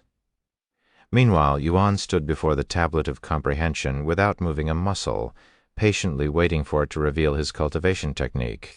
About 10 minutes later, Yuan's eyebrows suddenly twitched, as he could see lines that became symbols appearing on the tablet of comprehension. The tablet of comprehension has picked your cultivation technique. Your time starts now, remember. You only have 7 days to comprehend as much of the technique as you can, Xianxia said to him after seeing this. Yuan immediately sat down in the lotus position and proceeded to stare at the stone tablet with an intensive gaze, looking as though he was trying to stare a hole in the stone tablet. A few more minutes later, the symbols stopped appearing on the stone tablet. Although he couldn't understand the symbols at first, after staring at the stone tablet for a few minutes, the symbols actually began moving and formed a picture. However, only Yuan was able to see this change on the stone tablet, whilst Xianxia and the others could only see a wall of still symbols. Dragon's gaze. Yuan suddenly mumbled these 2 words after staring at the picture that resembled an eyeball for many minutes, with a seemingly mesmerized look on his face. At the same moment, Yuan learned of the technique's name. The stone tablet emitted a white glow, shocking Xianxia and the others. New novel chapters are published on Laptop.com Impossible. Only 15 minutes have passed since he sat down. Xianxia immediately stood up from shock after seeing this white glow, indicating that Yuan has already understood 10% of the technique. Chapter 107, Dragon's Gaze. What? How is that possible? Am I just seeing things, or is the tablet of comprehension emitting a white glow already? It hasn't even been half an hour since he sat down. The sect elders inside the spectators' room quickly became clamorous after seeing the tablet of comprehension glowing. This young man, Long Yijun, stared at the glowing stone tablet with a dazed look on his face. This Yuan is the definition of a true cultivation genius, Elder Xuan said, with a smile on his face. Meanwhile, inside the examination room, Xianxia stood there with a bewildered expression on her beautiful face, looking like she'd just seen a ghost. Impossible. How did he comprehend 10% of the technique already? Even if it's a weak cultivation technique, he shouldn't be able to learn it so quickly, she cried inwardly. As for Yuan, he continued to stare at the symbols that formed an eyeball, glaring back at it with a piercing gaze. The eyeball on the stone tablet grew more realistic and lively the longer Yuan stared at it, almost as though it was coming to life, and after glaring at it for an hour, Yuan could see colors appearing on the stone tablet and coloring the large eyeball. Once the entire eyeball was colored in a golden and amber color, the tablet of comprehension began emitting a green light, indicating that Yuan had comprehended at least 25% of the cultivation technique. My God, he's already at 25% comprehension. Xianxia quickly covered her mouth when she suddenly felt the urge to scream out loud. 25%. He's already at 25%. As for the people watching from the spectators' room, without needing to worry about interrupting Yuan's concentration, they shouted at the top of their lungs from excitement. Ha ha ha! At this rate, he might really comprehend the entire cultivation technique. Elder Xuan laughed out loud, and he continued, and he might even do it in less than 7 days. Long Yijun remained silent and continued to stare at Yuan with a profound gaze. Another 2 hours later, the eyeball on the stone tablet changed for Yuan again, and this time the eyeball appeared to be emerging from the stone tablet. Yuan was startled when he saw this change, but he didn't look away, as something about the eyeball kept his gaze attached, almost mesmerized. And although the eyeball looked incredibly realistic, if one looked closely, they would not be able to sense any life in it. So it felt no different from looking at a realistic art, a masterpiece. However, as Yuan continued to stare into this eyeball for another hour, he began to feel a profound pressure coming from it. Although it was only very slightly and barely noticeable at first, the longer he stared at it, the stronger the pressure became until it felt like he was being looked down upon by some superior entity, almost like a god looking at mortals from the heavens. However, despite this intense pressure, Yuan did not back down and challenge the gaze, Follow current novels on lightnovelpub.com. Boom. After staring at the eyeball for some time, the eyeball suddenly flickered with a golden light, and Yuan found himself floating in the middle of the void and surrounded by stars the next second, with Xianxia and the stone tablet nowhere to be seen, almost like he'd been teleported to the outer space. What the... Yuan looked around with a puzzled expression on his face. A few moments later, something caught his attention, causing him to turn around. When Yuan turned around and saw the massive creature flying behind him, his hair stood up straight like a cat when frightened or feeling threatened. "Is this a dragon?" Yuan cried inwardly as he recognized the shape of this creature from movies when he was a kid. However, this dragon was much larger than he remembered. It had large golden eyes the size of an entire planet, and a massive body that stretched to the horizon countless miles into the distance. Meanwhile, in the examination room, Xianxia noticed that Yuan had suddenly closed his eyes, seemingly asleep. Visit lightnovelpub.com for the best novel reading experience. Furthermore, the stone tablet was no longer glowing a green light, and it had once again changed colors, azure-colored light. He's comprehended 50% of the technique. Xianxia cried inwardly after seeing this change, falling down onto the chair behind her. In the spectators' room, the sect elders were no longer making noises. Instead, they silently stared at Yuan with a serious expression on their faces, pondering to themselves whether Yuan will really be able to comprehend 100% of the technique within 7 days, as it was looking increasingly likely that he would every time the stone tablet changed colors. It's only been 6 hours since he started studying the technique given by the Tablet of Comprehension, and he has already managed to comprehend over half of the entire technique. At this rate, he'll really become the first person in history to achieve 100% comprehension, and he might do it in a single freaking day. Long Yijun thought to himself.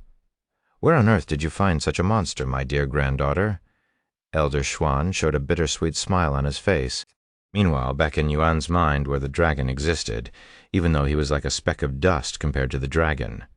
Yuan continued to stare back at the massive dragon despite its terrifying presence and incomprehensible size.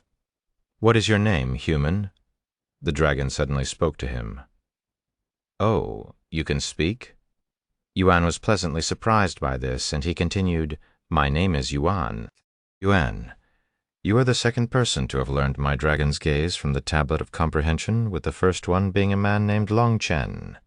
However, his comprehension abilities pale in comparison to yours, as it took him over 3 days to reach this far, whilst it took you only a few hours, and he was frozen from shock when he first saw me." The dragon spoke in a deep and profound voice that caused the stars in the surroundings to tremble. Chapter 108, Star-Destroying Gaze. Are you real?" Yuan suddenly asked the dragon. "No, I am a mere illusion created by the Tablet of Comprehension in this world. However, that is not to say I do not exist, as this is an illusion of my real self. If you manage to reach the upper heavens, then perhaps you will get to see the real me. And when that happens, don't think you'll be able to stand there as calmly as you are now." The dragon spoke in an arrogant voice, sounding as though Yuan had somehow hurt its pride by not cowering in fear from its immense presence like any norm human should. "Anyway, enough yapping, human. This great one shall demonstrate to you the power of dragon's gaze." The dragon turned to look at the large planet in the distance and continued, "Do you see that star? Before the dragon's gaze, it is no different than a little rock." The dragon's golden eyes suddenly flickered with a profound light before shooting out an invisible beam that flew straight at the planet in the distance. A second later, boom, the entire planet that was 10 times larger than Earth exploded into countless fragments before disappearing into the darkness, and the shockwave created by the explosion was powerful enough to send Yuan flying tens of miles backward. Of course, before the dragon's incomprehensible size, it appeared as though Yuan never moved at all. Yuan witnessed this mind-blowing scene with his jaw dropped and his eyes wide open from shock, as he has never seen anything this dramatic before. That is the power of dragon's gaze at its maximum potential. In the beginning, you'll only be able to scare a few people with it, but once you understand the technique more, you'll be able to kill your enemies with a mere gaze. The dragon spoke afterward. Killing people with just my gazes, that sounds incredibly powerful, but also extremely dangerous at the same time. Yuan mumbled in a dazed voice. Anyway, can you do that again? I will need to see it a few more times before I can learn it. Yuan then said to the dragon with an innocent expression on his face. This content is taken from lightnovelpub.com a few times. Ha ha ha ha! The dragon suddenly exploded with laughter, causing the entire starry sky to tremble, and Yuan felt his internal organs dancing around viciously. However, for some odd reason, it didn't hurt him at all. Once the dragon stopped laughing a few moments later, it spoke in a serious voice. Although your comprehension ability may be impressive, don't overestimate yourself, you mere human. The previous human had to watch the technique for hundreds of thousands of times before he could even begin to understand it. And only after watching for a few million more times did he finally understand the technique enough to use it. A few million? But he only had 7 days to study the technique, right?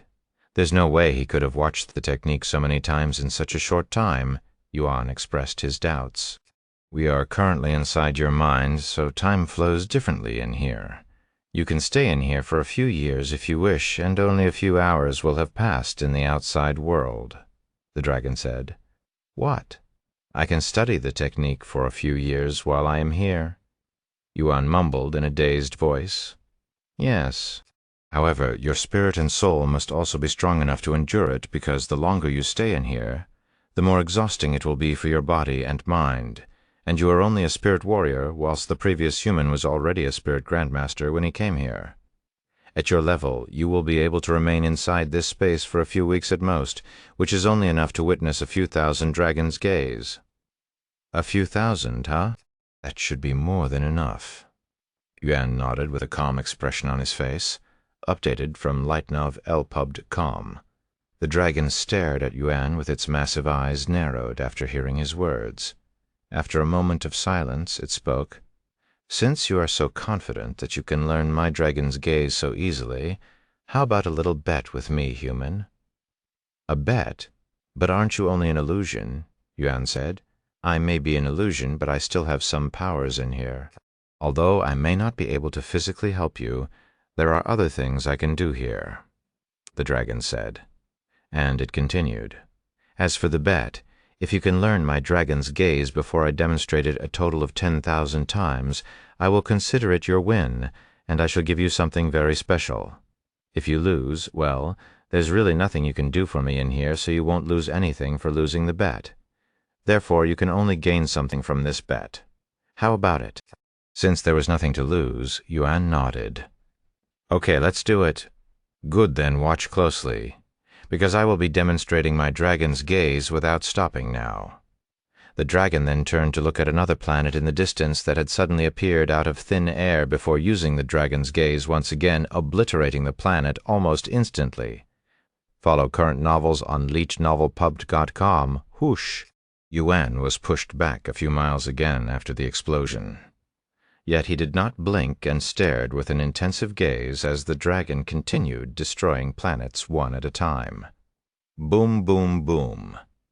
The dragon obliterated a dozen stars in just a few minutes, taking breaks only for a few breaths before its eyes shot out another star-destroying beam, and Yuan witnessed each and every single planet being obliterated without blinking his eyes. Very quickly, a couple of days have passed inside his mind, and Yuan has witnessed the dragon's gaze almost 1,000 times. Meanwhile, on the outside, the tablet of comprehension changed colors once again after a few hours of silence, turning bright red this time, shocking Xianxia and those in the spectator's room even more Chapter 109 State of Enlightenment. A red light. He's comprehended the technique 70% now, and it's been only a few hours since he comprehended 50%. Just how ridiculously talented is this guy? He puts fast learners to shame with his learning speed. Xianxia could no longer contain her voice and mumbled in a shocked voice. I wonder what it looks like in the spectators' room right now. How are the sect elders reacting to this young man? Xianxia pondered to herself. Meanwhile, in the spectators' room, everybody there turned to look at Elder Xuan with a profound expression on their faces, thinking to themselves how Elder Xuan will most likely win this gamble, and obtained 20 years' worth of contribution points in a single bet.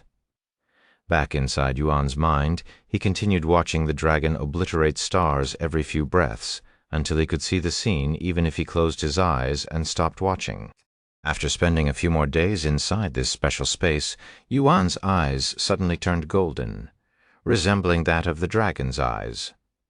When the dragon noticed the change in Yuan's eyes, it was inwardly shocked by Yuan's progress.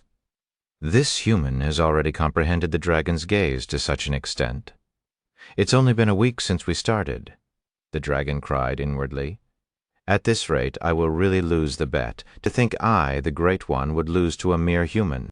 Even if it's only something as minor as losing a bet, it's still more than enough for me to lose face.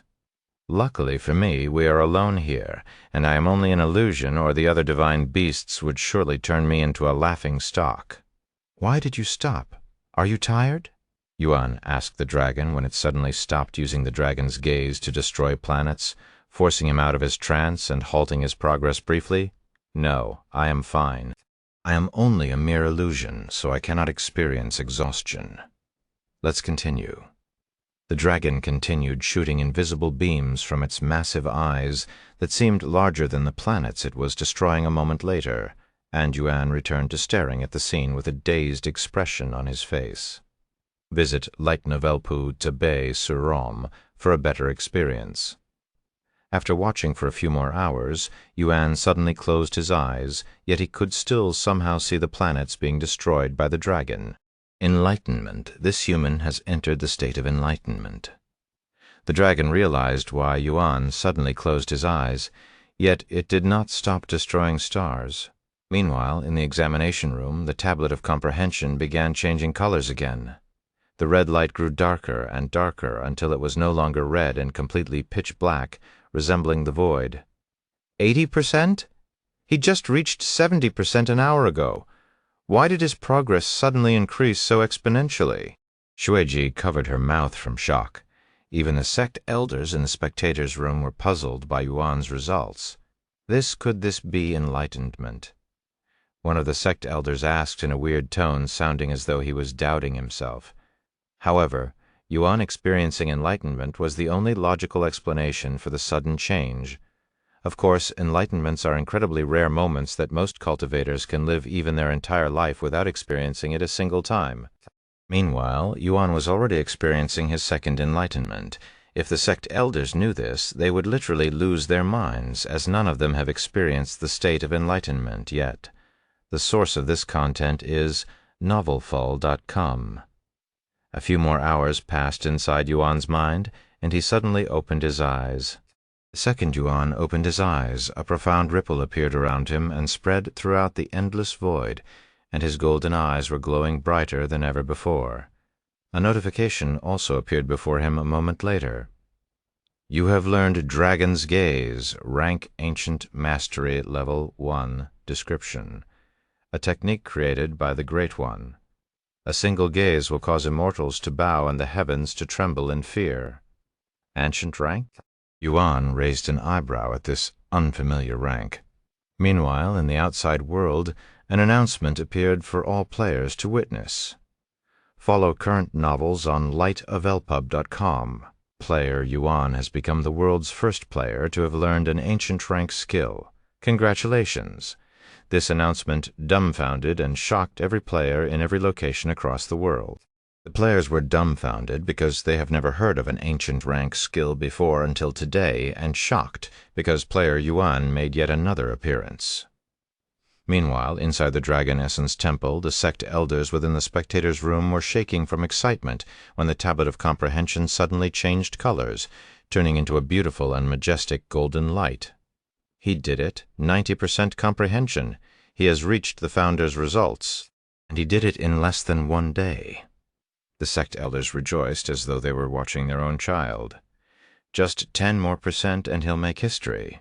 However, overcoming these last 10% is like trying to reach the heavens. It won't be easy at all, and it'll probably be even harder to achieve than the previous 90%. Long Yijun mumbled with a serious expression on his face. Well, he still has 6 more days to comprehend the last 10%. Even if he doesn't, he's already surpassed the founder in terms of cultivation talent and comprehension skills. We must nurture this young man and spare no expense on him no matter what." Elder Xuan spoke with a profound expression on his face. Back inside Yuan's mind, the dragon stared at Yuan with a baffled gaze. 3,000 you have managed to learn Dragon's Gaze after watching it less than 3,000 times? Compared to the previous human you are, no, it would be disrespectful to you if I were to compare you to someone who needed years of effort to learn the technique, while you did it in less than a week inside this space. Follow current novels on LitNov of PubCom. How strong is an ancient rank technique? Yuan asked the dragon afterward. The ancient rank is 1 rank above the divine rank, the dragon responded, and it continued. However, even though it's only 1 rank higher, it's countless times stronger than any divine rank technique out there. Chapter 110, Seal of Approval. If you compare ancient rank techniques to divine rank, the difference is like heaven and earth or immortals and mortals. It's so vast that they're almost incomparable. The dragon said to Yuan, "However, it will also be much harder to train and master than divine rank techniques." The dragon suddenly stopped talking halfway through its sentence and looked at Yuan with a weird gaze, and then it continued a moment later. "Well, knowing your talent, it'll probably be no different than a divine rank technique, and you'll master it incredibly fast.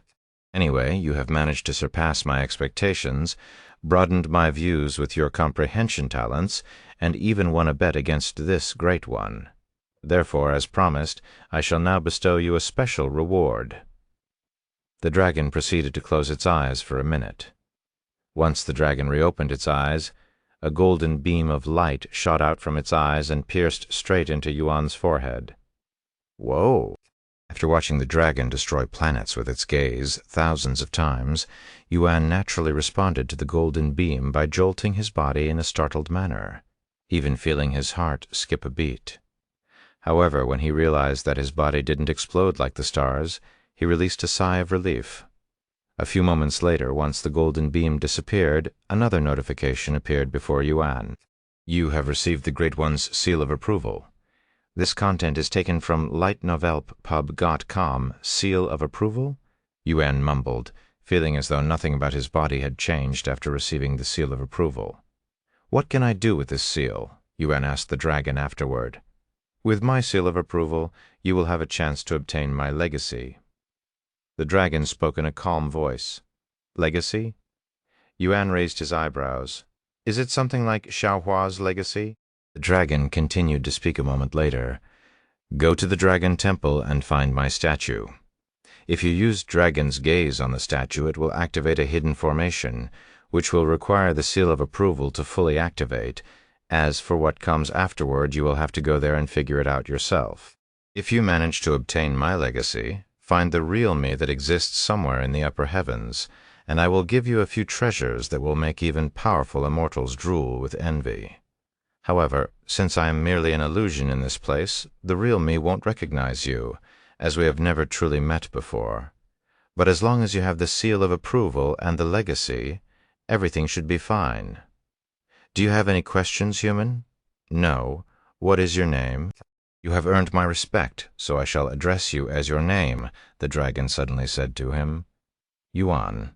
"My name is Yuan," he responded. "Then do you have any questions for me, Yuan?" New novel chapters are published on LitNovelPub.com. After pondering for a moment, Yuan asked, "I have heard the name Dragon Temple before, but I don't know what it really is. Can you tell me a little bit about the place? What kind of place is the Dragon Temple?" The dragon nodded its massive head before speaking.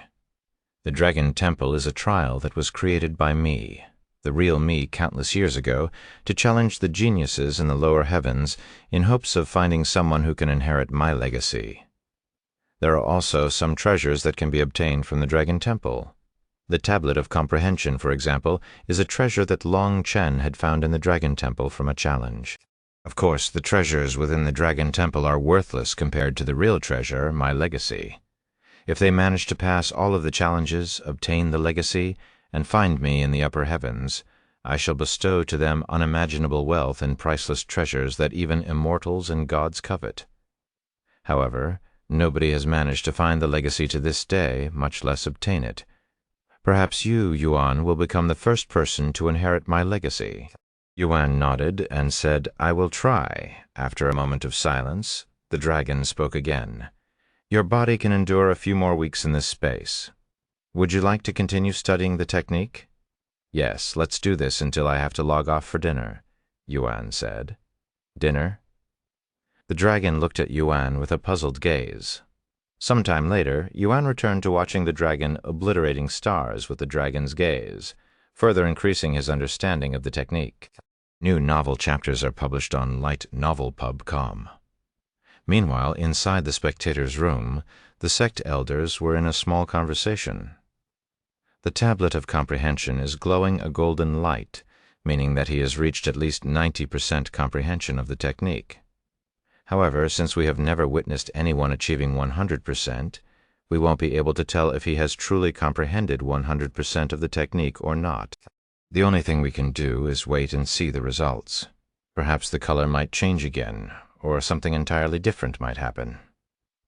We can guess what might happen for as long as we want, but without the results, we will never really know, Long Yijun said to them. The sect elders nodded, and they returned to staring at the stone tablet for even the slightest change. Time quickly passed for everyone, including Yuan, who got so absorbed in watching the dragon destroying stars that he'd forgotten about the flow of time. Sometime later, in the real world, Yuru returned home from school and went straight to Yuan's room with haste, as player Yuan's new achievement was being talked about even at her own school. However, when she entered his room and Yuan didn't greet her, she stopped to ponder. Brother would normally leave the game and wait for me before I even return. Is he still doing the disciple examination? He did learn an ancient rank skill today, so he might still be busy right now. I shouldn't disturb him even if he might miss dinner tonight.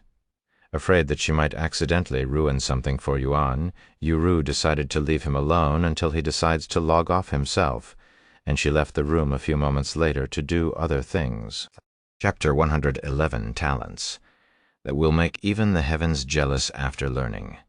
The ancient rank technique, Dragon's Gaze, Yuan remained inside the special space to further study the technique by watching the Great One continuously destroy planets, and because time flows differently in that space, not to mention his state of enlightenment, Yuan forgot about the passage of time and spent 2 more weeks within the special space without even realizing how much time had passed.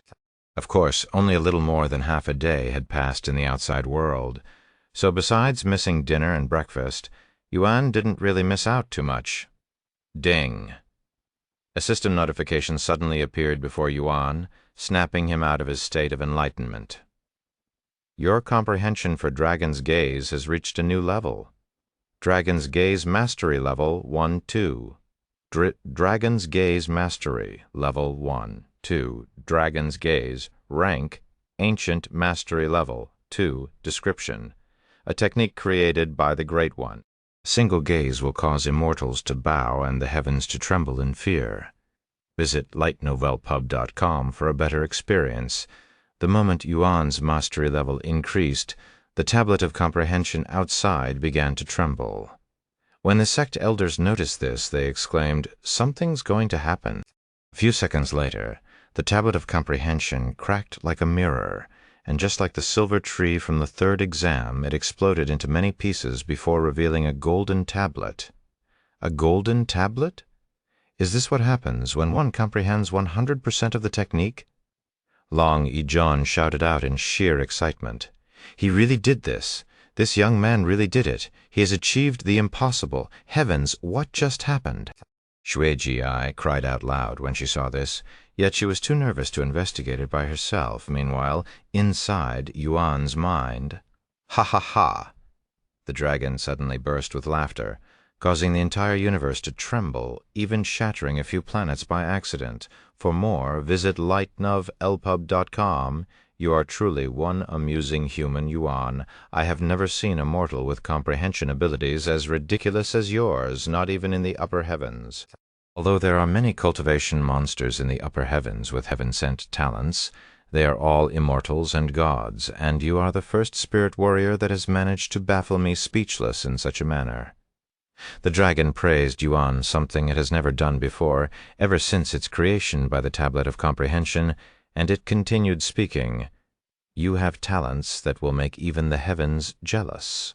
However, having such immense talent is not always a good thing, as it can also be a misfortune in the cultivation world where everybody is either plotting or destroying one another, especially the envious humans who will do everything in their power to destroy those superior to them if they have the capabilities.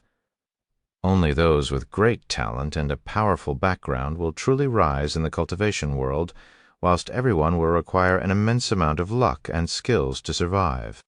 I don't know your background, but with your talents I can only imagine how many people will try to destroy you before you become too powerful to stop. Especially since you are only a spirit warrior, if I were you, I wouldn't reveal my true talents to everyone and remain as low-key as possible." Yuan nodded. "I understand, anyway. You have only a few more days at most inside this space." "What do you want to do?" the dragon asked him a moment later.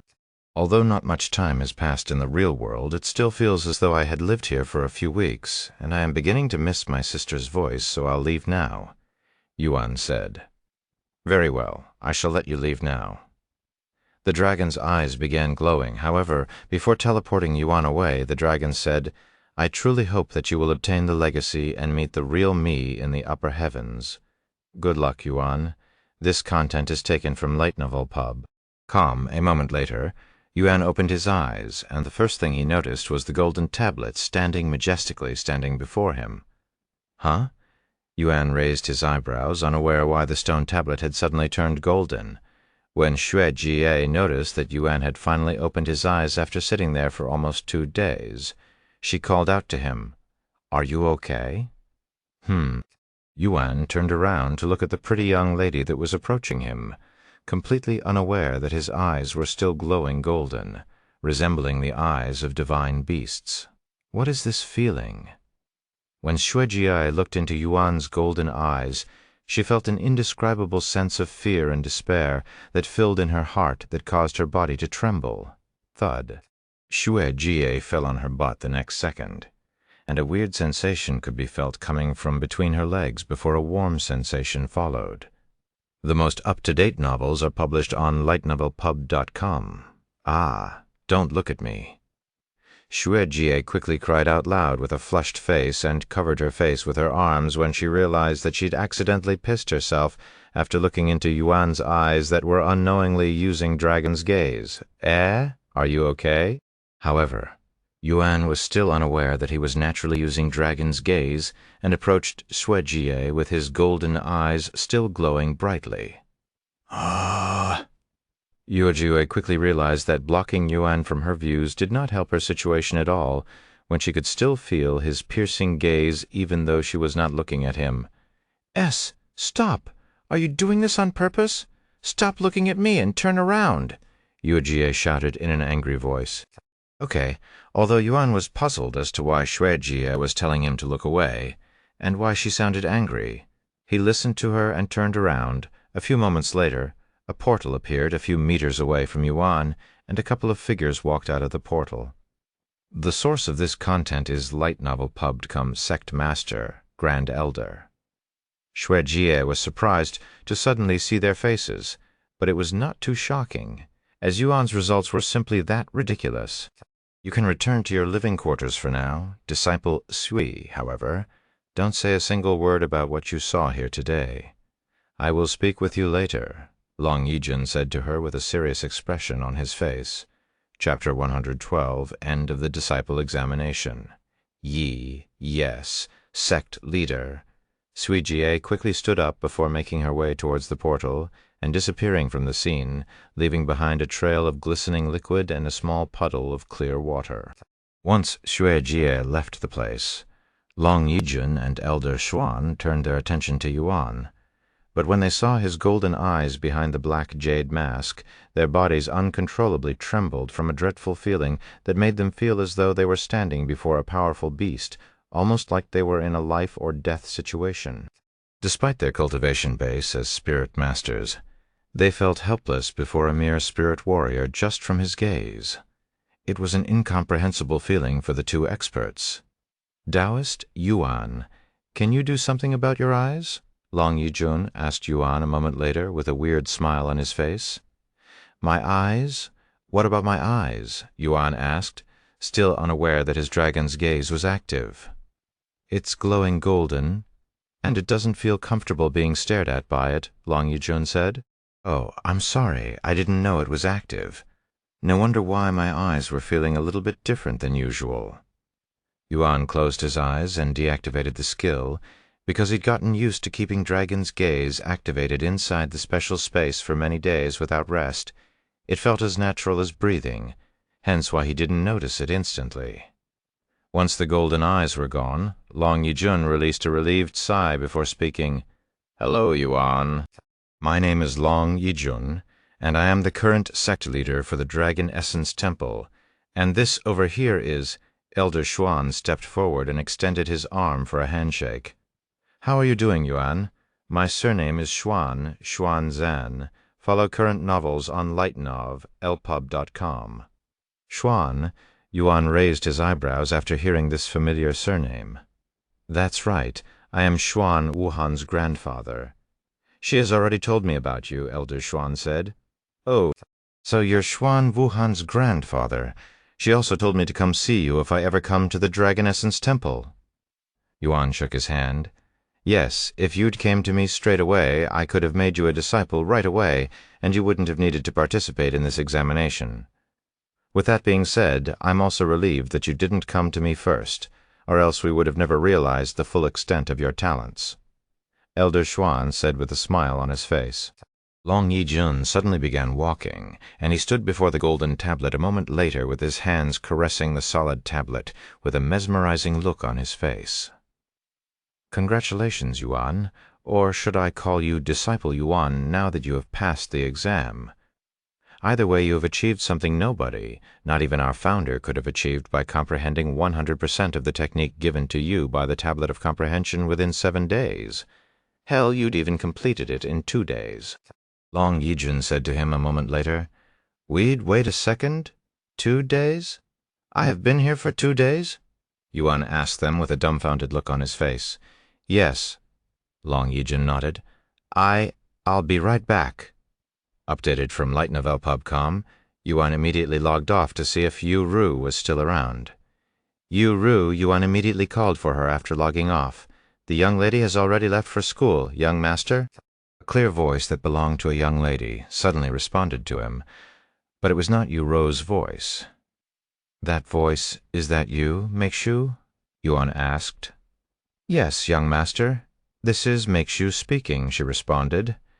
I see. How long have I been in the game? He asked her a moment later. The young master has been playing since yesterday morning, and he's missed 2 meals, last night's dinner and this morning's breakfast. The young lady has ordered me to stand by here just in case you log off and require assistance, Meixiu said. Because Meixiu was Yu Ru's personal maid, and also the same age as her, Yu Ru trusted Meixiu enough to leave her alone with Yuan, and she would let Meixiu take care of Yuan whenever she could not. As for why Meixiu wasn't present the previous time Yu Ru was unable to attend Yuan, it was simply because she was busy with another task. Updated from LitNovel, Meixiu.com. However, it was not only Yu Ru who trusted Meixiu, as Yuan also trusted her, even treating her like a friend as they have known each other for many years, even before he was crippled. Would you like to eat breakfast or lunch now, young master? It's okay. I'm not hungry. Since Yu Ru has already gone to school, I will return to the game for now. You don't need to stay here either, Yuan said to her. I cannot do that, as the young lady has specifically ordered me to stay here until she returns, Meixiu said. You're just like your mother, always so serious with your job, even though you're around the same age as Yu Ru. It's admirable, really. Thank you for your compliments, young master. I'll go now. You can do whatever you want. After saying that, Yuan went back into the cultivation world. After returning back to the cultivation world, Long Yijun continued speaking to Yuan as though he'd never left in the first place. Not only have you achieved something nobody has ever achieved before, but you have done it in an unbelievably short time. If I didn't witness your results with my own eyes, I wouldn't have believed it even if someone beats me to death. However, while your achievements are definitely incredible, we also have to keep it a secret for now, or it might bring you even the Dragon Essence Temple unnecessary trouble. I will explain more to you later, but for now, let's get you out of this place. Visit lightnovel.com for the best novel reading experience. What about the special jade slip? Yuan suddenly asked him. Don't worry about something like that. I have already decided to let you enter the Dragon Temple, Long Yijun said, and he continued, Come, let's continue our conversation somewhere more comfortable. Chapter 113, Introducing Himself. After passing the final exam and meeting Long Yijun and Elder Xuan, Yuan followed them out of the examination area through the portal and straight into the spectators' room with the other sect elders present. Where is this? Yuan looked around the unfamiliar scenery. This is the spectators' room, where high-ranking sect elders can watch the disciple examination and see if there are any talented participants they can accept as disciples. Long Yijun said, Hello, Taoist Yuan. Why don't you be my disciple? I can promise you that we'll have a good time together. One of the female sect elders, who had a mature and enchanting figure, suddenly said to Yuan with an alluring gaze, even winking her bright eyes at him, How shameless of you, Elder Shan. The sect master and grand elder are present, you know. Another sect elder quickly scolded her. So what? It's not like they don't already know my character. Elder Shan shrugged, and she continued, Furthermore, someone as talented as Yuan, I would do anything to make him my disciple, he-hey. Elder Shan glared at Yuan with a hungry look on her beautiful face, almost like a predator before its prey. Yuan swallowed nervously when he saw this, as he has never been glared at with such a chilling gaze before. You're scaring him, Elder Shan, Elder Xuan said to her, and he continued, I know you all want him to be your disciple, but we can talk about that later. For now, let's make sure he's comfortable and understands the situation that we're in. Sometime later, Yuan took a seat with the others sitting around him. This content is taken from Light, Nov L Pub. Com for starters. Let's introduce ourselves, Long Yijun said. Once again, I am Long Yijun, the current sect master of the Dragon Essence Temple. Elder Xuan went next and said, I am one of 3 grand elders, Xuan Zan. The mature female elder then said, surnamed Shan Shang, and I am in charge of the core disciples. If you are ever feeling lonely or bored, come find me. Okay, Taoist Yuan, I'll entertain you. After a moment of awkward silence, the next elder in the room spoke, Jin Ming, and I am also in charge of the core disciples alongside Elder Shan. Bai Ling, and I am in charge of the disciplinary hall. If you ever run into trouble, whether it be with another disciple or a sect elder, you can come find me. Long Yijun then said, There are a few more sect elders that had seen your performance from this place, but they had to leave early for other duties. Would you like to introduce yourself? A brief introduction about yourself, and a little about why you decided to join our Dragon Essence Temple. Yuan nodded and took off his black jade mask, revealing to them his handsome and young face. Oh my, you're much younger and more handsome than I'd expected. I am definitely going to make you my disciple now. Elder Shan's eyes flickered with excitement after seeing Yuan's face, and she even licked her lips in a weird manner. Updated from lightnovplub.com. Yuan tried his best to ignore the weird woman and said, My name is Yuan, and I am 18 years old. I have only recently become a cultivator, and I want to learn more about the cultivation world, so I came to the Dragon Essence Temple to broaden my views. To Yuan's surprise, nobody there responded to him, and they all stared at him with wide eyes filled with shock. You're only 18 years old? And you became a cultivator only recently? How recently are we talking about? A few years ago? Long Yijun was the first to snap out of his daze and ask Yuan. No, I became a cultivator only a few weeks ago. Yuan responded with an innocent-looking expression on his face. A few weeks ago? Everybody in the room simultaneously exclaimed in a shocked voice, with one of them even breaking his chair and falling onto the floor. Just where on earth did you come from? If you don't mind, can you tell us your background? Which powerful family do you belong to?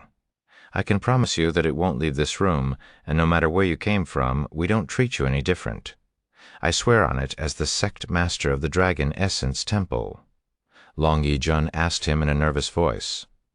Why does everyone think I am from a powerful family? Yuan responded with puzzlement, and he continued. I don't belong to any powerful family. The most up-to-date novels are published on Light Novel Pub. Come, how is that possible? What about your parents? They must be powerful cultivators, right? Elder Xuan asked him next. No, my parents are not cultivators. They are musicians, Yuan said. Since he didn't have a family in this world, he told them about his family in the real world. What?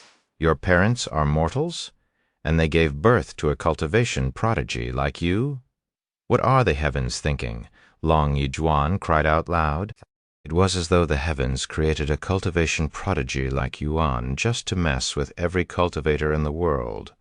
Not only is Yuan from a common background and a family of mortals, but he has talents that surpass even the founder of the Dragon Essence Temple, who was once recognized as the #1 expert in the entire lower heavens. If this is not spitting in the face of every cultivator, especially those born from a powerful family, then what is? If what you say is true, and I don't mean to doubt you, then we have a serious issue at hand. Long Yijun spoke a moment later with a serious expression on his face. The other sect elders also nodded their heads with grim looks on their faces, instantly turning the atmosphere heavy. Why would it be an issue that I am not from a powerful family? Yuan asked, still unaware of the situation he was in. Well, to put it simply, there will be countless people who will become envious of your talents, and because you have no powerful family backing you, there will be nothing to stop these people from trying to harm you, destroy you before you can grow too powerful. Long Yijun said to him, Chapter 114. The importance of having a strong backing. You wish to learn more about the cultivation world, right? Well, the first thing you need to know about the cultivation world is its brutal and unforgiving nature, Long Yijun continued. There are many selfish and cold-hearted cultivators out there who are without reason and will do everything in their power to bully those weaker than themselves and try to destroy those above them if they get the chance. This is why it's extremely important to have a powerful backer or an influential background, especially if you're talented, as they will be able to protect you to a certain extent, and the more powerful your backing, the safer you'll be in the cultivation world. This is another reason why many cultivators aim for the most prestigious sects, as that will make them feel safer. If you don't have a strong backing or come from a powerful family, other cultivators will be able to bully you without needing to worry about the repercussions. If you have a powerful background, on the other hand, people will have to think twice before they want to mess with you. Do you now understand why it's so important to have a backing and connections in the cultivation world? Cultivators, they can be heartless and selfish creatures that will do anything to achieve their own goals, even if they have to drag down others in order to do so. I see the dragon also said the same thing, but it didn't go into too much depth, Yuan thought to himself after hearing Long Yijun's long explanation on why it was important for him to have a strong backing. I understand, Yuan nodded afterward.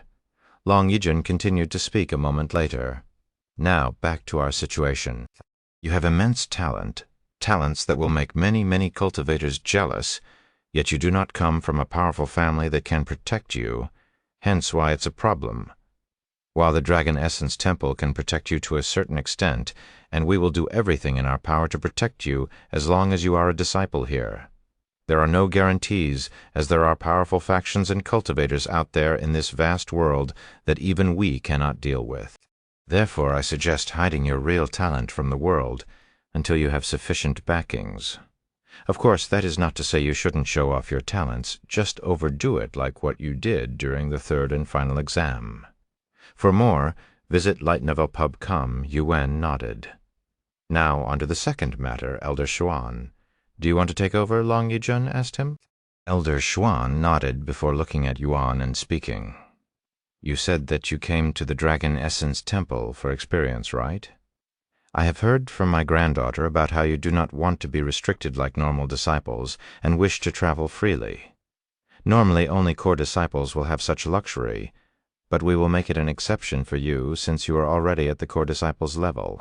Although you have just passed the examination and become a disciple, it would make no sense to make someone at your cultivation level an outer court, even an inner court disciple.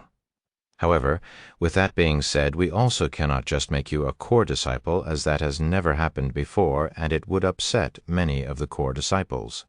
Therefore, we'll make you an outer court disciple in name, so that you can experience the sect from the beginning exactly like you wanted, while giving you core disciple privileges and benefits, so you'll actually be a core disciple disguised as an outer court disciple until you pass the core disciple examination and become one officially. How does that sound, everyone? Elder Xuan asked the others for their feedback. That sounds pretty interesting, Elder Shan said, and she continued, we can keep him hidden from our enemies, since they tend to only look at the inner disciples and core disciples. I also approve of this. However, how are we going to hide his cultivation base? Elder Jin asked. I will handle that, Elder Shan said. I have a pill that'll disguise his real cultivation base and make him appear much weaker than he actually is. Visit light novel .com for a better experience. Long Yijun looked at Yuan and asked him, Are you okay with being an outer court disciple for now? If you wish, we can make you an inner court disciple instead. However, Yuan shook his head and said, I want to experience a normal sect life as intended, which means I start from the bottom and walk my way to the top.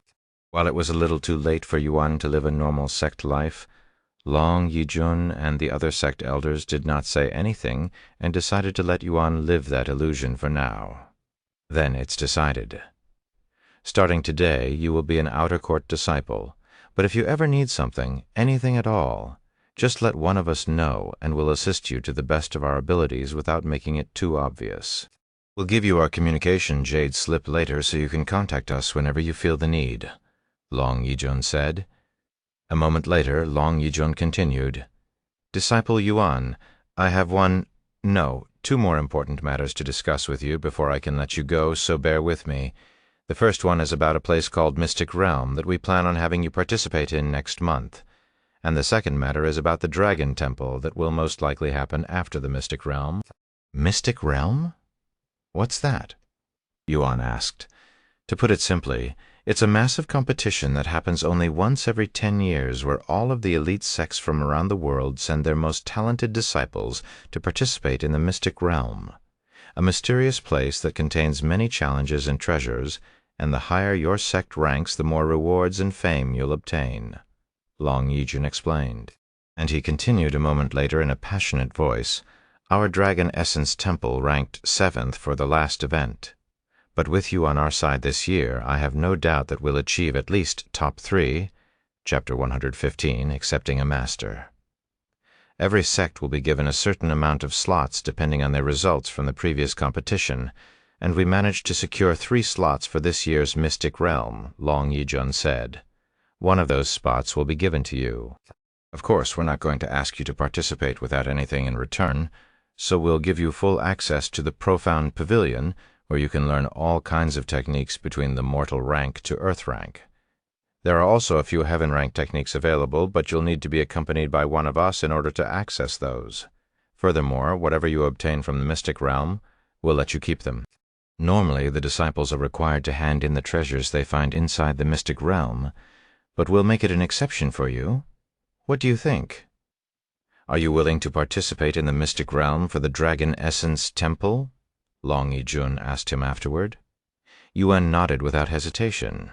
Sure, I don't mind participating, since there was no reason for him to refuse, and he was curious about this Mystic Realm.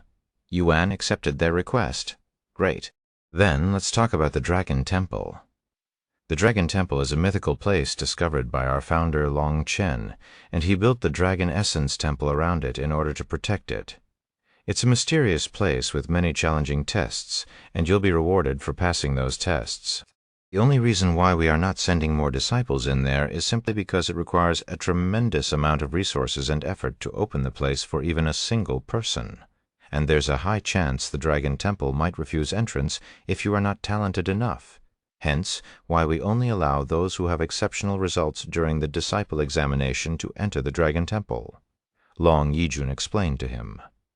You wish to enter the Dragon Temple, right? Yes, I do. Yuan nodded. Visit LitNovelp.com for a better experience. Then I'll immediately start preparing for it now. It should be ready for you shortly after the Mystic Realm. If I begin now, that's just how much effort is required to open it. Do you have any questions for us? Long Yijun asked him a moment later. No, not really. Yuan shook his head. Good, then we can finally wait a second. Elder Shan suddenly interrupted Long Yijun. What's the matter, Elder Shan? They looked at her with raised eyebrows. We still haven't decided on who should be Yuan's master, and I would like to volunteer, she said with a stern expression on her face. Updated from LitNovelpub.com, the place quickly became silent, as the sect elders there were well aware of Elder Shan's stubborn character. If she truly wanted Yuan to become her disciple, it'll be near impossible to make her give up. Why don't we let the young man himself decide such an important matter? Elder Xuan said, and he turned to look at Yuan. What do you think, Disciple Yuan? Although disciples are not required to have a master, it's highly recommended that you get one, as they can provide you with resources and advice for your cultivation. Furthermore, having a master is also considered as having a backing within the sect. How about it, little brother? Why don't you come with this big sister here? I'll promise you that you'll never have a boring day when you're my disciple. Elder Shan suddenly stood up and approached Yuan with weird leg movements, appearing incredibly tempting and seductive with every step, and even the other sect elders couldn't help but swallow nervously after seeing her feminine charm. I have only ever accepted female disciples before, but I'll make it an exception for you. My disciples are also very beautiful and popular in the sect, with countless admirers. So if you become my disciple, you'll get to meet with them often. Elder Shan walked behind Yuan and leaned on him with her large and heavy racks, pressing down on top of Yuan's head. Yuan was speechless. Although he does not understand why Elder Shan was acting so weird and clingy, his heart felt an indescribable sense of danger when around her, almost like a baby rabbit before a hungry tiger. Forget about her, young man. Become my Jinming's disciple, although she may look very young and attractive. Don't let her appearance deceive you, as she's actually an old hag over 300 years old. Who are you calling an old hag, you wrinkly old man? Elder Shan quickly removed one of her shoes and tossed it at Elder Jin with an enraged look on her face. How dare you throw your smelly shoes at me? Elder Jin exclaimed. The source of this content is LitNovelp.ub. Come, ha ha ha! Ignore those two idiots, Brother Yuan. I can see clear righteousness coming from your eyes, and I believe that you'll fit in at our disciplinary hall perfectly. Bai Ling laughed out loud. Disciple Yuan, you are not limited to just sect elders, you know. If you want, I can also accept you as my disciple, Long Yijun suddenly said. Though with your monstrous comprehension abilities, I doubt any of us will be your master for long, he continued with a bittersweet smile on his face. Sometime later, Elder Shan asked Yuan, What do you think, little brother? Who do you want as a master? After a moment of silence, Yuan spoke. Since I cannot really decide, can I just accept all of you as my master? You want all of us? You're quite the greedy one, but that's fine too. Elder Shan chuckled after hearing his answer. Can I not have more than one master? Yuan asked. Although not very common, it's normal for disciples to have more than one master at a time, since it's not possible to learn everything from one master. Though I don't think there has been a disciple who has had the sect master and many high-ranking sect elders as masters simultaneously before. Elder Xuan said to him, This content is taken from Light Novel Pub. See cum then. Then again, you are not a normal disciple, and there'll always be a first for everything, just like how you demonstrated during the disciple examination. Chapter 116, Pill of Concealment. So, does everyone here agree to have Disciple Yuan as their disciple? Long Yijun asked them a moment later, and he continued, I'll be completely honest. His talent is simply too much for us to keep to ourselves. So instead of being selfish, it's best if we all contribute to teaching him about the cultivation world for the best results. After all, it might affect his growth negatively if he has only one master. I have no qualms about that decision, Bai Ling said with a calm expression on his face. Me neither, Elder Xin said. Everyone there then turned to look at Elder Shan, who held a hard-to-read expression on her beautiful face. After a moment of silence, she sighed out loud, "Fine, I'll share him. Although I'd rather keep him for myself, what the sectmaster said makes sense. I doubt I'll be able to train someone as talented as him properly, and I'll only slow down his progress." Some time later, Long Yijun and the other sect elders there handed Yuan their communication jade slip so that Yuan could communicate with them whenever he wanted. "By the way, is there anything that I need to do now that I have accepted all of you as my master?" Yuan asked them. "What about the lectures?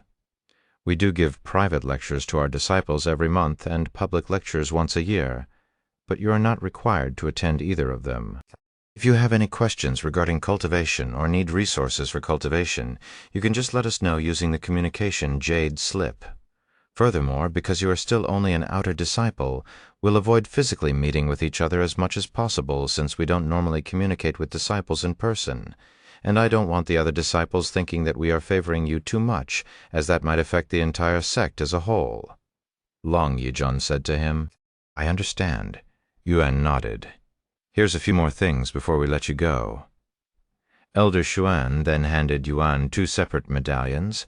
The most up-to-date novels are published on Lightnov Elpub Co. The silver medallion will allow you to go to the Treasury Hall and obtain as many resources as you need for your cultivation. Just don't overdo it, as we don't have an unlimited supply of resources. I will speak with the elder in charge there and let him know of your existence to avoid any problems. As for the gold medallion, that'll grant you full access to the Profound Pavilion. I'll also let the elder in charge of that place know about you. Don't lose them. It'll be problematic if someone that's not supposed to have them gets a hold of them. I won't lose them, Yuan said with a serious expression on his face. Sometime later, Elder Shan said to Yuan, "Come with me, little brother. I still have to give you the pill that'll disguise your real cultivation base. However, I don't have it on me, so we'll have to get it in my room." "Okay." Yuan nodded innocently without thinking too much about it. However, Elder Xin blocked Yuan's path and said to Elder Shan, "You can go back by yourself and return here once you have the pill. I don't trust you one bit with him, especially if you'll be alone with him. Who knows what you'll do to this innocent boy when you're alone with him?" "Ha, you are thinking too lowly of me, Elder Xin. Do you really believe that I would lay my hands on my own disciple?"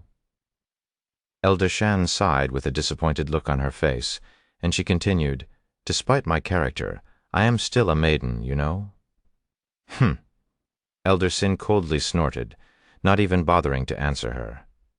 The source of this content is Light of Velpub. Calm fine. I'll be right back.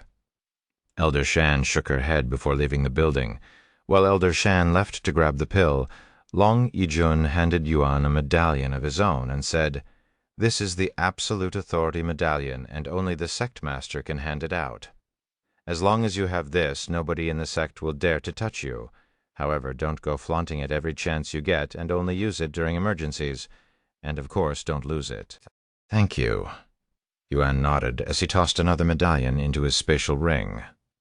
Once Elder Shan returned a few minutes later, she handed Yuan a black pill the size of a fingernail. "Eat this, and nobody but spirit masters and above will be able to tell your real cultivation base." Elder Shan handed him the pill.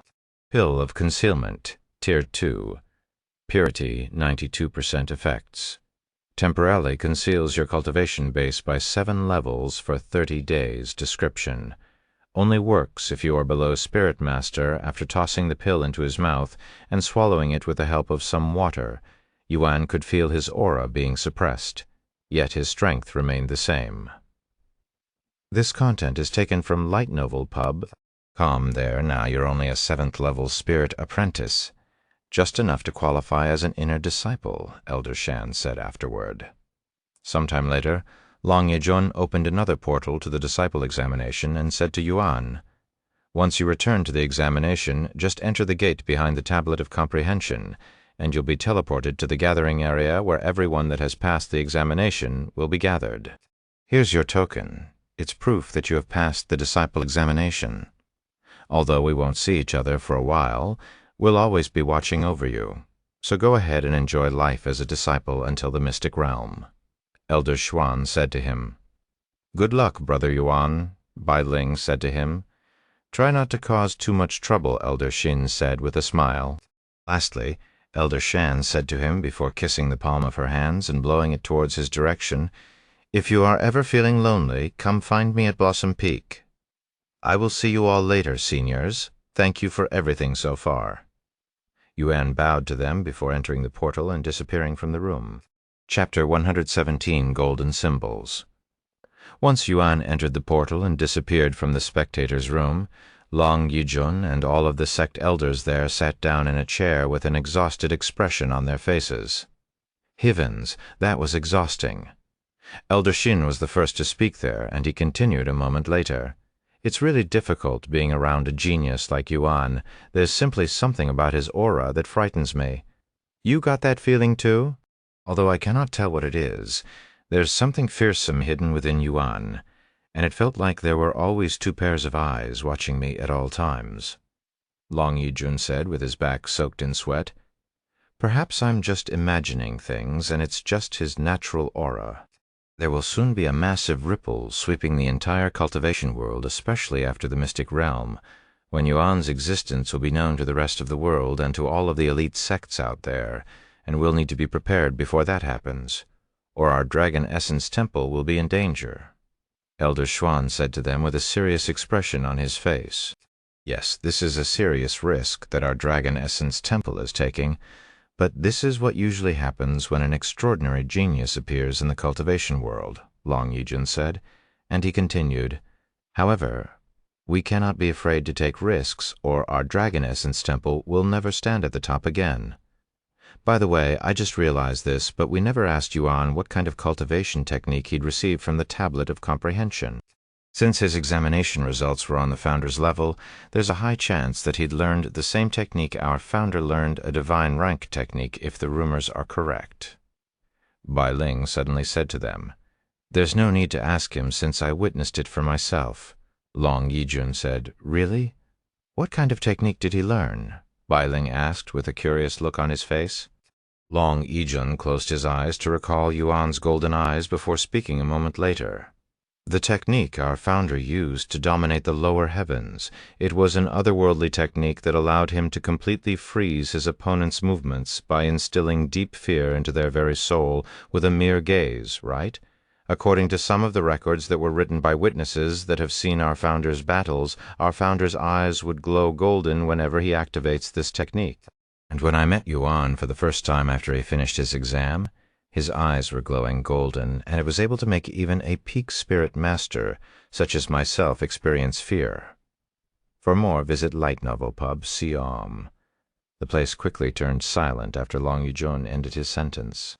"If Yuan really learned the founder's technique, there's a very high chance that he'll dominate the lower heavens like the founder had. It's only a matter of when he'll achieve it," Elder Shan said with a serious look on her face for once. "Therefore, we should protect him at all cost." "I agree with Elder Shan. Our founder was so talented during his time that there hasn't been anyone who managed to reach his heights even 100,000 years later.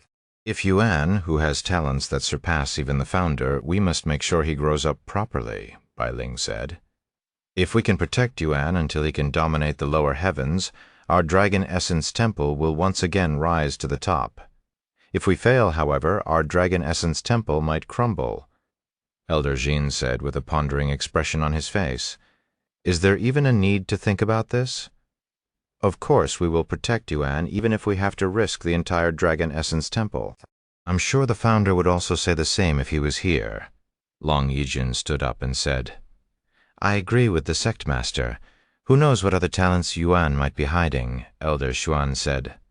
"Then it's decided. We'll protect Yuan at all costs." Elder Xin and Elder Bai nodded their heads. "Someone who's even more talented than our founder, huh? I can already imagine how the ladies will react once they learn about Yuan. Therefore I should take advantage of my situation and be the first to act."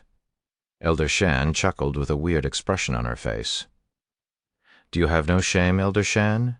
You're already 300 years old, while Yuan is merely 18 years old. He'll choose your disciples before he even considers you. Elder Jin laughed out loud. The source of this content is LitNovelPub, .com. One's age becomes inconsequential when you are both cultivators, especially at the higher levels. You're just jealous that I'm going after Yuan while I rejected you 200 years ago. Elder Shan looked at Elder Sin with a smirk on her face. Elder Sin became speechless after being reminded of his youthful days when he was infatuated with Elder Shan, but was ultimately rejected by her. Did you really have to bring that up? That's very underhanded of you, he sighed a moment later. Meanwhile, after entering the portal, Yuan returned to the examination hall with the golden tablet of comprehension still standing there. Yuan approached the golden tablet and bowed it. Thank you for everything. I will try my best to find your legacy in the Dragon Temple and meet the real you somewhere in the upper heavens. The tablet of comprehension suddenly trembled, and the symbols on the tablet began moving, before emerging from the golden tablet and flying directly at Yuan's body, submerging itself within his body. What, Yuan patted his body after the symbols disappeared into his body? Oddly enough, he didn't feel any different, nor did any notifications pop up, so he has no clue as to what had just happened. Follow current novels on LitNovelPub. Meanwhile, inside Yuan's body, golden symbols appeared on all of his bones, yet neither Xiaohua nor Feng Yixiao could see or sense the golden symbols. Sometime later, Yuan left the examination hall through the gate, becoming the first person to complete the disciple examination, Chapter 118, Becoming a Disciple. After passing through the gate, Yuan was transported to a gathering area somewhere in the outer areas of the Dragon Essence Temple. What? You have passed the exam already? What's your name? And let me see your token. The sect elders in charge of the new disciples were dumbfounded when they saw Yuan appearing from the gates, as the other participants are still in the final examination, trying to comprehend their techniques, and even if some of them have already managed to comprehend 10% before the 7-day period, they would always try to study the technique as much as they can before their time is up. Here you go. My name is Yuan. Yuan showed the sect elders the token that proved that he'd indeed passed the examination. Once the sect elders confirmed the integrity of the token, they said to Yuan, "Very well, come with me to gather your uniform and identification token." Yuan proceeded to follow the sect elder into this building where he was handed 3 sets of outer court disciple uniforms. How old are you, and what is your cultivation base? The sect elder then asked him. 18 years old, 7th level spirit apprentice, Yuan responded. 7th level spirit apprentice? That's pretty high for your age, and you are already qualified to take the inner court disciple examination. However, you must be a disciple for at least a month before you can take the exam. After recording Yuan's information into a logbook, the sect elder handed Yuan his identification token and another item before speaking. This is the Dragon Essence Temple's rulebook. It contains everything you can and cannot do as a disciple of the sect. If you break any rules, you'll be sent to the disciplinary hall for punishment. If you break enough rules, or one major rule, your disciple status will be renounced and you will no longer be a disciple of the sect. And worst case scenario, you'll have your cultivation crippled before being thrown out with death, even a possibility. Therefore, I highly urge you to read and memorize the entire rule book. I understand. Yuan nodded. Also, there will be a small lecture that will be held later that all newly accepted disciples must attend before they are allowed into the sect, as it will teach you more about the sect and things you are expected to do as a disciple. However, since you have finished the examination much faster than others, you'll have to wait a few days until the disciple examination ends. The sect elder then pointed to a long building with many doors not too far away from them and said, "You can stay in one of those rooms until then. The lecture will happen in 7 days when the examination officially ends. Take this time to read the rulebook." Okay, thank you, Senior. Yuan bowed to the sect elder before going into one of the rooms. Once he was inside the room, Yuan looked at the small place with a speechless look on his face. There was barely any free space in the room, and besides a small bed that could not really be called a bed because it was completely made of stone. and the toilet, there was nothing else in the room. "I'm supposed to live here for an entire week. This is ridiculous." Yuan sighed loudly before sitting on the cold, hard bed. Luckily for him, he can simply log off the game and wait in the real world inside his comfortable room. However, such a thing was impossible for the people of this world, and Yuan pitied them. "Congratulations on passing the disciple examination and becoming a disciple of the Dragon Essence Temple, Brother Yuan," Xiaohua's voice suddenly resounded inside Yuan's head, updated from lightnovelpub.com. "Oh, Xiaohua, thank you. And it feels like it's been forever since I last heard your voice," Yuan said. "Xiaohua is always with Brother Yuan, and she's always watching him," Xiaohua said. "Congratulations, young master. It seems like you have learned another powerful technique." Feng Yixiao's voice resounded next. "Thank you, Feng Feng. Because most of the events had happened inside Yuan's mind, neither Xiaohua nor Feng Yixiao knew about the Great One, or anything that happened inside the special space." After talking with Xiaohua and Feng Yixiao for a few minutes, Yuan retrieved the Dragon Essence Temple rulebook and began reading through it thoroughly, not daring to miss a single sentence, as he didn't want to accidentally break any rules. No fighting between disciples. If you have a problem with another disciple, settle it on the stage after notifying a sect elder. Offenders will be punished with 3 months of solitary confinement in the disciplinary cave. Murder, rape, and other similar disgraceful behaviors will not be tolerated in this sect. Offenders will have their cultivation crippled and their disciple status renounced. Any degree of betrayal towards the sect will be punished with execution by beheading. The source of this content is light novel Pug.com. Yuan spent almost the rest of his time playing to read and memorize the rule book that had a little over 100 pages. Once it was time for dinner, Yuan logged off the game and waited for Yuru to return. "Brother, are you still playing the game?" Yuru asked him after entering his room. "I'm here, Yuru, and I would like to apologize for missing dinner and breakfast. I got too caught up with the disciple examination that I forgot about the time," Yuan said in an apologizing tone. "Don't worry about it, brother. I'll forgive you since you appeared on the announcement again after learning an ancient rank skill. Tell me all about it when I come back with your dinner, okay?" "Okay." Yuru then left the room to prepare for his dinner. Half an hour later, Yuru returned to his room, and Yuan began telling her about everything he's experienced in the examination, including his encounter with the Great One and its legacy, Chapter 119, Outer Court Disciple. "Do you need more food, brother? You did miss last night's dinner, and today's breakfast after all," Yuru asked him after feeding him 3 bowls of soup. "Thank you, and no, I don't," Yuan said. "Okay, then I'll leave you alone for now." After Yuru left the room, Yuan began cultivating by absorbing the spiritual energy in the room, and he would cultivate until the following morning when Yuru returned to his room with breakfast in her hands. After breakfast, Yuan went back into Cultivation Online to check whether there were more people who'd passed the examination. But alas, there has yet to be another participant who'd passed the disciple examination besides him. Seeing this, Yuan went back into his small room and reread the rulebook one more time before logging off and spending the rest of his time cultivating in the real world.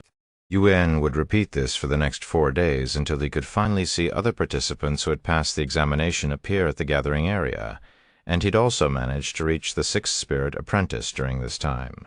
However, since there are still 3 days before the lecture, Yuan did not linger around and logged off to cultivate some more in the real world.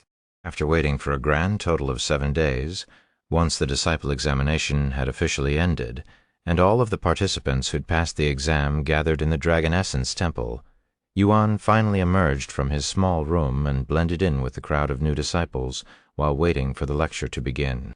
There were a little over 300 disciples there, and considering how there were tens of thousands of people that had participated in the disciple examination from the beginning, it showed just how difficult the disciple examination truly was to the rest of the world. Visit lightnovelpub.com for a better experience. Yuan looked around, and there were a few familiar faces that he recognized from the disciple examination, and one of them was Fairy Min, who displayed an impressive performance during the 3rd examination and definitely one of the most prominent figures there. Meanwhile, Fairy Min was also looking around with her small head turning left and right, seemingly trying to find a certain individual. However, when she couldn't see this person she was looking for, a puzzled and surprised look appeared on her face. Where is that person with the black jade mask? Surely he didn't fail the disciple examination, right? Not only was he a spirit warrior, but he also had an unfathomable aura. There's no way someone like that could possibly fail the disciple examination. Min Li pondered to herself when she could not see a man wearing a black jade mask in the crowd. However, little did she know that Yuan was standing only a few feet away from her. Though not only did Yuan change his appearance, but he also consumed the pill of concealment that disguised his cultivation and aura. So it was only natural that Min Li did not recognize him. After standing around for a few minutes, one of the sect elders appeared before them and said, "All of you new disciples, follow me to the lecture site." "Yes, Senior." The disciples then followed the sect elder like a group of ducklings. Sometime later they arrived at this large building and entered it. Once inside, they all took a seat and waited for the sect elder. The most up-to-date novels are published on lightnovelp.com. First and foremost, allow me to congratulate you all on passing the disciple examination and becoming a disciple of the Dragon Essence Temple. Out of 54,000 cultivators that participated in the disciple examination, only 310 of you have managed to become a disciple. This is something you should be proud of. For this lecture, I'll be talking mostly about a few sect rules and a few general things you need to know as a disciple of the Dragon Essence Temple. Let me begin with your status as an outer court disciple.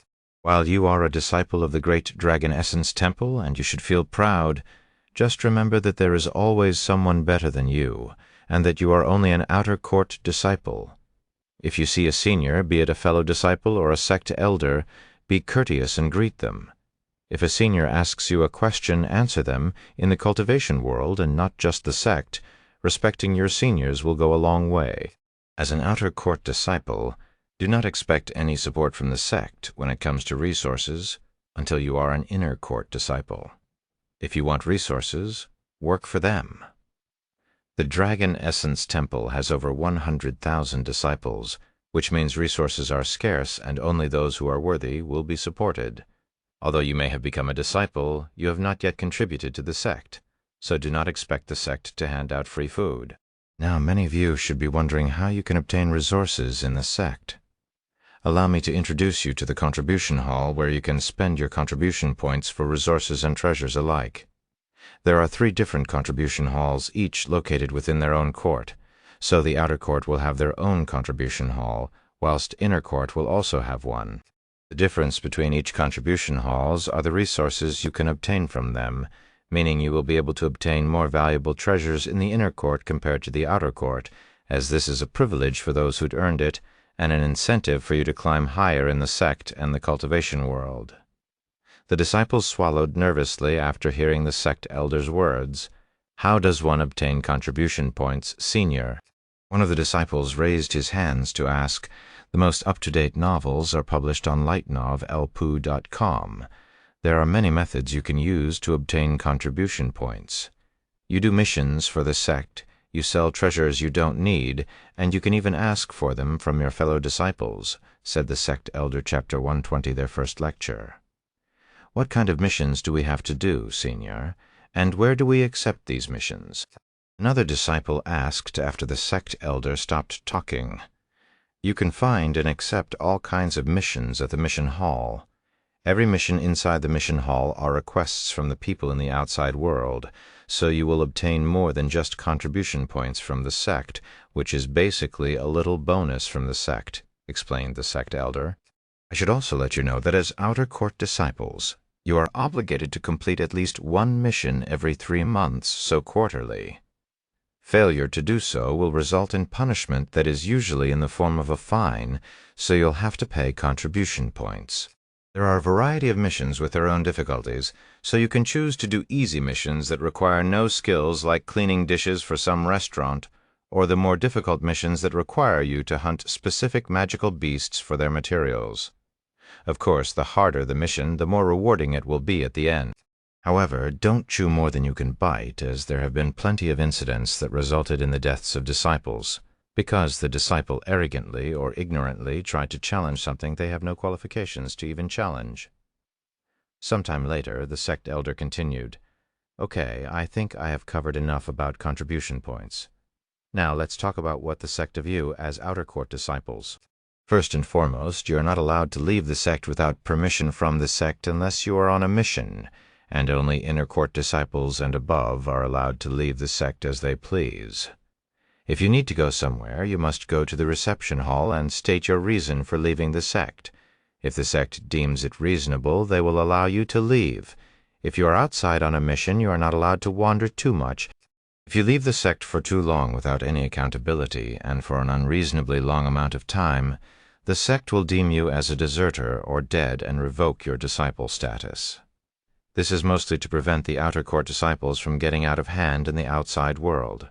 You guys are no longer mortals, but cultivators, disciples of an elite sect. Therefore, you must learn to separate yourself from the mortal world.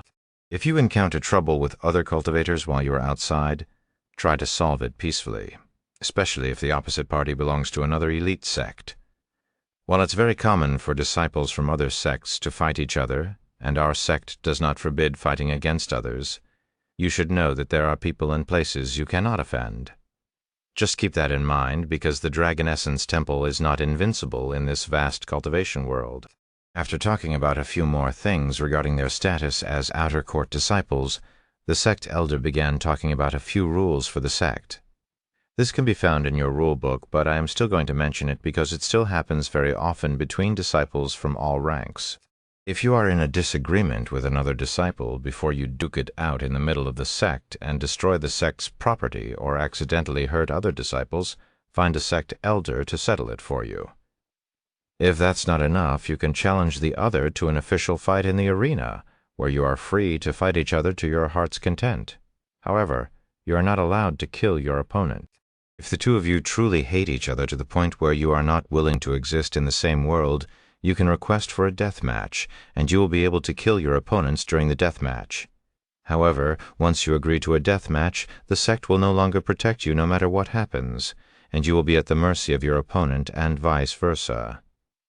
Therefore, don't request for a death match if you fear death.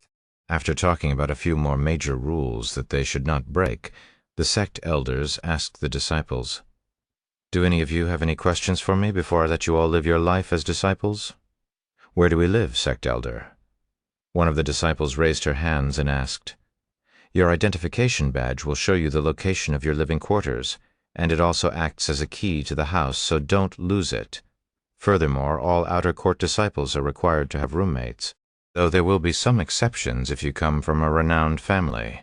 The sect elder glanced at Min Li briefly before continuing, "Any more questions?"